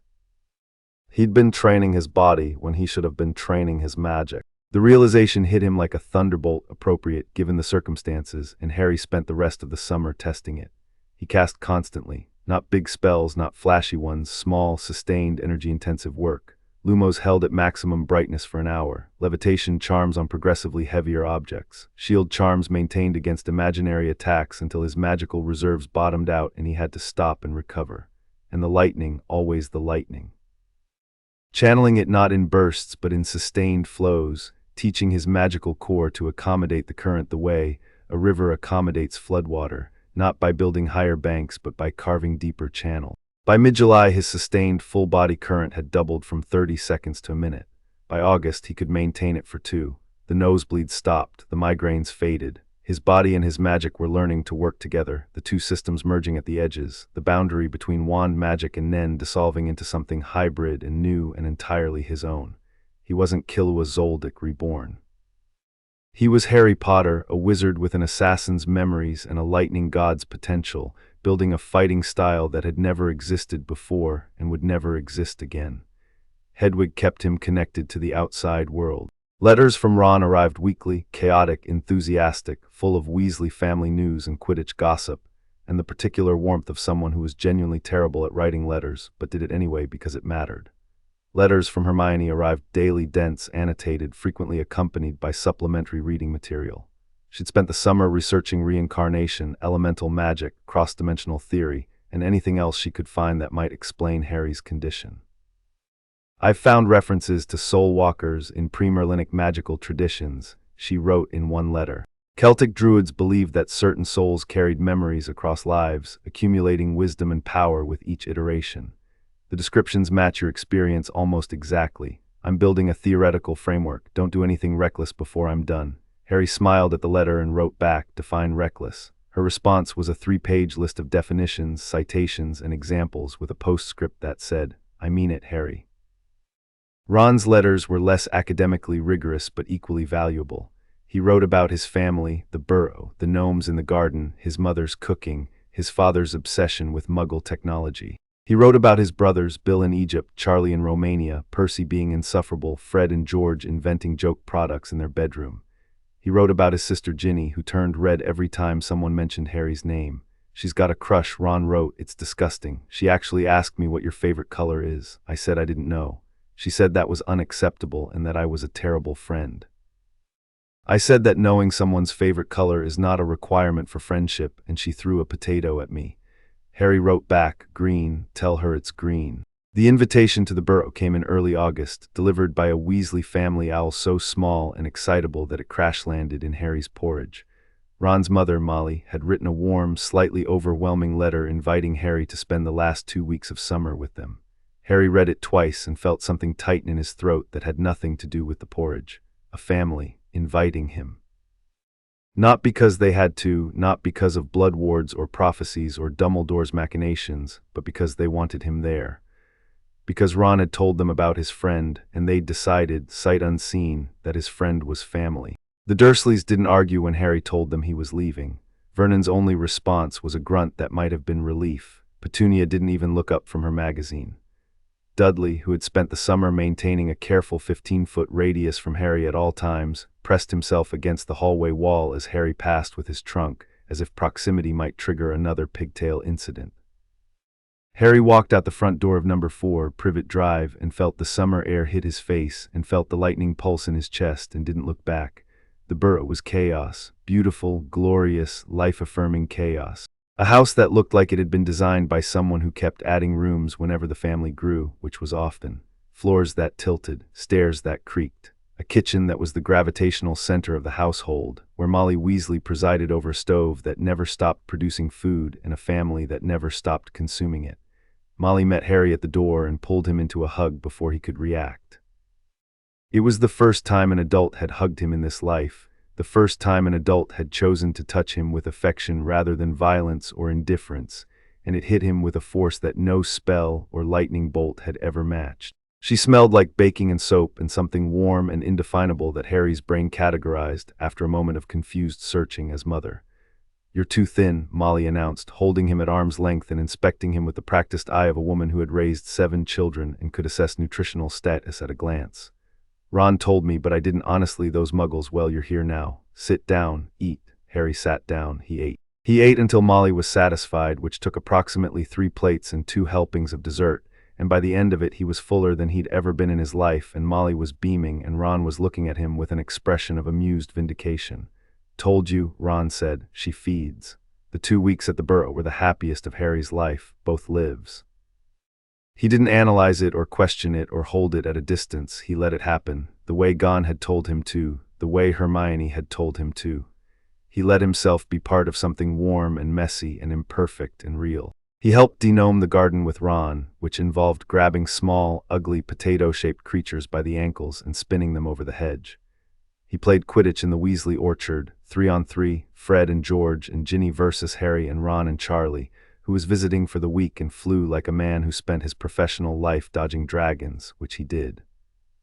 He sat in the kitchen and listened to Arthur Weasley explain the function of a rubber duck with the passionate intensity of a man who had dedicated his career to understanding Muggle technology and was still, after 20 years, absolutely baffled by most of it. He met Ginny properly. She was small and fierce and tongue-tied around him in a way that was equal parts endearing and frustrating, because Harry could see, the way Killua had always been able to see, the real person underneath the crush. The real Ginny Weasley was not shy. She was a firecracker wrapped in a small package with 6 brothers' worth of survival instincts and a bat bogey hex that Fred and George spoke of in hushed, respectful tones. She'll grow out of it, Ron assured him. The blushing thing. It's just because you're, famous. I was going to say fit, but sure, famous works too. Harry choked on his pumpkin juice. Ron looked horrified. That came out wrong. I didn't mean, I just meant Ginny thinks you're— Oh, shut up, Harry, stop laughing. I'm not laughing. You're laughing inside, I can tell. He was laughing inside and outside, and it felt like flying. Hermione visited for 3 days near the end of August. She arrived by Floo powder, stumbling out of the Weasley fireplace in a shower of soot, and immediately launching into a monologue about the theoretical implications of Floo network connectivity that lasted through her entire dusting-off process and into the kitchen, where Molly handed her a sandwich and she kept talking around bites. The three of them, Harry, Ron, Hermione, sat in the orchard on their last evening together. The sun was setting, the sky was orange and purple and enormous, gnomes rustled in the hedge. From the house, the sounds of the Weasley family carried through the warm air, Molly's voice, Arthur's laugh, the twins' explosions, Ginny's indignant shriek. I finished the framework, Hermione said. Ron and Harry looked at her. She pulled a roll of parchment from her bag. It was long, very long. The kind of long that suggested Hermione had not slept for several days and had consumed her body weight in reference material. I call it the dual-core theory, she said, unrolling the parchment across the grass. Diagrams, equations, footnotes. The basic idea is that Harry has 2 energy systems operating simultaneously, his magical core, which is native to this world, and what I'm calling his Nen reservoir, which is a carryover from his previous life. The 2 systems are distinct but interconnected, like 2 rivers sharing a watershed. Magic flows through one channel, Nen through the other, and where they overlap, she pointed at a diagram that looked like 2 circles intersecting. You get the lightning. The hybrid output that's neither pure magic nor pure Nen, but something new. You drew a Venn diagram of my soul, Harry said. It's a simplification, obviously. The actual mechanics are far more complex. But the key insight is this: the overlap zone, the space where magic and Nen intersect, is growing. Every time you use the lightning, the intersection expands. The 2 systems are merging. Eventually, if the trend continues, they'll fully integrate into a single, unified energy system. And when that happens, Hermione's eyes were bright. When that happens, the limitations of both systems disappear. You won't need a wand to cast spells because the Nen channel can carry magical intent directly. And you won't be limited by your physical conditioning for the lightning because the magical core will reinforce your body automatically. The ceiling goes away, both ceilings. Godspeed, Harry said quietly. Better than Godspeed. Godspeed was limited by the body's tolerance for electrical current. What you're building isn't limited by the body at all, it's limited by the soul. And your soul has 2 lifetimes of accumulated power. Ron had been quiet during this exchange, his eyes moving between Hermione's parchment and Harry's face. Now he spoke. So basically, he said, Harry's going to be the most powerful wizard who's ever lived. The orchard was quiet. A gnome poked its head out of the hedge, assessed the situation, and retreated. Eventually, Hermione said, if the integration completes, which could take years, but eventually, yes. Ron looked at Harry, Harry looked back. Something passed between them, not words, not thoughts, just the silent communion of 2 people who knew each other well enough to have conversations without speaking. Cool, Ron said, as long as you don't get weird about it. Harry snorted. I'm a reincarnated assassin from another dimension with lightning powers and a piece of a Dark Lord's soul in my forehead. The weird ship has sailed, Ron. Yeah, but like, weirder. Hermione hit them both with the rolled-up parchment. This is serious. I've spent 3 months on this theory. The implications for magical research alone are— Hermione. What? Thank you. Harry met her eyes. Seriously. No one's ever done anything like this for me. She flushed, looked down at her parchment, back up. Well, someone had to make sense of you. You certainly weren't going to do it yourself. Fair point. They sat in the fading light and talked about what came next. 2nd year, more training. The slow, inevitable approach of a war that only the 3 of them seemed to take seriously. Dumbledore knew, of course. Dumbledore always knew, but Dumbledore operated on his own timeline, playing his own game, and Harry had learned the hard way that the headmaster's priorities and Harry's priorities were not always the same thing. We need allies, Harry said, not just us. People we can trust, Neville, Ron said immediately. Harry raised an eyebrow. Neville Longbottom, the boy who loses his toad. The boy who tried to stop us from going after the stone. The boy who stood up to his friends because he thought they were doing something dangerous. That's not cowardice, Harry. That's the opposite. Hermione nodded slowly. Ron's right. Neville's braver than people give him credit for. And there's something else. His parents were Aurors. They fought in the First War. They were tortured into insanity by Bellatrix Lestrange. Harry went still. What? It's not widely known. I found it in the archives. Frank and Alice Longbottom.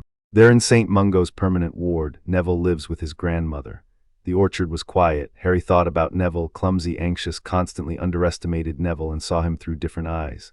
A boy raised by his grandmother because Death Eaters had destroyed his parents. A boy who had every reason to be broken and instead was just kind, awkward and scared and kind. Neville, Harry agreed, and we keep watching Malfoy. Malfoy, Ron's face scrunched.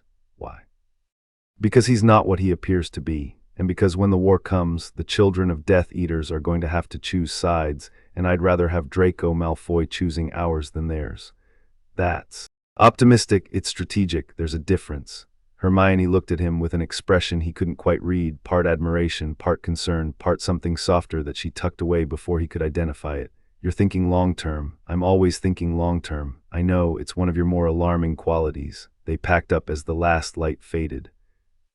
Walked back to the burrow, where Molly had set the table for 11, and the kitchen was warm and bright, and full of the specific kind of chaos that large families generate when they're all in one room trying to eat at the same time. Harry sat between Ron and Hermione and ate shepherd's pie and listened to the noise and felt the lightning settle in his chest like a cat finding its favorite spot. Quiet, content, ready. Molly caught his eye from across the table and smiled, the warm, uncomplicated smile of a woman who had decided he was one of hers, and Harry smiled back, and the smile was real, and nothing in 2 lifetimes had ever been more real. After dinner, after the dishes were done and the family had scattered to various corners of the house, Harry slipped outside. The burrow's garden was silver in the moonlight, the hedge dark, the stars emerging one by one in the clear August sky. He walked to the edge of the orchard and leaned against the fence and breathed. The air smelled like grass and apples and the faint, distant sweetness of whatever Molly was baking for tomorrow. An owl hooted in the trees. Somewhere in the village below, a dog barked. Harry held up his hand. Let the lightning come, not forced, not summoned, but invited. It crept across his fingers like liquid light, blue-white and beautiful, crackling softly in the quiet night. He watched it dance across his skin and thought about power and responsibility and the choices that defined a person. He thought about Killua, about a boy who had been built to destroy and had chosen to protect, who had walked away from everything he'd been given, wealth, power, family, legacy, because a stupid kid with a fishing rod had shown him that none of it mattered without someone to share it with. He thought about Harry, about a boy who had been locked in a cupboard and told he was worthless and had arrived at a magical school with nothing but a scar and a secret, who had found friends, fought monsters, faced a dark lord, and survived. Not because he was special, though he was, but because he had chosen at every critical moment to be brave instead of safe, kind instead of ruthless, connected instead of alone. 2 lives, 2 boys, 1 soul. He wasn't Killua Zoldyck pretending to be Harry Potter. He wasn't Harry Potter with borrowed memories. He was something new, a third thing forged in the space between 2 worlds, carrying the best of both. The lightning flickered and grew, spreading from his hand up his arm, across his shoulder, down his spine, not painful, not overwhelming, just present. A part of him, the way his heartbeat was a part of him, the way his memories were a part of him. Natural, right, he pushed further. Let the current flow through his whole body, felt his perception sharpen, his muscles tighten, the world around him snap into hyperfocus. The grass blades at his feet became individually distinct. The owl's wingbeats became a slow, rhythmic percussion. The stars, God, the stars, blazed like white fire against the infinite dark. For one perfect moment, Harry Potter stood in a garden in Devon, wrapped in lightning, and felt the boundaries between his 2 lives dissolve like sugar and water. Not vanish, dissolve, integrate, merge, the assassin and the wizard becoming something seamless and whole. Godspeed, not the full technique, not yet. But the doorway, the threshold, the first step into a speed that existed beyond the limits of flesh and bone and into the realm of pure will. Harry took a step, the garden blurred. He was at the hedge, 30 feet in an instant, no sound. No disturbance, just movement, pure and absolute, the kind of speed that erased the distance between intent and execution. He stood at the hedge, breathing hard, and the lightning crackled around him like a second skin, and his nose didn't blade, and his vision didn't blur, and his body held. His body held. Harry laughed. It was a wild, joyful, disbelieving sound, the sound of someone who'd been working toward something for months and had finally touched it. The lightning pulsed in response, brightening, celebrating, and for a moment the garden was lit up like midday, every blade of grass and every leaf casting sharp, blue-white shadows. He powered down. Stood in the dark, grinning like a maniac, his heart hammering, his skin tingling with residual charge, a sound behind him.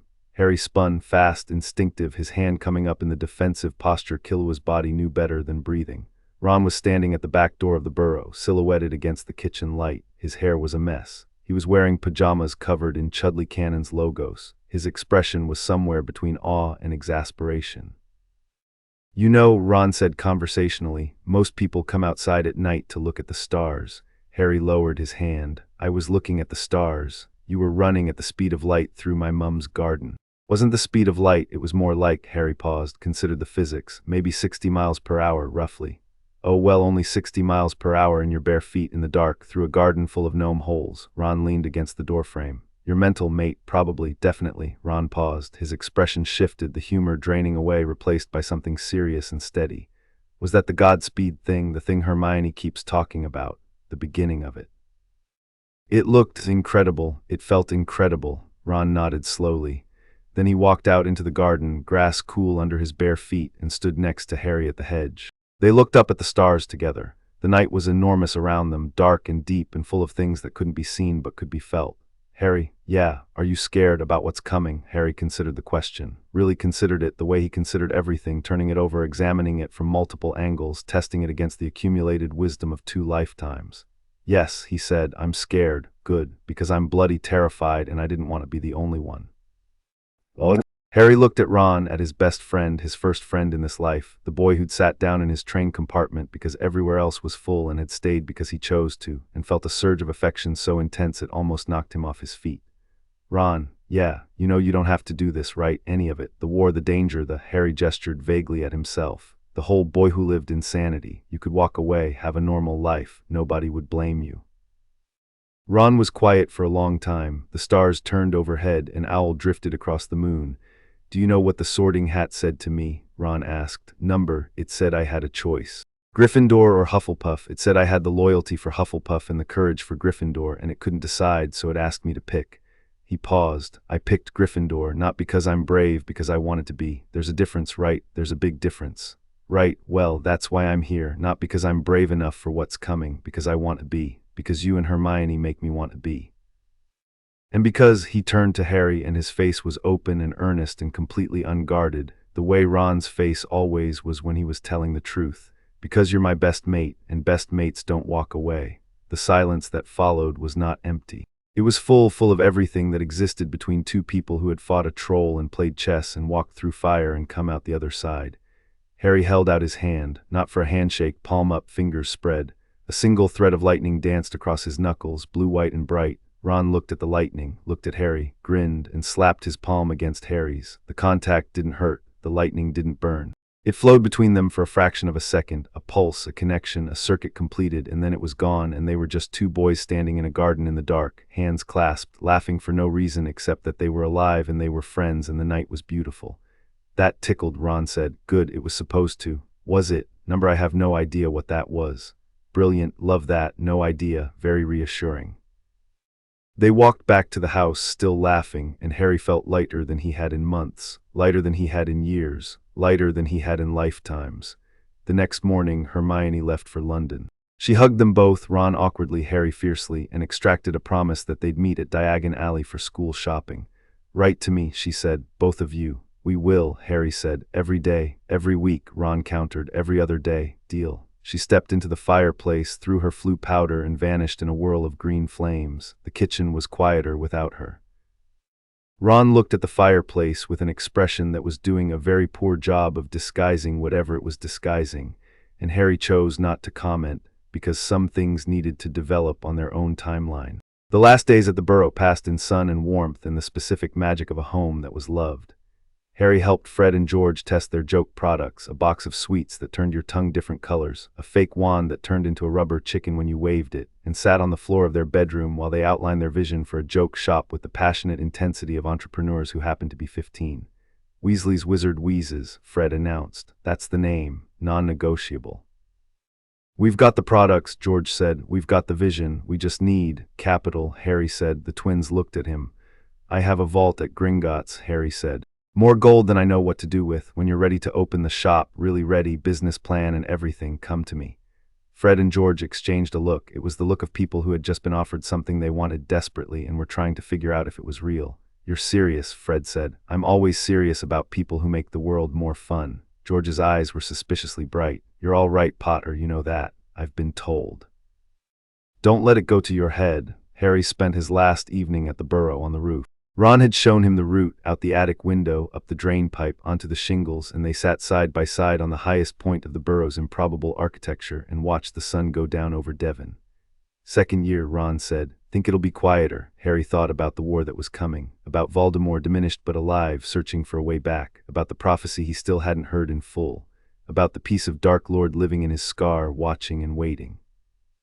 About Dumbledore's long game and Snape's buried loyalty and Draco Malfoy's hidden fear and the thousand other threads of the tapestry that was weaving itself around him. "Probably not," Harry said. "Thought so," Ron stretched. "Well, at least the food's good." Harry laughed. The sun touched the horizon and began to sink, painting the sky in shades of gold and rose and deep, deep blue. The first stars appeared. Below them the burrow glowed with light and warmth and the sounds of a family settling in for the night. "Ron, yeah, this summer, your family, everything. It's the best thing that's ever happened to me, in any lifetime." Ron looked at him. His ears went red, the way they always did when emotions got too big for words. He didn't say anything. He just bumped his shoulder against Harry's and stayed there, solid and warm and present. They sat on the roof until the stars were thick overhead and Molly's voice drifted up from below, calling them down for supper. September 1st arrived, King's Cross Station. Platform 9 3/4, the scarlet steam engine belching smoke, the platform crowded with students and parents and owls and chaos. Harry pushed his trolley through the barrier with the ease of someone who'd done it before and the anticipation of someone who knew what waited on the other side. The train gleamed in the morning light. Hedwig hooted from her cage. Harry's trunk was packed with new books, new robes, and a summer's worth of training behind him that no one could see but everyone would eventually feel. Ron appeared through the barrier, followed by Ginny, this year's newest Hogwarts student, vibrating with barely contained excitement that she was trying very hard to disguise as cool indifference. Behind them, Molly and Arthur and the twins and Percy with his prefect badge. Hermione was already on the platform, standing beside a trunk piled with enough books to stock a small library. She saw Harry and Ron and her face lit up with a smile she didn't even try to control. The three of them converged. 3 points of a triangle that had been tested by fire and darkness and emerged stronger. "Good summer?" Hermione asked. "The best," Harry said. "You look different, taller, and your eyes are." She peered at him, sharper. "Something's changed." "A lot's changed." "Good changes." Harry thought about the lightning, about Godspeed's threshold crossed in a garden in Devon, about the dual-core integration that was progressing faster than Hermione's models predicted, about the growing certainty that when the war came, not if, when he would be ready. "Very good changes," he said. They boarded the train, found their compartment, the same one near the back, their compartment now by unspoken agreement. Stowed their trunks, sat down, the whistle blew, the train began to move. Platform 9 3/4 slid away, and with it the Muggle world and the Dursleys and the ordinary life that Harry had never fit and never would. The countryside unfolded outside the windows, green and gold and rolling, England at its most beautiful. Hedwig dozed in her cage. Ron pulled out a chess set. Hermione pulled out a book. Harry sat by the window and watched the world go by and felt the lightning hum in his chest, steady and strong. "Harry." Hermione said, not looking up from her book. "Yeah. Whatever happens this year, whatever's coming, we handle it together." "Agreed." "Agreed." "Ron, what?" "Oh, yeah, together, obviously." Ron moved a pawn. Was that ever in question? "No," Hermione said and smiled and turned a page. Harry leaned his head against the window. The glass was cool against his forehead, against the scar that pulsed softly with the remnant of a Dark Lord's touch. Outside, the countryside blurred into green and gold. Inside, the compartment was warm and safe and full of the quiet sounds of friendship, the click of chess pieces, the rustle of pages, the soft breathing of people who trusted each other enough to be silent together. He closed his eyes. Behind them, 2 lifetimes of memory settled into their final configuration, not warring, not competing, but harmonizing. Killua's skill and Harry's heart. The assassin's eyes and the wizard's soul. Lightning and love, speed and patience, power and choice. He thought about Gon, not with grief this time, with gratitude. Gon had taught Killua that strength wasn't the same as isolation, that the bravest thing a person could do was let someone else in. That freedom wasn't the absence of connection, but the presence of choice. Harry had made his choices. He'd chosen Ron, he'd chosen Hermione, he'd chosen to fight, he'd chosen to protect. He'd chosen to be more than what anyone had designed him to be, not Dumbledore's weapon, not Voldemort's rival, not the Isoldic's heir, not the boy who lived. Just Harry, just himself, just free. The train carried them north toward Hogwarts, toward the future, toward whatever battles and wonders and heartbreaks waited in the years ahead. And Harry Potter, the boy with 2 lives, the soul that had crossed between worlds, the wizard with lightning in his veins and love in his chest, rode toward it all with his friends beside him and his eyes open and his hands steady. Not because he wasn't afraid, because he'd chosen to be brave anyway. The countryside blurred, the train hummed. And in the space between 2 heartbeats, between 2 lives, between 2 worlds, something sparked, blue-white and brilliant and alive. And Harry smiled, not Killua's sharp, dangerous smile. Not the boy who lived's practiced grin. His own smile, quiet, genuine, full of everything he'd survived and everyone he loved and every impossible thing he'd chosen to become. He opened his eyes, green as his mother's, bright as lightning. The future was coming, he was ready. And somewhere in another world, in another life, in the space between the stars where souls go when they're done being brave, a boy with a fishing rod felt something warm flicker in his chest. He stopped walking, looked up at the sky. Grinned, "Good luck, Killua," gone freaks whispered to the wind. And the wind carried it across the boundary between worlds, and it landed in a compartment on a train heading north. And Harry Potter felt it the way you feel sunlight on your face, warm and bright and full of promise. He didn't know where it came from. He didn't need to. He just knew it felt like home. Chapter 5 ends.